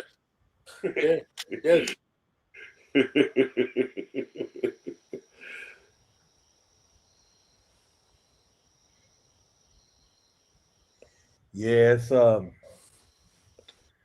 lot of conversations that people just don't want to have, and they just holding us back forever. It's like forever. Like, you know, they say exposure therapy is like the best way to get over something. Talk about it, man. Get it out. It's like so many conversations people don't want to have that in every area, but like these conversations, even down to that shit, like with regional biases, and sometimes people want to act like it wasn't a certain way when it fucking was. There was a time where everybody that wasn't from New York felt like New York was shitting on them. But then the flip side is when the New York niggas say, yeah, but we was like that inter-boroughs. We was fronting on each other's boroughs. So we from other cities, and we looking at them like, oh, they hating on us, but it's not like they just loving everything, and they just really, you know what I mean? So a lot of those things, these conversations reveal these things. But if you don't have the conversation and no one says, hey, we was, you know, and that's the problem. Everybody wants to just keep it moving. And well, people have selective amnesia. Listen, I had a godson, right? He was from Newark, and we would have these conversations. He was like, oh, New York. And I was like, you know, there was a whole time when Newark was running this shit, right? He was like, what are you talking about? And I'm like, there was a whole time when like he ain't got no clue. He ain't got no had clue. that shit on lock. Like, yeah. What are you talking about, my nigga? It was a couple. He ain't got no frame of reference. That's what I'm saying. By the time you get to a red man, you understand that there was Lakim Shabazz, there was Poor Righteous Teachers, there was motherfucking Latifah, there was Naughty by Nature, there was Apache, there was Lords of the Underground. Before we even get to some red men. Right. YZ. Like, there was a bunch of niggas from Jersey that had that shit. There was no questioning. Yo, YZ is one of the unsung heroes in hip hop. Niggas act like he didn't exist, right? But YZ was the dude that was holding it down for Jersey for a minute. He was like Jersey's Rakim, nonetheless. You feel me? And hip hop has kind of erased all of that shit.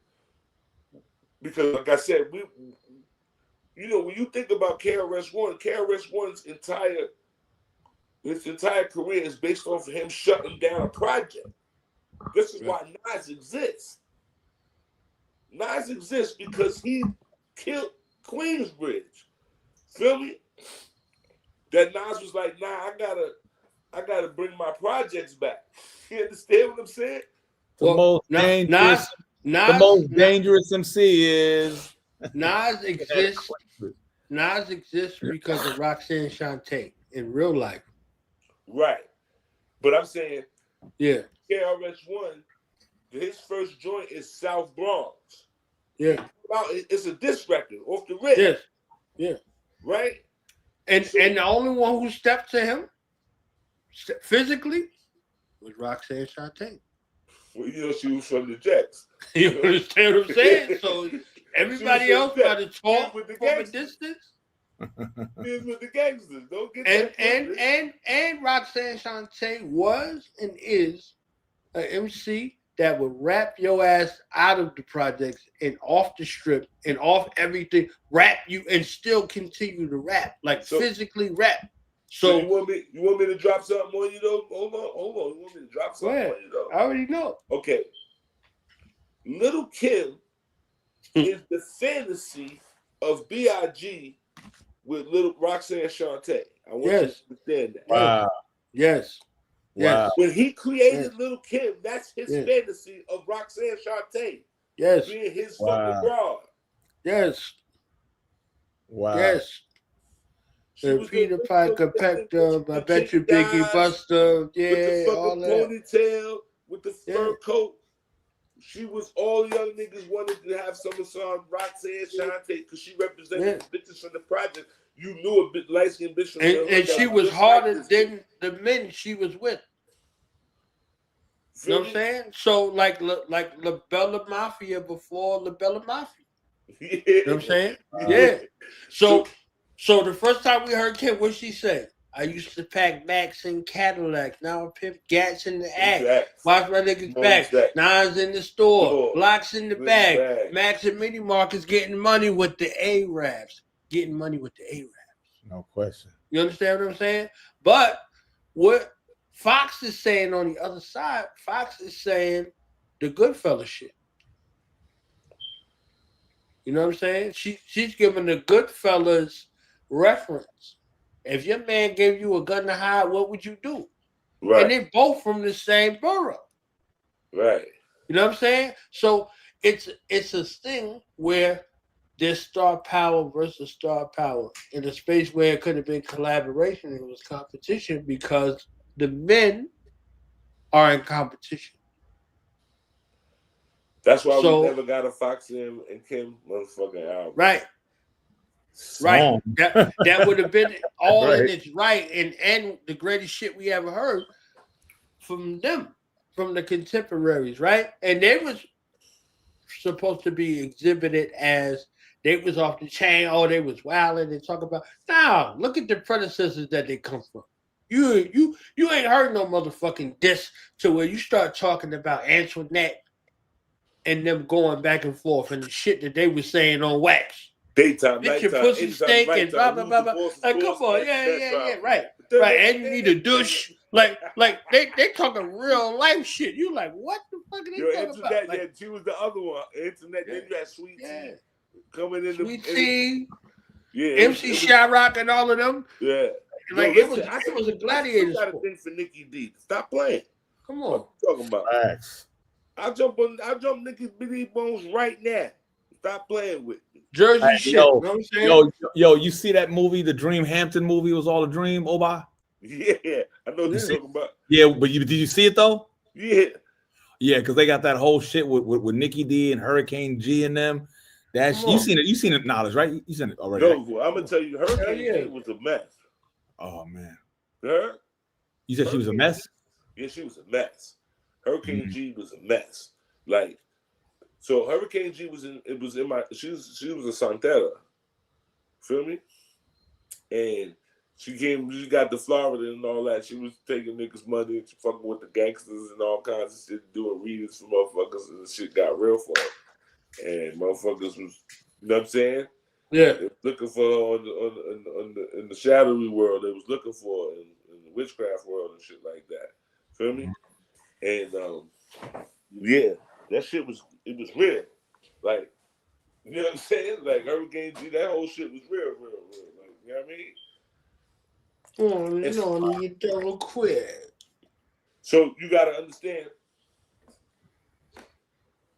you know, they put these narratives out there. There's always been females in hip hop. Right. Miss Melody, MC Light, you know what I'm saying? Like Muhammad D. Muhammad D is one of my favorite rappers. Like, if I had to bet, like, if they was like, all right, she got to rap to save your life, and you got to pick somebody, I'm gonna pick Muhammad D to freestyle and save my life. I swear to God. Radhika gonna save mine. You know what I'm saying? Radhika gonna save mine. And y'all seen one that you know none of those ones is fucking with on the stage. Ty Phoenix. Yeah, Ty Phoenix. Hey, I got $1 billion on top. By the second hook, your song is up to par. Hey, I'm gonna tell y'all like this. So in that thing, if it was freestyling to save my life, yeah, I'm gonna have to think about it, but it's gonna be something ultra aggressive like a Rod Digger or something. But if I'm choosing my favorite female MC, that's Hurricane G. I just love that voice. I love that, just her abstract shit. But I was gonna say, but my favorite verse from any female MC, and if y'all ain't seen it, I don't know if y'all might have seen it. It got a little play back in the Rap City. Y'all remember when they had that album, The Bloods and Crips? And the Bloods had the Pyru Love, but the Crips had the song called Steady Dippin', produced by Battle Cat. And there's 3 dudes on it, and there's a girl, she raps second. Her name is C Note. And she has, to me, the sauciest motherfucking appearance of a female ever on just this one verse. She be like, I got my jack strapped down by my cleavage, and if a nigga want a jack, I'll take him where I got the strap with my tight good mango at. Take him to the hotel, got something to prove. Some bust a Long Beach Jack move. Me become a slob. Oh, never see Mia rolling 20. Crip forever, but she's so saucy with it. Yeah. Oh, I love that girl on my heart. The motherfucking game. They mesmerize. It's a video for it. She's in the car. She's telling you that they're gonna send me to rob you. Huh? They're gonna send me to rob you. They're gonna send me to set your ass up. Like, oh, that's what she's rapping. Yeah. Like it's a beautiful, like it's popping. Bad. She had the hat on with the she was so pretty, my nigga. So pretty. Woo. 5 footers was my motherfuckers. Yo, I battled Neb Love. I battled Neb Love from the 5 footers, and I lost because I was serving dudes all that day. When I got to her, she's in the show. And I'm looking at her like I'm battling the girl that was rhyming on the bus in the show. I'm just kind of like, but I remember what my first line was. No bullshit. I mean, low key, I should have won by the strength of this first bars, but the judges, they was riding with her because she she had a little more. I ain't go front. She had a little more intensity, but my bar game, my first shit, because I once I realized I'm battling her, I look at her. And I put together 2 bars, and I look at her and I say, ain't nobody gave a fuck about your flow since you was freestyling on a bus in the movie The Show, and that was 9-4. So now we get today or some shit like right, but it didn't matter because she was her, and I remember Evidence from Dilated and Jermaine Dupri were the hosts. And I mean, I'm not the host. No, Evidence was the judge. Jermaine Dupri was the host. And he's like here, like he's not gonna ride against a Debrat type of energy. Exactly. Yeah. God bless him, man. But then me and her had a conversation on the phone like 2 years later via a mutual friend, and it was all love. She was all good, man. Classic, man. He was trying to stab him by then. He was like, hey, Yo, I gotta get out of here, my nigga. I gotta go fix the truck. I gotta put my battery in. Yeah, it's been a couple hours, man. I think I'm gonna slide and ride and glide too. My brother, y'all there. Look, y'all gonna just leave and shit. Y'all gonna start all this shit and leave. Fuck both of y'all. Man, it's been about 3 hours on mine. I don't know how long y'all been going, but yeah. Nah, they gotta go get that rites of passage. You know what I mean? Screenshot. And part 2 coming out real soon. Woo. Yeah. I like the theme of the covers with make the music with your mouth is. Make the music. So the twins. Make the music. Make the music with your mouth. The first book. Hold on, let me get the first one. Hold on, real quick. Yeah. Young Hunt. What's up, guy? You still robbing with Biz or no? Oh, big time. So you see, it's the red and blue contrast, right? Yeah. Okay. And these he's red a and slick motherfucker, man. I'm telling you. I'm telling you, Young Hunt. You know I love this motherfucker Oba in real life. Right? So one is water. The leopard is in the water, because leopards go in the water. So that's motherfucking crocodiles and shit like that. They're the only cats that go in the water. Yeah. And then in the tree with the fire. Feel me?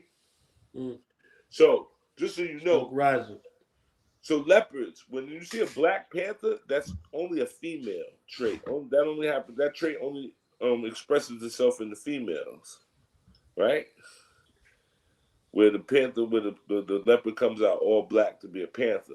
It's always female. So this the first book is about he fucked the world up and he made the world true at the same time.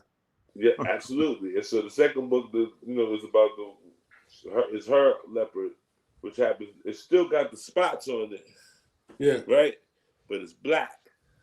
70% of the work that was done in the Black Panther Party was done by the woman. So it just coincides. It coincides, right? Yeah, it just coincides. Wow. Yeah. The leopard, when you see a black leopard, a black panther, that's always female, right? That gene only propagates amongst the females in their chromosomes. So in Yoruba they call it so the word for leopard is ekun, and then when it's a black one they call it amotekun, right? And they say that they find this word in the book of Coming Forth and Going. Yeah. The word amotekun, right? That the leopard is always see that, so that these special animals, the leopard, the crocodile has spots on them too. The tortoise, the turtle has spots on them, right? Yeah. And the guinea fowl got spots all over him too, right?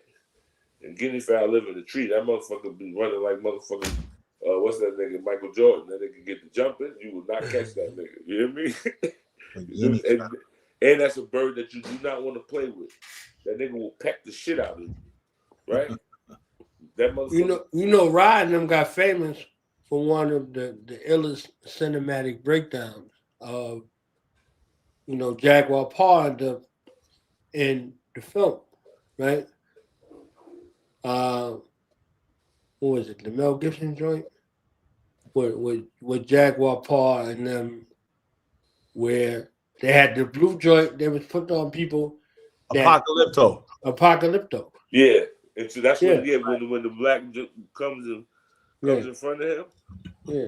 That's a symbol again back to the royalty of all of Europe is based off this leopard, right? Mm-hmm. So all of the royal lineages pledge allegiance to the cult of the leopard, right? And they established lineage with it. Yes. So I'm such and such from such and such and such and such, and this is my son such and such, and his family is gonna hunt here. Who are you? Remember this. They say that in the breakdown. So you take 3 to 4 families to make a clan. Mm-hmm. Take 3 clans to make a tribe. Mm-hmm. Take 4 tribes to make a nation. Mm-hmm. So we first have to build up our homes first. You can't be in an organization if you and the people that you share blood with ain't on the same accord. Right. And if the people that you share blood with ain't on the same accord, then go make you a new family so that they all be on the same accord as you, and then you could join the motherfucking organization. You understand? So that's the key to it. So, like I said, the leopard is the symbol of the stars in the sky, and because the leopard sleeps in the tree, he's not affected by the magnetic pulses that the earth emanates at night or through the day, right? And so, if you want to believe in some type of diabolical figure that live in the center of the earth, that shit is still emanating. And in X-rays through the ground. So because human beings, we lay on the ground horizontally, we are affected by that. But the leopard, he does not. He sleeps in a tree. So he's affected by the gamma rays and the X-rays of the sun. Right? And so he's influenced by God and not by the earthly terrestrial energies. Right? So look into the leopard. The leopard will take you down the road, down the rabbit hole, where you will find all of the different clans and how they intersect with one another. Right? It's all the way back in the front. Let you be stuck. Argument that people keep trying to have with me, but so sometimes you get these sound bites about history. So they say something about corn only coming from the Mesoamerica. No, my nigga, they had corn in Africa. Feel me? Right. Don't tell them nothing about nothing. Tell them to buy the motherfucking book. Tell them where to get the book. If they want to buy the book, if they spark now, either they black beans or white rice, whatever the fuck. Yeah, you can go to Omedina.com, right? Omedina Productions. You get the books, they're online. There's a glass of water and a candle. I got the coloring book, and then I got this book, and this book will be in circle. It'll be up for sale in about the end of this month. We're gonna put it out. It's already. It's done. You just got it. You know what I mean? So after y'all come from the Capadonna party that motherfucker Young Hump is hosting. Yeah. Later on in the month, when we leave Virgo season and hop into Libra season, okay? We close out the month in Libra season. It's good for your duality, right? So for all of you duality motherfuckers, divine masculine, divine feminine motherfuckers that's out here, you gotta have both books. If you ain't got both books, don't talk to me about shit. Okay? Libra. I'm just tell you. You understand what I'm saying? Yeah. So we're gonna have Oba back at the end of the month when this other joint drop, and we're gonna get into it, and we're gonna do something great. Yeah. Yo, enjoy the book, y'all. I gotta go. I gotta go try to put this battery in. All right. Peace, y'all. Love always, every time. Okay. Young Hump, don't leave. Don't stay. No, I got to bust a move. Give right me now. 4 seconds. Give me 4 seconds. Let me do this ultramagnetic shit. Let me do this ultramagnetic shit before you go. Please. Pretty please. Sir. Okay. We're about to get ultra and magnetic. Show them the shirt real quick before I push play on this motherfucking video. Get these so I can be with Young Hump out in LA by September 19th so I could be at the motherfucking show to give y'all the show, when the show. Look at all the individuals you get on this shirt. You get Knowledge Born Alive. You get Young Hump, Killah Priest. You get Oba, Thursday House Third. You get DJ Excess. You come on, man. Don't stop. Don't motherfucking stop. It's ultra. Top Phoenix. That Kai Zodiac in there somewhere too. Kai Zodiac in that motherfucker. You understand what I'm saying? Everybody's in there. Come on now. I'm skinny, but I'm lifting with Young Hump to get brolic. Ultra extravagant MCs. Ultra. Come on, yeah, MCs. Ultra. You don't stop MCs. Ultra. Talk to him. Introverted, Derlix, word perfect, service, punctuation, murdered, word wizard, Merlin, and Thurston. Got pumpkins bursting, checks on the dick, keep they compass searching. High frequency, speaker bleeds, nicotine, smoke signal, whistle, simple, sipping tea, the stencil of a temple, the mental misery, essential in the rental, meant to pick up speed. Protocol dogs, tours and flights, go to war, sure, I'm endorsed to fight. Synchronized women, meetings and fine linen, fees is 9 digits, beat it in 5 minutes. Multiple equipments and sonics, electronics. Skinny, but I'm lifted with thirst to get brolic. Technique like leaky leak with the sea moss. Still other bells talk about me to they me malls. Environmental topics, science and innovation. Like how thick these chicks are, and do we just fuck them or date them? Reharmonize or the ill verbatim. We got ideas over here that got Spielberg way. Hey, yo, talk about it. Pieces with Elises and the leather blazer flavor. Shams the Batman laughing, talent with the razor. My quarters feel real, Bill Blast in them. Calvin Klein's rhyme, big dog, don't pet them. Fiddler on the roof, niggas on the deuce. Know the ledge friends before slipping on the juice. Dope green leans while begging for a fix. One that posts up, goes up, stole the extra rings. Extend myself to lend a helping hand. Extend myself in mommy mouth. Hopefully she doesn't have a man. If she does, I understand. I'm irresistible. I pull up to the festival and get to blend it on them like a vegetable. Lord, help a nigga, it's your birthday. Come on, the imagery I see, the magnetic chemistry, the thing that makes the things do the things in proximity. I got chicks and kissing me cause they into me. Ha. Boy, oh boy, niggas is really rappers, right? Yeah, niggas is busting niggas. Yo, my nigga Thurston had a third, that nigga, boy. Young Hump, that nigga. Got to send some shout outs. Gotta send some legendary shout outs one time. Let me start it off by saying, yo, shout out to Mario Lopez, man.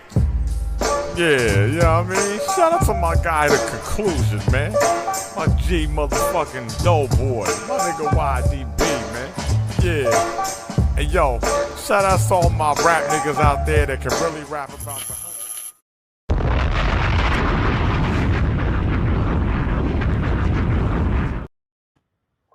Hope a nigga is your birthday.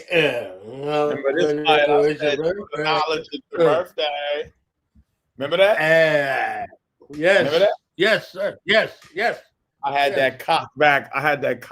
Like when I say this, ooh, I'm gonna get him. I'm like, yeah, do the knowledge it's your birthday. I want to be like, stop the beat. That's classic. Yeah, Oh wait, I did I stop the do beat understand. because I kicked that acapella. I did bring it back. I did. That's right. Yes. It's acapella. Yes. I wish there was Yes. footage of that. Damn, man. It is. Oh, wait a minute, there is. I'm tripping. I got to do my homework. Yo, it's a whole movie. It's a whole movie. Yo, I have to pick my nose and dick my hose. Yo, I'm out. Peace. Yo, do the knowledge radio for your viewing, peace to the God, knowing, and pursuing pleasures. Peace to the gods. Yo, my brother, you know how we rock. It's always sincere. My brother. Right. Peace, everybody. Make sure y'all get these fresh He's bookable. He's bookable all over the planet. If you don't have Young Hump, aka Hump Low, as a host for your event, I don't respect your event. Young Hump, Thurston Howard III, is the duo dynamic of dastardly dangerous, disastrously diabolical, delectable doing. God. Okay. Teach. You understand what I'm saying? Yo, I'm coming back shortly. We're gonna have another one of our movie outings. I'm gonna throw it out there right now. I got some new revelations about poetic justice. I got some new revelation. I'm gonna look at my notes, but I'm gonna just throw that out there for right now. But yeah, I'm out because I gotta handle something right now. Yeah. Peace, God. Let's go. Let's Peace go. to God.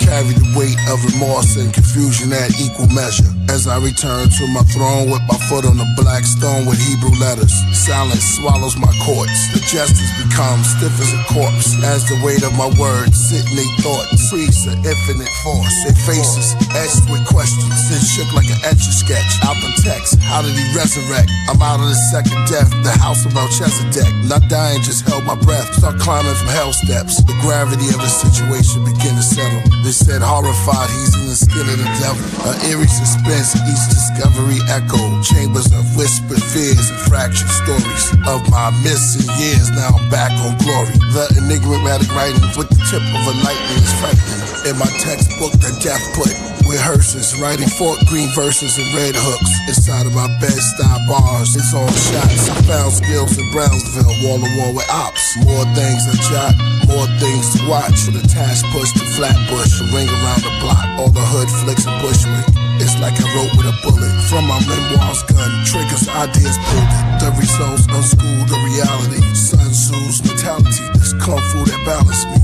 But T makes me the Alpha Omega MC. I died laughing, attended my own funeral, left wine glasses, shedding tears of joy like weddings. In the atmosphere near destroyed, my index on Jesus' death. Till I get my point across, took the stride of torrents, trying to wipe the anointing off. Lamps with no oil, y'all vessels for the devil. Throw shade, roll over in your grave, I got the shovel. My face in the terror. Read your palm, see the storm, escape from the ghetto. Where the air thickens a pair of griffins above the stained glass window sitting. Angels clash in my writtens. There's blood, painting, ashes in my scriptures. Back off, this ain't what you asked for, it's forbidden.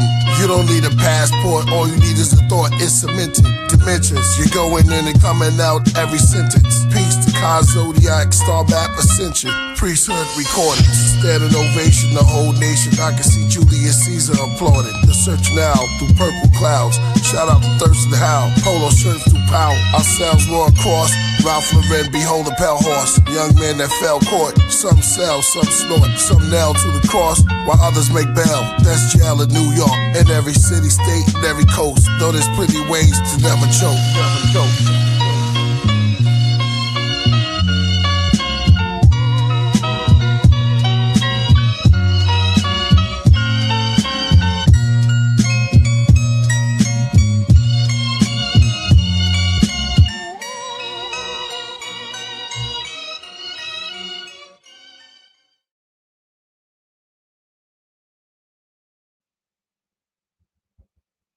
I'm gonna run it back.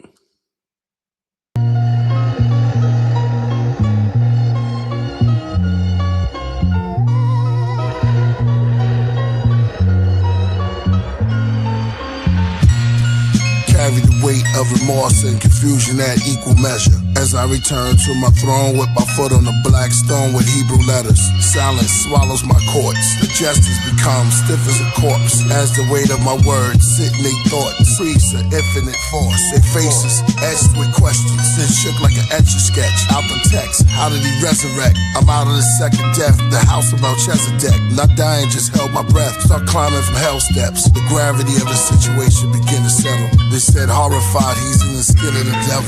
An eerie suspense, each discovery echoed. Chambers of whispered fears and fractured stories of my missing years. Now I'm back on glory. The enigmatic writing with the tip of a lightning is frightening. In my textbook that death put with hearses, writing fork green verses and red hooks. Inside of my bed-style bars, it's all shots. I found skills in Brownsville, wall to wall with ops. More things to jot, more things to watch. With a task push to Flatbush, a ring around the block. All the hood flicks and Bushwick. It's like I wrote with a bullet. From my memoirs gun, triggers, ideas pulled it. The results unschooled the reality. Sun Tzu's mentality, this kung fu that balanced me. The T makes me the Alpha Omega MC. I died laughing, attended my own funeral, left wine glasses, shedding tears of joy like weddings. In the atmosphere near destroyed, my index on Jesus' death. Till I get my point across, took the stride of torrents, trying to wipe the anointing off. Lamps with no oil, y'all vessels for the devil. Throw shade, roll over in your grave, I got the shovel. My face in the tarot. Read your palm, see the storm, escape from the ghetto. Where the air thick as a pair of griffins. Above the stained glass window sitting. Angels clash in my writtens. There's blood, paint, and ashes in my scriptures. Back off, this ain't what you asked for, it's forbidden. You don't need a passport, all you need is a thought, it's cemented. Dimensions, you're going in and coming out every sentence. Peace to Kai Zodiac, Star Map Ascension. Priesthood recordings, standing ovation, the whole nation. I can see Julius Caesar applauding. The search now through purple clouds. Shout out to Thurston Howe, polo shirts through power. Ourselves roar across. Ralph Lauren, behold a pale horse. Young men that fell court. Some sell, some snort, some nail to the cross, while others make bail. That's jail in New York, in every city, state, and every coast. Though there's plenty ways to never choke. Never choke.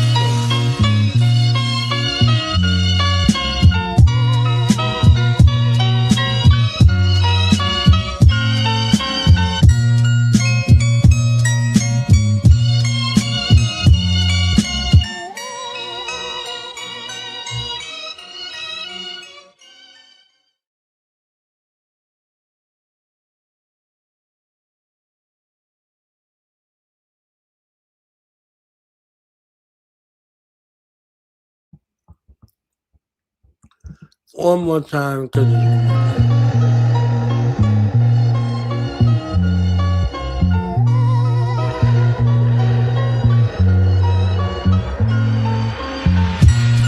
carry the weight of remorse and confusion at equal measure. As I return to my throne with my foot on the black stone with Hebrew letters. Silence swallows my courts. The justice becomes stiff as a corpse. As the weight of my words sit in their thoughts. Priests of infinite force. Their faces etched with questions. Then shook like an etch-a-sketch. Out the text, how did he resurrect? I'm out of the second death, the house of Melchizedek. Not dying, just held my breath. Start climbing from hell steps. The gravity of the situation began to settle. They said horrified, he's in the skin of the devil. An eerie suspense, each discovery echoed. Chambers of whispered fears and fractured stories of my missing years. Now I'm back on glory. The enigmatic writing with the tip of a lightning is frightening. In my textbook that death put with hearses, writing fork green verses and red hooks. Inside of my bed-style bars, it's all shots. I found skills in Brownsville, wall to wall with ops. More things to jot, more things to watch. With a task push to Flatbush, a ring around the block. All the hood flicks and Bushwick. It's like I wrote with a bullet. From my memoirs gun, triggers, ideas pulled it. The results unschooled the reality. Sun Tzu's mentality, this kung fu that balanced me. The T makes me the Alpha Omega MC. I died laughing, attended my own funeral, left wine glasses, shedding tears of joy like weddings. In the atmosphere near destroyed, my index on Jesus' death. Till I get my point across, took the stride of torrents, trying to wipe the anointing off. Lamps with no oil, y'all vessels for the devil. Throw shade, roll over in your grave, I got the shovel. My face in the tarot. Read your palm, see the storm, escape from the ghetto. Where the air thick as a pair of griffins. mittens. Above the stained glass window sitting, angels clash in my writtens. There's blood, paint, and ashes in my scriptures. Back off, this ain't what you asked for, it's forbidden. You don't need a passport, all you need is a thought, it's cemented. Dimensions, you're going in and coming out every sentence. Peace to Kai Zodiac, Star Map Ascension. Priesthood recordings, standing ovation, the whole nation. I can see Julius Caesar applauding. The search now through purple clouds. Shout out to Thurston Howe, polo shirts through power. Ourselves roar across. Ralph Lauren, behold a pale horse. Young men that fell court. Some sell, some snort, some nail to the cross, while others make bail. That's jail in New York, in every city, state, and every coast. Though there's plenty ways to never choke. Never choke.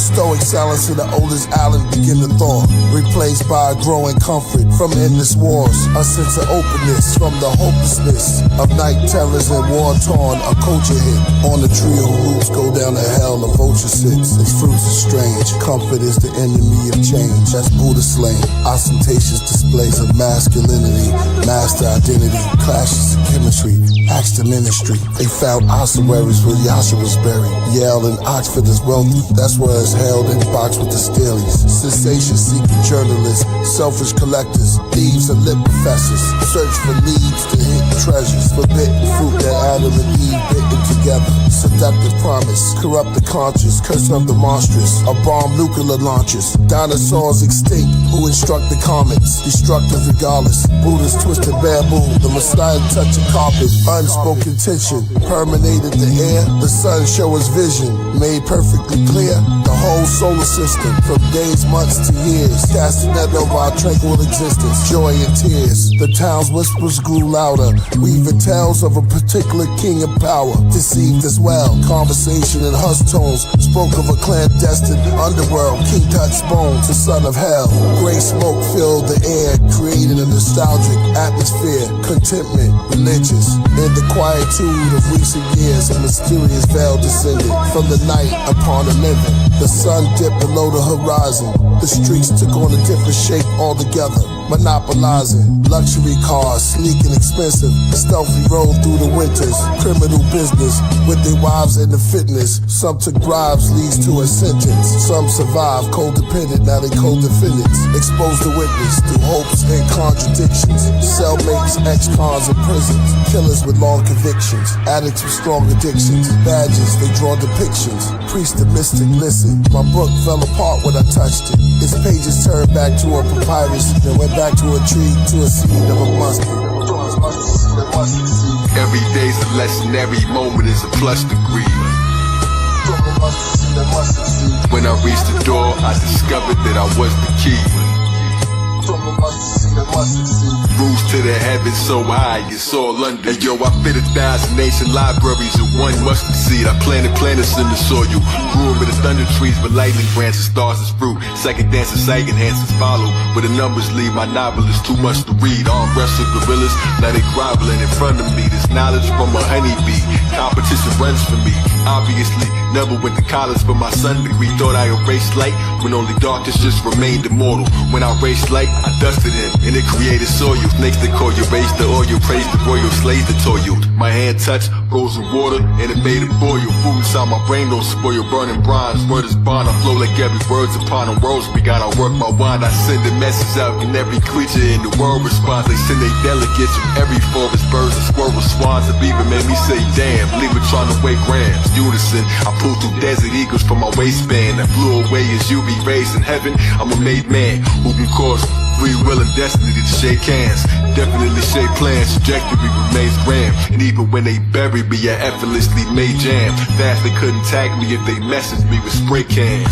I made pie from a piece of a divine apple, eating in my mind castle, frequently a time travel, leaving them with rhymes traveling, preach within your spine chapel. All things are from the past, every seat the time capsule. See that they can sign maps you, deities inside gravel, creeping up behind gravity. Reason why my rhymes baffle, much through the move star. And saying look how smooth he is, I'm something like a juice bar. They bishops all accuse me of removing all the blackness like a substance that removes tar. Spirit free lyrically, I've come to take it too far. Some saw my feathers and they only saw a bird crutching. Every culture, all they gods spoke of me in first person. Zodiac, Satan got the yogis round the world searching. Mold me from the dirt merchant, holy with the earth circling. My physicals and sculpts are fastened from a fist of mud. The flow that made the mythic flood, missile scud, sigil thug. The engineer who script my code and wrote it in magician's blood. Man Samutra, man that super secrets to the clock council. Be myself, even if the people in the box doubt you. Teleport, I be myself, seems that they forgot how to. We the ones that the deities on top bout you. Lyrics beat the slide out you, see your spirit pop out you. Beating me and not bout to. Sequences I drop wild you. Risk electrocution, just a touch we call a shock value.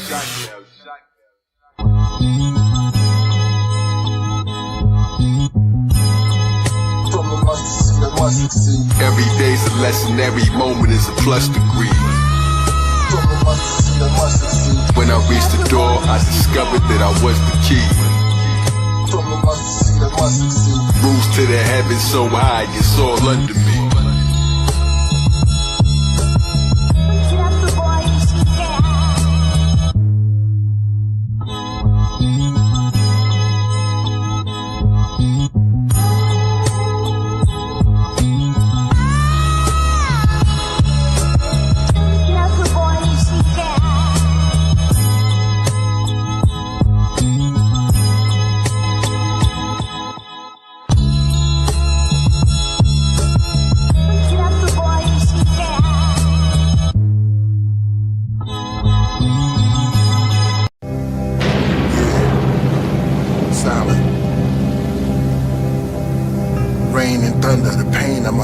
Paranoid, I keep seeing the same numbers, even on the train that's coming. Lights in the tunnel. I'm standing at the terminal of eternal jewels. God is love. It's either that you just did. The same thing that created the tree created me.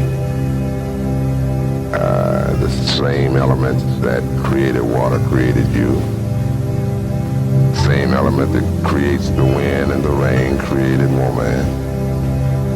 God is everyone and everywhere. I said it before, I'm a melody, a metaphor. I'm the L-O-V-E, comma, MC, comma, mentor, comma, Assalamu alaikum, breaking, Satan, embracing the day sun with night arms, quite calm. You see peace as we sleep, as you stare in the spheres, you hear light bombs, distorted noise, distant thunder, a sense of joy and mystic wonders. Spring is escorted into fall's courthouses in the winter season to visit summers. The moon and the stars, the fields full of grain, the soft summer breezes and the mountain rains, it all belongs to my Father. Abba now is Shabbat Shemayim, Orion, Holy Mount Zion, snowy owls flying. I watched them closely, then slowly they morphed into Kobe Bryant. Talking, what is he saying? Then behind him I saw thousands of musicians playing instruments, intimate, actors and entertainment giants, masters of science. Get a path with their guidance. I'm in the craft when I'm writing.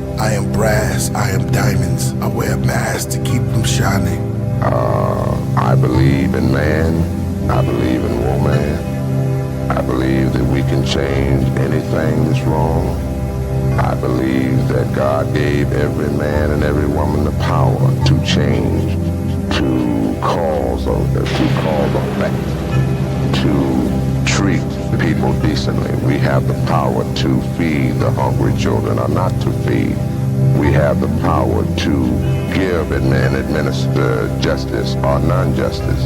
we have the power for everything. I dissolve the Old and New Testament like it's a peppermint. These gospels open up my nostrils. The treatment's like a medicine. It secretes within my tonsils. Then I speak counsels to my apostles. Like it's heaven sent, like Jesus and the Nephilims. I'm in past and present tense. To unmask the devil Schmidt, to the upper class of presidents. What a testosterone or estrogen. Wait a minute, the colossal bones left evidence. Paintings of these ancient astronauts on these stones are copper tone. Solo, let's make an instrument. Chisel, now place the rocks on his phone. Then put it in his box that's unknown. The sun is hot, ozone, layer, prayer. Watch, time stops the invention of hip-hop. This is a microphone. The scenery is like a twilight zone. That's how I write poems. As I hone in my third eye combs. Then combs through ancient black civilizations and highlight thrones. Blood type Israelite to the real Christ is shown. Do you believe in God? That is God to me. God is trees, air, women, men, children. We are made in his image. So my philosophy is if we're in his image, we must really be close to him. So man and woman must be a part of him. That is God.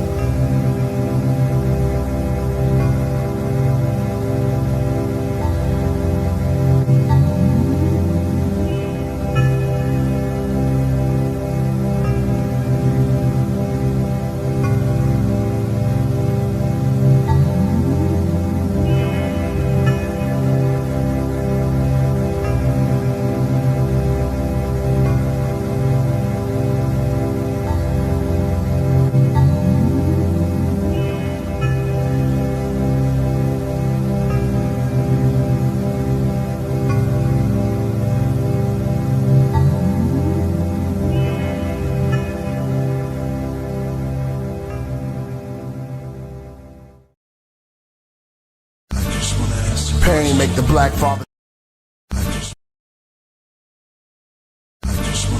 Pain make the black father's chain smoke. It starts to rain in the park, children playing on the swings. Marvin Gaye standing in his raincoat. Do you see demons in the flames? World made him go crazy till he seen the babies with the wings of an angel. They can't grow, it's painful. First off, rest in peace to Takeoff. His real name Kirchnick, Kyrie Ball. At the same time with Kanye, then Kyrie got involved. Oh wow, Kirchnick, Kyrie and Kanye. Guess that's the modern day KKK. Ancestors were slaves, now we America's plagues. Be aware and afraid. From Hebrews to Negroes, I heard the sequels fire and brimstone. Cause they put the messiahs on Skid Row. We were the providers that lift stones. We had empires with big thrones. We were never pre-owned, now we unknown. When I write I can see home. Before they put our seeds in the twilight zone. The enemies with the white tone. That gave us BET and EBT. R.I.P. to Nate Dogg and Easy E. Tupac Shakur and B.I.G. Shots for you all, and one more for Shock G. They on the ships as Anunnakis. When I spit, they transform through my body. They call it the gift of my hands when man first saw astronomy. Call me Gandhi, a godly from Mali. Spread love like I'm on Molly, but I'm as strong as broccoli or broccoli. They call me the Mahdi. The truth is clear as sake. I'm headed through the spheres, the proof is here, the suits I wear is probably for the star seas. I'm the tsunami, split to both sides when I part seas like Moses. I wrote this is God disease. Hashtag, when did Kanye start talking like these Razzcats? Who would've thought it, but we support it. Knowledge drop like a leaky faucet. Take ignorance out like a trash bag. Say to the babies, we in the land where they made a graven lady. The great horde that makes war and takes your safety. Satanists, necromancers, question God, the devil answers. Alchemists with bars, a metal handler. I sit on the throne with heavy antlers. The golden deer, the chosen steer. It's more than rap in the booth, I'm a channeler. I sense rejection, isolation, and fear. And abandonment, our planet hit. Candles lit for a year. Save the babies, stress, loss of control, death. This is Hades, bodies going up the pole. They feel lost in the need to belonging. I see the performance, let's save our seeds till the morning. And place our greed in the coffin. You can actually see what I'm talking. I got the tolerance of Solomon. On my throne of knowledge in the outer realms. I see it like a film or a hologram. I see our babies going crazy. Infants codependent. With no opinions that's so offensive. No one to help them or show them business. So they are codependent in his prisons. But with the math, I'm the master of the solar system. I came in to craft through a expose religion. But I'm good friends and good faith with the Jehovah Witness, and so with Christians. In Islam, I sit calm as I deal with the outer limits. I switch palms, I'm the old magician. Sleight of hand when I'm writing jams. My style is hidden, algorithms, balance wisdom. The salads heal them, trauma from the mama, drama. I had rhymes ready to carry the summer, but I was never ready for the news. I had to bury my mother. I told my Aunt Cassie and Aunt Carrie I love her. Don't worry, no suffer. Fish and curry for supper. She's my Mary as I sit with the brothers.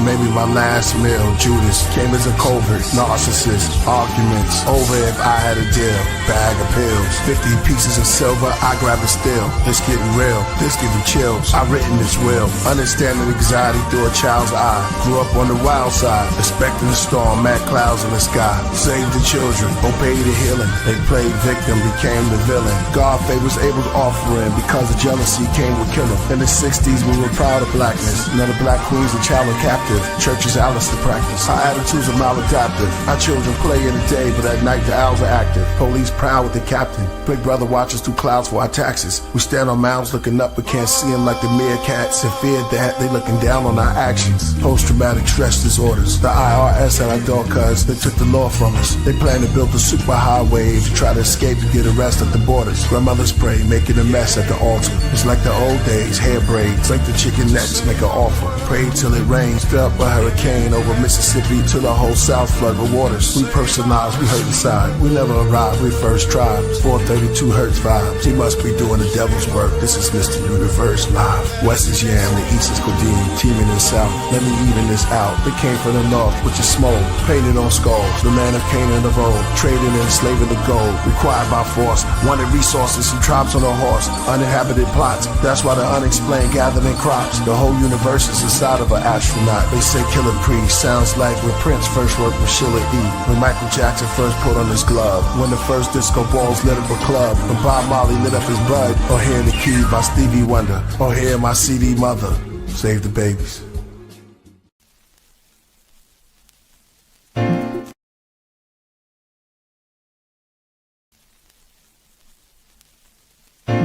Play more Killah Priest.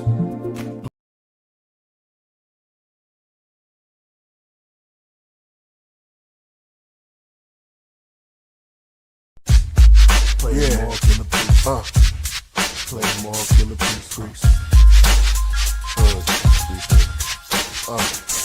King of Dadanari, speaking wise words to Matani, dress godly, the book of Proverbs I embody, student enrollment, my music's golden, with writtens that influence my opponent, I'm fluent when I'm flowing, the words from faculty to nurture, carved out in murder, priest rockin' cherry, that's from Persia, write rhymes using old English curses, like I'm from 685 BC circa, get off your knees, you know not what you worship, but salvation's for the merchants, black child of the Berbers, the ruler Hassan Hadan, write it in a book made of bronze, said like you pushing my creative palms. When I was born, there was major storms. A black god in his greatest form. I'm what real rap listeners was waiting on. I mastered the 7 skills, so I was taking long. Then went back and got the 8. That's not in the book. It's not seen, not spoken. Only true masters can relate. In this place, there's no time, no date. God said you have to rhyme to be great. Abanawa Shabbat Shemayim, a whole lion. Like Gilgamesh and write a scroll as old as Zion. Ishtar in front of Urdu Malisi. Sit on his throne easy and write a poem weekly. Priest in his own, my microphone become a species. All on its own, new chromosomes. Bones Marvel DC. My impact on rap. To free all the righteous people trapped. I'm overstanding, we under attack. Bismarck, your music was godly. 82, they dropped Atari. 26, empty clips, John Gotti. Killah Priest, hip-hop version of Bob Marley. Amongst the Ansars, Israelite Muslims and God bodies. Now we got the whole taps. As far as deep, only priest flow is left. I took an oath to hold a set. The Ashur Ike of writing. Holy Bible Genesis chapter 6. Speak on the Giants. Our favorite anime, Attack on Titans. Favorite boxer, Mike Tyson. When rhyming, I miss the excitement. Play more Killah Priest. Golden. Gold play more Killah Priest. It's from around the way. Shout out to all the DJs. About the rhyme with the skills. Killah Priest keeps it real. He want it like that, so he got it like that. He want it like that, so he got it like that. Do Deuteronomy chapter 28 verse 68. The black Jews to the 52 states. All those who relate, this is not up for debate. The stars form a hexagon shape, Metatron in the face. My body forms in the Babylon race. Through megastorms, electrons made a heart pulsate. Peace to Capadon, Ray, Corn, and Ghostface. Islam is your faith. Open Qurans beneath Ramadan dates. A Hittite king assassinated by a Syrian prince. A chronicle from the honorables recorded the event. Also with the help and the blessings of a religious establishment. Priest is the dragon in the trench. It's raining badly, I'm throwing daggers while I'm drenched. On the top of his palace, I scale down, looking through his windows, eating salad. Holding a chalice, I move in silence. Like smoke, you'll never taste the scope on your palate. Who wanna hold a throat in a challenge? Bleeding out, trying to stop the blood while I kneel on the prophet rug. Shots blow through the window. Snowflakes in my memento. Gold plates, blindfold, tied up, pillowcase. Foreign voice asking me for info. They fed me whiskey till I'm pickled. They hit me in the arm with the sickle. But I'm calm and official. Alarms whistle. Royal priesthood came with the game. Save the Messiah, fire rain. Armageddon, the beast beheaded. We reign supreme. Play more killer priests. Play more killer priests. La la la la la. La la la la. La la la la. Play more killer priests. Play more killer priests. La la la la la. La la la la. La la la la. Play more killer priests. Play more killer priests. Fading fake one. Yo, you need some understanding. Here we go, here we go. To learn the laws and commandments, cause we're learning. Yo, city. Our mind is gonna blame. Not using our mind. We're not using our mind. We're losing it every day. You know what I mean? Priesthood. We always seem distracted. I'm distracted. Our magic always cause a reaction when we're real magic, rap magic. You know what I mean? In the streets of the city, Brooklyn, Bronx. Love solo gems. Let's go. Hebrews always talk about reparation. I came here from another world. What we say? With just a hood on me. Just a hood. It's a ooh. Just a hood on me.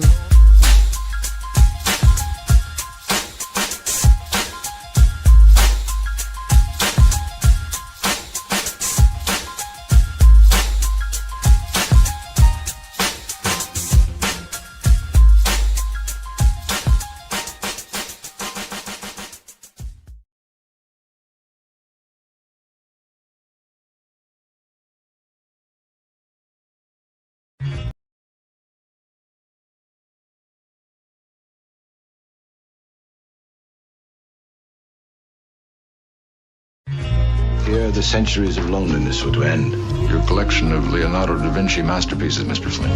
They appear to have been recently painted on contemporary canvas with contemporary materials. Then, age, death, the taste of dust. Do you understand? You wanted a perfect, ultimate woman. As brilliant, as immortal as yourself. Your mate for all time.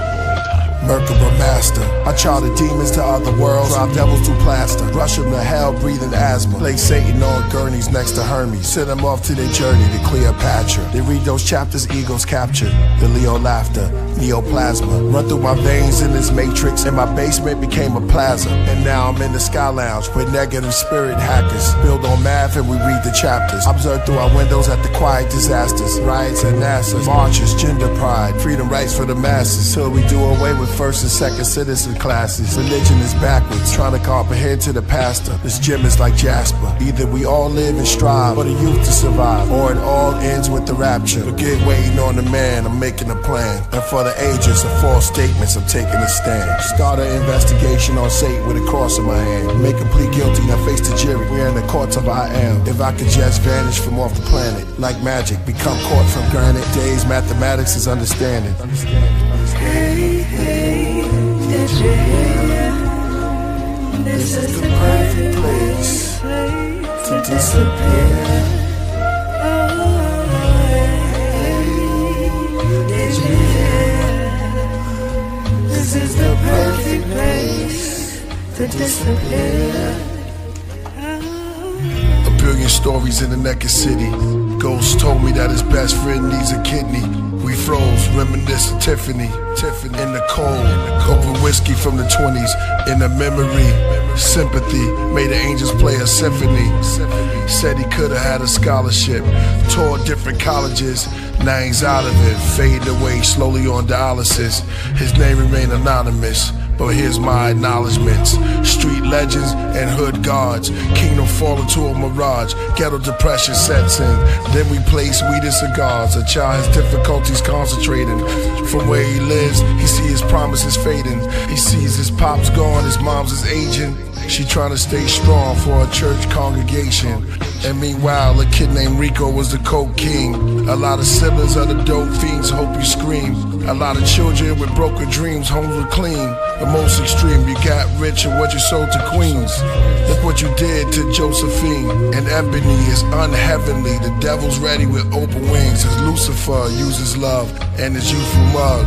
Then his blood on the cobra's fangs. Hey, hey, did you hear? This is the perfect place to disappear.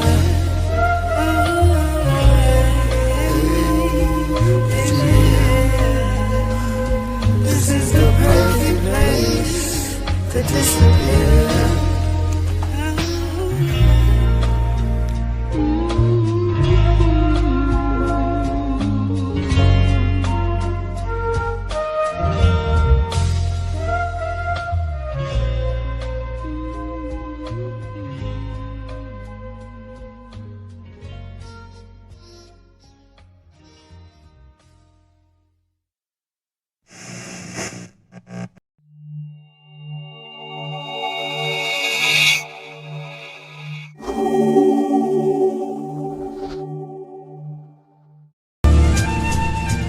A date with summer, she said Leos have egos, but make great lovers. That's all that she knows. Ocean, white seagulls, sky turns purple. Virgo, on the sand with Merlot, her clothes off. Her skin so soft, it turned cold. Winds from the north, beneath the purple spinning sky. Let me tell you about my twin, Jim and I. We were wet from the waves till our linen dried. Then the sun started to fade, then in tides. It's all love, but I hate when women lie. She said she was just my summer fling. Wait till spring, she'll come again. She kissed me gently, I rubbed the winter hair. White as snow, we said cheers to our New Year's. Right in flows, the night is cold. Come here, put this jacket on. My dear, took some tongue cat, Ollie, and horny goat Capricorn. It's getting late after dawn, let's make some passion porn. She said wait, let me score them till the autumn. It's like a lake when we falling. Brown, orange, sound of birds calling. Don't beat around the bush, get to the point, Taurus. Or our envy poison. Left us a corpse in the cold, Scorpio. Coffee in the loft with some weed rolled. A kilo, fish scales, Pisces. Summer of love, sheer bliss. Reminisce, kiss and tell. Ocean, boat sails, big whales. Times I miss, she said, this is the season, let's take a picture. Aquarius, pouring out a heart. Take a chariot like a cherry pick. Seasons, morning till it's dark, like Sophia the Caesar. She said I should never leave her. Thoughts are laying on her heavy. Libra, you be my angel, I'll be your leader. She looked back at me, don't be a jackass, Sag. Couldn't think of why you always stay mad. That's why we always bump heads. Aries, I used to drill it like a ram. Relationship got cancer. Sideways, held on things like a crab, especially our past. But seasons are our destinies last. Forever November 22, a stick of gum, pennies and glue. Loafers on sofas with you.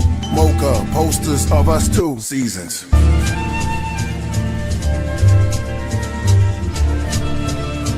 Summer, winter, spring, fall. Seasons. All seasons. I love the seasons. The seasons. The seasons while we're here. The seasons while we're here. Seasons.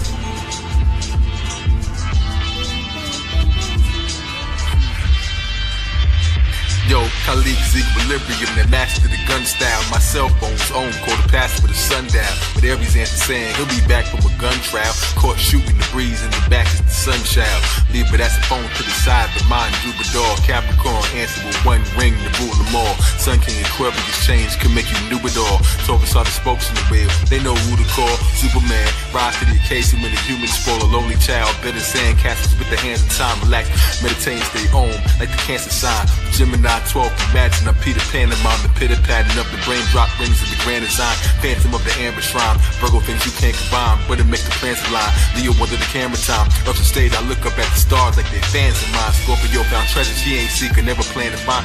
Fish up his footprints in the annals of the sands of time. Pisces footprints, 12 inches is a ruler.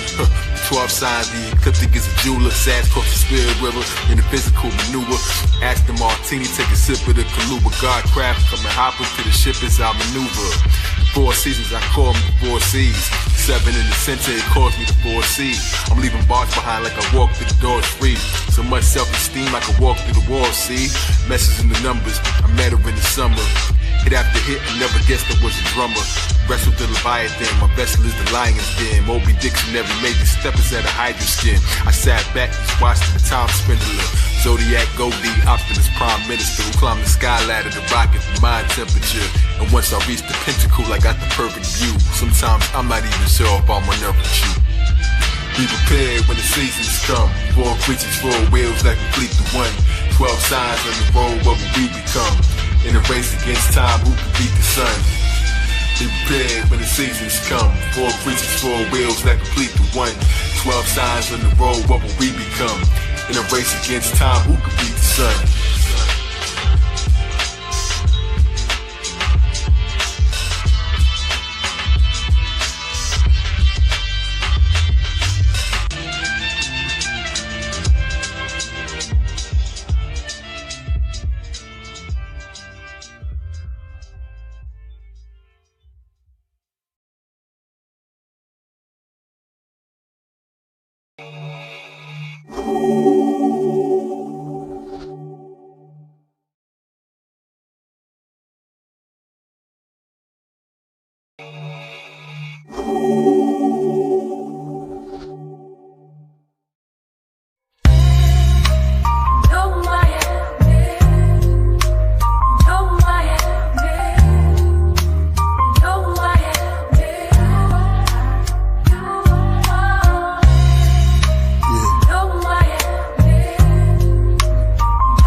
Over kings, left their skull and bones expressed with screams. Naked, wet in streams, cold water, running dry, body sunken. Each finger a row of golden rings. Each tell their moments with heroic genes. It's detailed perfectly, encrypt in codes on beams like mercury. Written on scrolls unseen, only the word to see. Missing head rolls from guillotines and perjury. Body release the soul in surgery.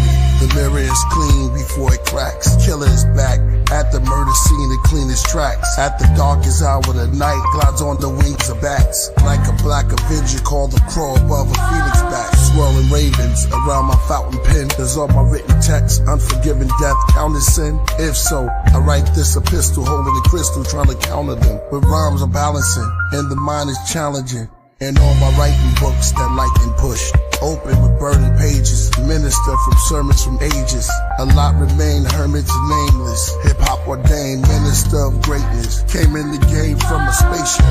My merkable message, wordsmith on records. Magic, check it. It's like I'm related to the inventor of Tetris. It's weird, cause as my name slowly go down in the pages of history, the book disappears. My bars then reappear in shapes that's great. From the top, then slowly drop. It's reoccurring as ghostly hip-hop. I'm the phantom. Hold your attention for ransom. In my father's house, there's many mansions. Each room a bar, lounge, and expanded. A black K stretched next to a Celtic P. The crest etched upon my eldry. Red rosaries, holy beads. They read, I wrote a creed for the dead that goes to the elderly. Try to put a hex or spell on me. Ropes around the necks fell from trees. Open the doors of the cellars, make you dwell in hell for centuries. As the Middle Age seal reveals the MCKP, an executioner, with a letter from Lucifer. The dreads go booyaka from Nephis to Utica.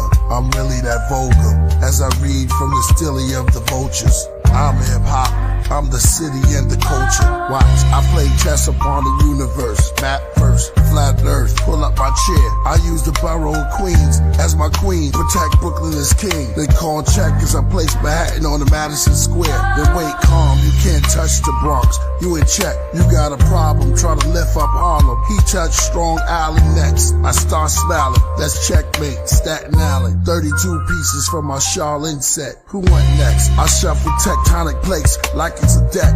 Any concept, my sword complete with all flesh. It's Killah, priest, the war vet. The goat of Psalms, coat of arms, and medals on my broad chest. Othello that shoved devils into a vortex. Eyes yellow like the great owl. As my mic appears from out of gray clouds, my verse heard in rave sounds and frequencies of high pitches. Hide in hieroglyphics, the lyrics is aged now. A sage found. How do I stay bound? Young with a face frown. I'm older with grace. On my shoulders go plates. I went from headaches, but now on my head is where they place crowns. Caution when walking on my stage with your sacred grounds. Anywhere our feet touch become sacred grounds.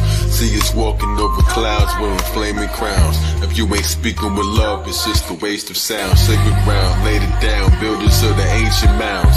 Anywhere our feet touch become sacred ground. See us walking over clouds wearing flaming crowns. If you ain't speaking with love, it's just a waste of sound. Sacred ground, laid it down, builders of the ancient mounds. Lips of death kissed me and it died right before me. See, they say the Grim Reaper took his eyes when he saw me free. They need me like breath, though they cry and ignore me. So ironic, knew I was the most high as a shorty. Trees tried to record me in their rings, years of extra Lakers. Why y'all don't see that every tree's a stack of record players? Nectar mayor, nexus maker, killers on our best behavior. They say your next friend could also be your next betrayer. Magic trick, 3 eyes that saw me in half. I'm illustrating, brigand, raven, spoken, taught me the math. Now it's all I see, thought I did. A seraphim that shared honeydew, melanin with the Z hive that's swarming me. They rhyme and it's boring me to dime. Be the glory, he's Allah's favorite suit. I arrived when he wore me, God. Body in the cleaners, had a stellium in Virgo. Kid adrenochrome sippers, melatonin into Merlot. Flying over New Jeru, I saw a giant priest rhyming on beats in a circle, playing chess with all the boroughs. I said I got next, sat on Bridic and dropping words, snow like ashes. Seraphis, Cabraxis, we played some worlds ago. I reached my jersey pieces from Monopoly and AC. Computer hacked the saxophone, called the music to play me. To learn your pattern, son, your KP. Where should I move my next? Word horse, jumpkin' JC, or is that move smart? I sparked the LEO with ideas to build a new arc. The move is nights falling, cause his curtains made the room dark. I'm serving turns to blows that level the playing field. From owners to renting, the kingdom will never kneel. From Brooklyn to guillotine neck, protect your shoulder mug. Upon his head he wore a T-set. I spit a soldier's blood. The mad MAGA hand of the dagger is still liquid. Watch it on Camden in slow motion, it's still missing. The Knights of Elves cut off their legs and still kick the globe back to the subconscious mind where it existed. Bishop coming at an angle but witty, maybe he missed it. I spot the brook coming trying to take the Queen Elizabeth. Swept the pieces off the glass roof, watch her the slow breaking ozone layers. Once connected to the turbo deep, they trying to figure out how I cut them with a steel sword. And though I danced across the ceiling, they was still floored. Skilled at war, though I became human, I was still the Lord. Right until my name became huger than a billboard. I almost cracked the firmament, yeah, with just the surface below. While I was in the sky, breakdancing as the earth was rotating in the circle, I created an inferno. My breath across the glass wrote my name into the words globe. Head spinning on the ceiling like iguanas, it's the lizard ill. Nothing ever happened, if it's all a dream, it isn't real. Pictures in your image real, lightning that I get to wheel. Grip the wheel, whip a pill, bananas when I drove off. Grasping with the spoke speak, magic on the throne seat. I'm faster like I don't eat, magic when our souls cross. Say the future limits you, traveling with no peak. Hide and seek the time I sneak back again, but don't peek. I saw myself counting on the map again, a stone sheik. For many kings vanished, cause their character was so weak. Collab with God until we slay the dragon on its own beat. Out the lid, on this pot they battling with no heat. Without my hands I caught a glimpsed and married it with cold feet. I walked on thin ice and melted half until there's no sheet. The Matrix figure skater, won it battling your whole fleet. The greatest figures cater to the math magician, don't cheat. But what if no one can see us? No squares to hold and keep us. No board and no chess box, just astronosis Jesus. We just played each other's music, it controlled the pieces. Humans on the sidewalk, squares, planet psychokinesis. Every move connects fate and empty heads and neck weight. Santos and priests in Australia, we talk to plant ghosts. Created like money together. Now that's a checkmate. Made the devil eat his heart out from off his breastplate.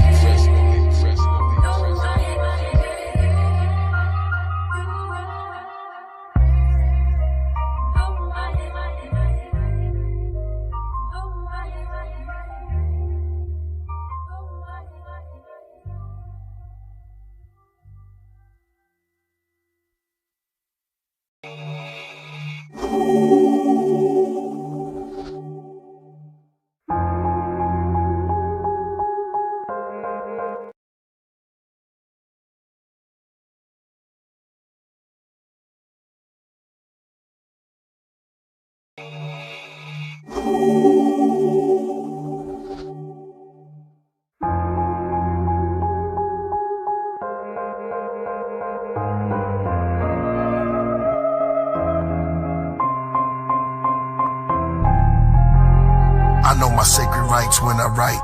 Who am I to judge? I'm in my pen tonight.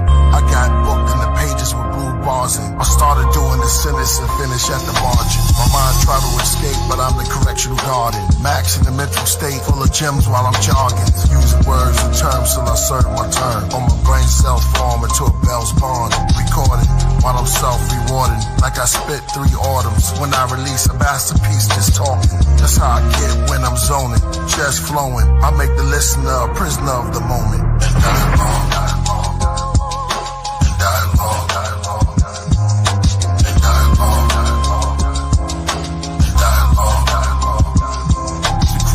Knowledge, the old face was abolished, reshaped and polished. Graduate from college, move to different states. The same people that hate make the dollar. Leonardo da Vinci envy. Cathedral cardinals were busy throughout the cities of Italy. The evil part of the history and mystery. Replaced the people dark as the pygmy. Eventually, Michelangelo and Bible radicals handed gold by the Pope from that century to cover art immensely, intentionally. To dark ages from archaic, from rock paintings who started language, charts and data, tribal marks invaders, before titles and parts of Asia. The heart was nature, Africa was far ancient. Older periods, stars Sirius over pyramids, walls with cobra images, rituals were open the mouths of mummies, or biblical, how to rip a crowd for money, identical beneath the clouds of countries, subliminal, one wears the crown is chubby, while we hungry, they ugly and frowned upon me, look down on us but count on us and our growling tummies, arrest the devil, read him his rights, Edomites, in the courts of the cross, the Lord's jury seated Christ, and the 2 witnesses since Genesis, bringing the devil as God prisoner, the job for the minister, persecute him, then drag him to the chair to execute him. He tries to rob you, stone him with Bibles. Give thanks to the Lord for he is good. A million saints with their swords to the devil's hood. Metal hooves, stand in heaven where I never stood. Only in hell, music and spells, magic only several could. Before religions, oral traditions, total transitions, Dogons, Egyptians, both arms are risen, the boat gone and drifted. Let's roll on depiction, let's roll on subscriptions, snowstorms on Christians, black magic and sorcery, mathematics, bad habits, horrors that I see, dialogue, dialogue, dialogue, dialogue, dialogue, giving honor and all glory, thankful and painful during long sufferings, calm with storms hovering, protected by my guardian angels, the lower and the upper wings are covering, for soul restructuring, I'm like Job recovering, loosen all the knots and the cluttering, till I'm filled with coloring, my life's a book with crayons and spray on, our legs and arms are bronze, from the Amazon, lost tribes in Babylon, north skies we sung a song, sweet chariots, then we carried on, we came from the nebula as settlers, we came here to plant grain, then explain the weather, the 10 spirits spirits of the Cipherites, their attributes and appearance. Chant, this is the beginning. The hot ones like the chakra transcendent. Our demeanor is in Bina, in its likeness and its image. The nexus dot like my eye, the astronaut on the ziggurat. Comet rocks past the equinox. Cast it on my headdress. The space cadet, that's the message. Then Gavura like Suma. Then Teferi, then a tea beverage. Connect with comedics, genetics, and deep merits. Next up is next suck. After is hold in your soul. The Malkut's town book. Weed is Nubian, brown kush. Take away the image you saw. Now look. Jacob vengeance on Esau. His crown took. Before the Platos and the Aristotles. In days of old, those were pharaoh novels. And dialogue. And dialogue. Dialogue. And dialogue. Dialogue. And dialogue. And dialogue. Dialogue. Come with axes from a praxis, every tree is going dialogue. Become paper for my reasoning and dialogue. Rhythmic, big applause to the lion god. Round and six melons, quick the sounds can make the giants nod. Mayan guard, zodiac clocks made of compliant cogs. Move barbarians, medicines from a second crop. Hallucination equations lost in vagina bar. They all bow when I walk into the highest lodge. Climbed out the pupil in the all-seeing iris rods. Vivid third eye massage. Flying pigs high up the hog. While they hoarding, I'm bored of the next astral plane. The wheel turns, but I never seen its axis change. The same script, just the actors in the apple frame. Bobby giving different roles, written just to act the same. And clearly Bukin Master's flame. Who could reenact the same? That's a shame. Planets rotating as the math explains. Shed my skin, left a million bodies on the path I came. Came up on myself and got away, but look what that became. Master brain, sky releases science when I ask for rain. Master brain, if you don't have a name, you don't have an aim. In and out this world so many times, still I haven't came. I can see the next me, seen through galactic frames. 7 keys, 5 degrees, demons on our path get slain. Royal priesthood, our reputation got them scared to death. Devils caught wind of us approaching, they give up their breath. Treasure keep a century, eat a season with time spice. I ate a clock and deprecated minutes from my hindsight. I took the 7 vows and went from infinite to finite. He's in the days, but he only entered it to finite. Looking at my chest, now she got interest in the finite. Talisman, talisman, the ignorant divine height. Body, all the Gnostics knew that wisdom's is divine right. Profound magic of a master at the round tablet. Heaven's real meal, not immortal from the ground addict. Holy evidence, open portals in my crown addict. Special spectators took the spirit world and brown back. And why knows like why I know is ignorance bliss. But it's all mirage, vanished with one flick of my wrist. Took a picture of my watch like it didn't exist. Photo of my photons from the mystic abyss.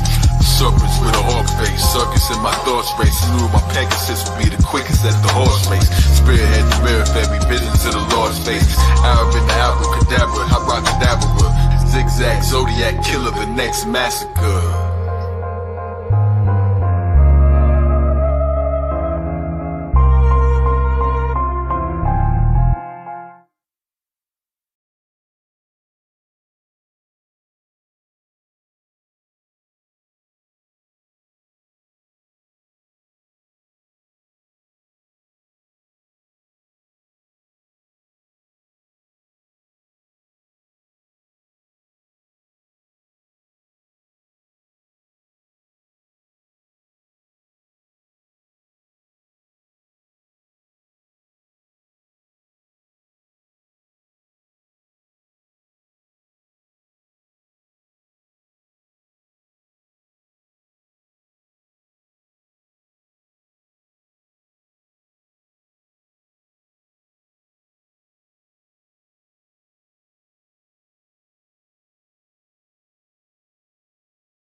Tell them, no matter what you do, just do and stay true. No matter what you do, just do and stay true. No matter what you do, just do and stay true. The American saga, straight from the root. Yeah, American saga, more like a tribal chief. 4 chambers in the heart, that's a Bible priest. It's the high cerebral spinal piece. Sword in the middle of the night, chest boxing a Messiah thief. Smoking mirrors just to reflect, no, I'm too high to reach. Dirty, so I toss the last gun, say my final piece. Kai Zodiac, last up is the final piece. Got 1,000 MCs stuck inside my teeth. 5'9", got 50 cents like a half a bill. Went through my ghost stage, no, I don't need a mask to kill. Bust the cap into they yo, oh, that's a daffodil. Genius out the bottle, they can wish and never master skills. Sway the universe, let the mannequin stiff. Solar radio, Quando, rapping roundhouse kicks. God, you don't make you God. Woo sign with my wrist connected. Resurrected like I remixed the resurrected. A spoon full of whole boy, spoon full of dope. Shorty choked on the opioid, going down his throat. His fam on his bed, start hoping he don't broke. Stop taking this hip hop culture for a joke.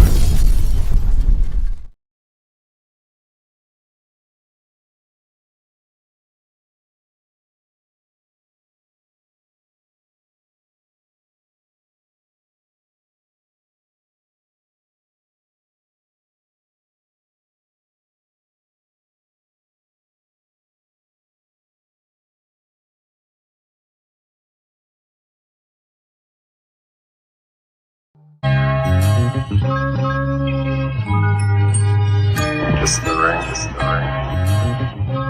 I'll spare the life.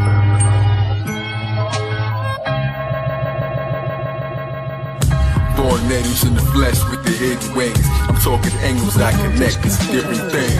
We the royal priesthood, we the wizard kings. The most anticipated. Kiss the ring. Scream the name out for the priest. Supreme. All real, kiss the ring. We the royal priesthood, we the wizard kings. Smacking seas, watch you scream your majesty.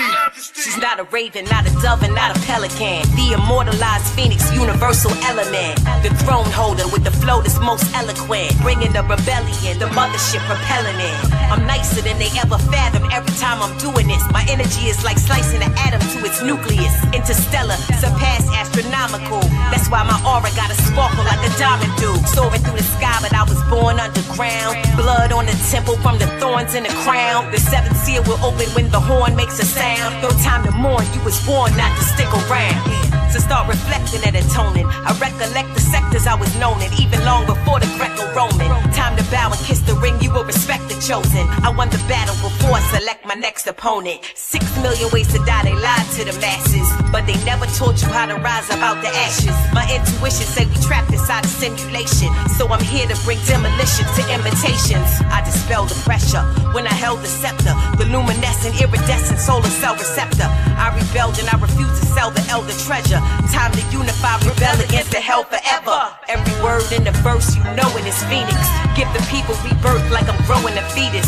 Say the truth with my chest like showing my cleavage. The mothership kiss the ring, cause we the ring leaders. Multitasking through the multiverse, immersed in the energy that broke the curse. In a thirst for higher works, dispersed out your speaker box like beta touch. Days balance equal, vernal equinox, high voltage, frequent shocks, outward charged particles. Flares bring more color than carnivals, editorials, rhymes and written articles. Alkaline, my arsenal, I'm Canis Media, others are marginal. Fez, brilliant red like a cardinal. Flourishing with other Moorish kings, kiss the rings, mystic strings, beyond intellect, holistic beings, ecclesiastic, legendary like Atlantis. Reminded of divine protection, seeing the praying mantis. King Sharif on my throne, caliphate in the east. My influence increased from Greece to Mozambique. Crown jewel, laying new ground rules. Ibukare, my mind sparred in renowned schools. No parlay, gracious, build an oasis. Spacious, greatness, entire priesthood, traveling spaceships. Connect with lawmakers, Mahatmas, scholarly, those who know the truth about the Barbary. God's professor,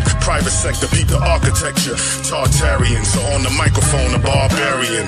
Islam, Al Day and Bay. If we Voltron clans, we'll run circles round Satan like the photon band. Jack fell down, broke his crown, and Jill came tumbling after. The black and brown came from the ground and filled the sun of the magma. I rap profound as a lounge, so kneel in front of your master. From merry-go-rounds to burial grounds, I killed every one of you rappers. With my skills, I can heal, but my tongue is disaster. The age seal is revealed in none of the chapters. Burn them on cheap wood, this royal priesthood. There's cavities and casualties wherever we stood. When I black out, I see the bats route. I say things that make the cats crouch. Wings from my back sprout, serpent's coil. Anoint the head with virgin oil. drip with olives.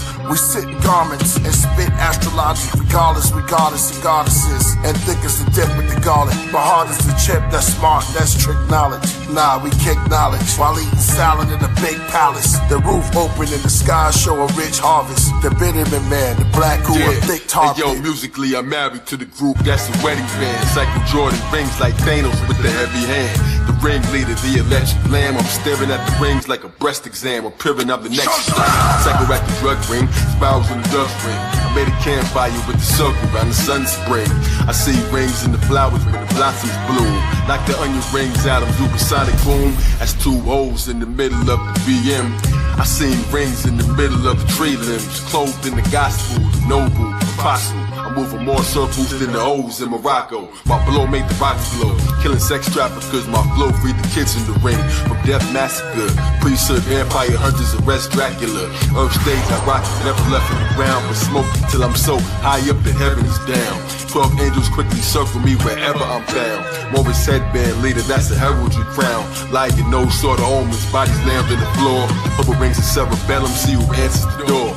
As I quickly rose, they bang the snow rings like the sound of sleeping, playing ring toss with my chakras over mountain peaks. Now to the owl chief, ornaments around the reef, alkali, riding on the decibels around the streets. Brainstormers gather the star charters as every knee bends, kiss the rings of the Zod father. The Don Zada, in a sense, like the Nag Champa, knowledge chomper, Kaharaja, squash him like a Kalabasa, Kali Lama, Dalai Lama lamp, Muhammad Ali Baba, uncontrolled votes. They all bowed down when we stood. Big flag, zigzag, Zodiac, killer priesthood. Killer priesthood. Scream the name out, royal priest. Leave the blood spilling in the street. King, supreme, all meal, kiss the ring. Scream the name out, royal priest. Leave the blood spilling in the street. King, supreme, all meal, kiss the ring.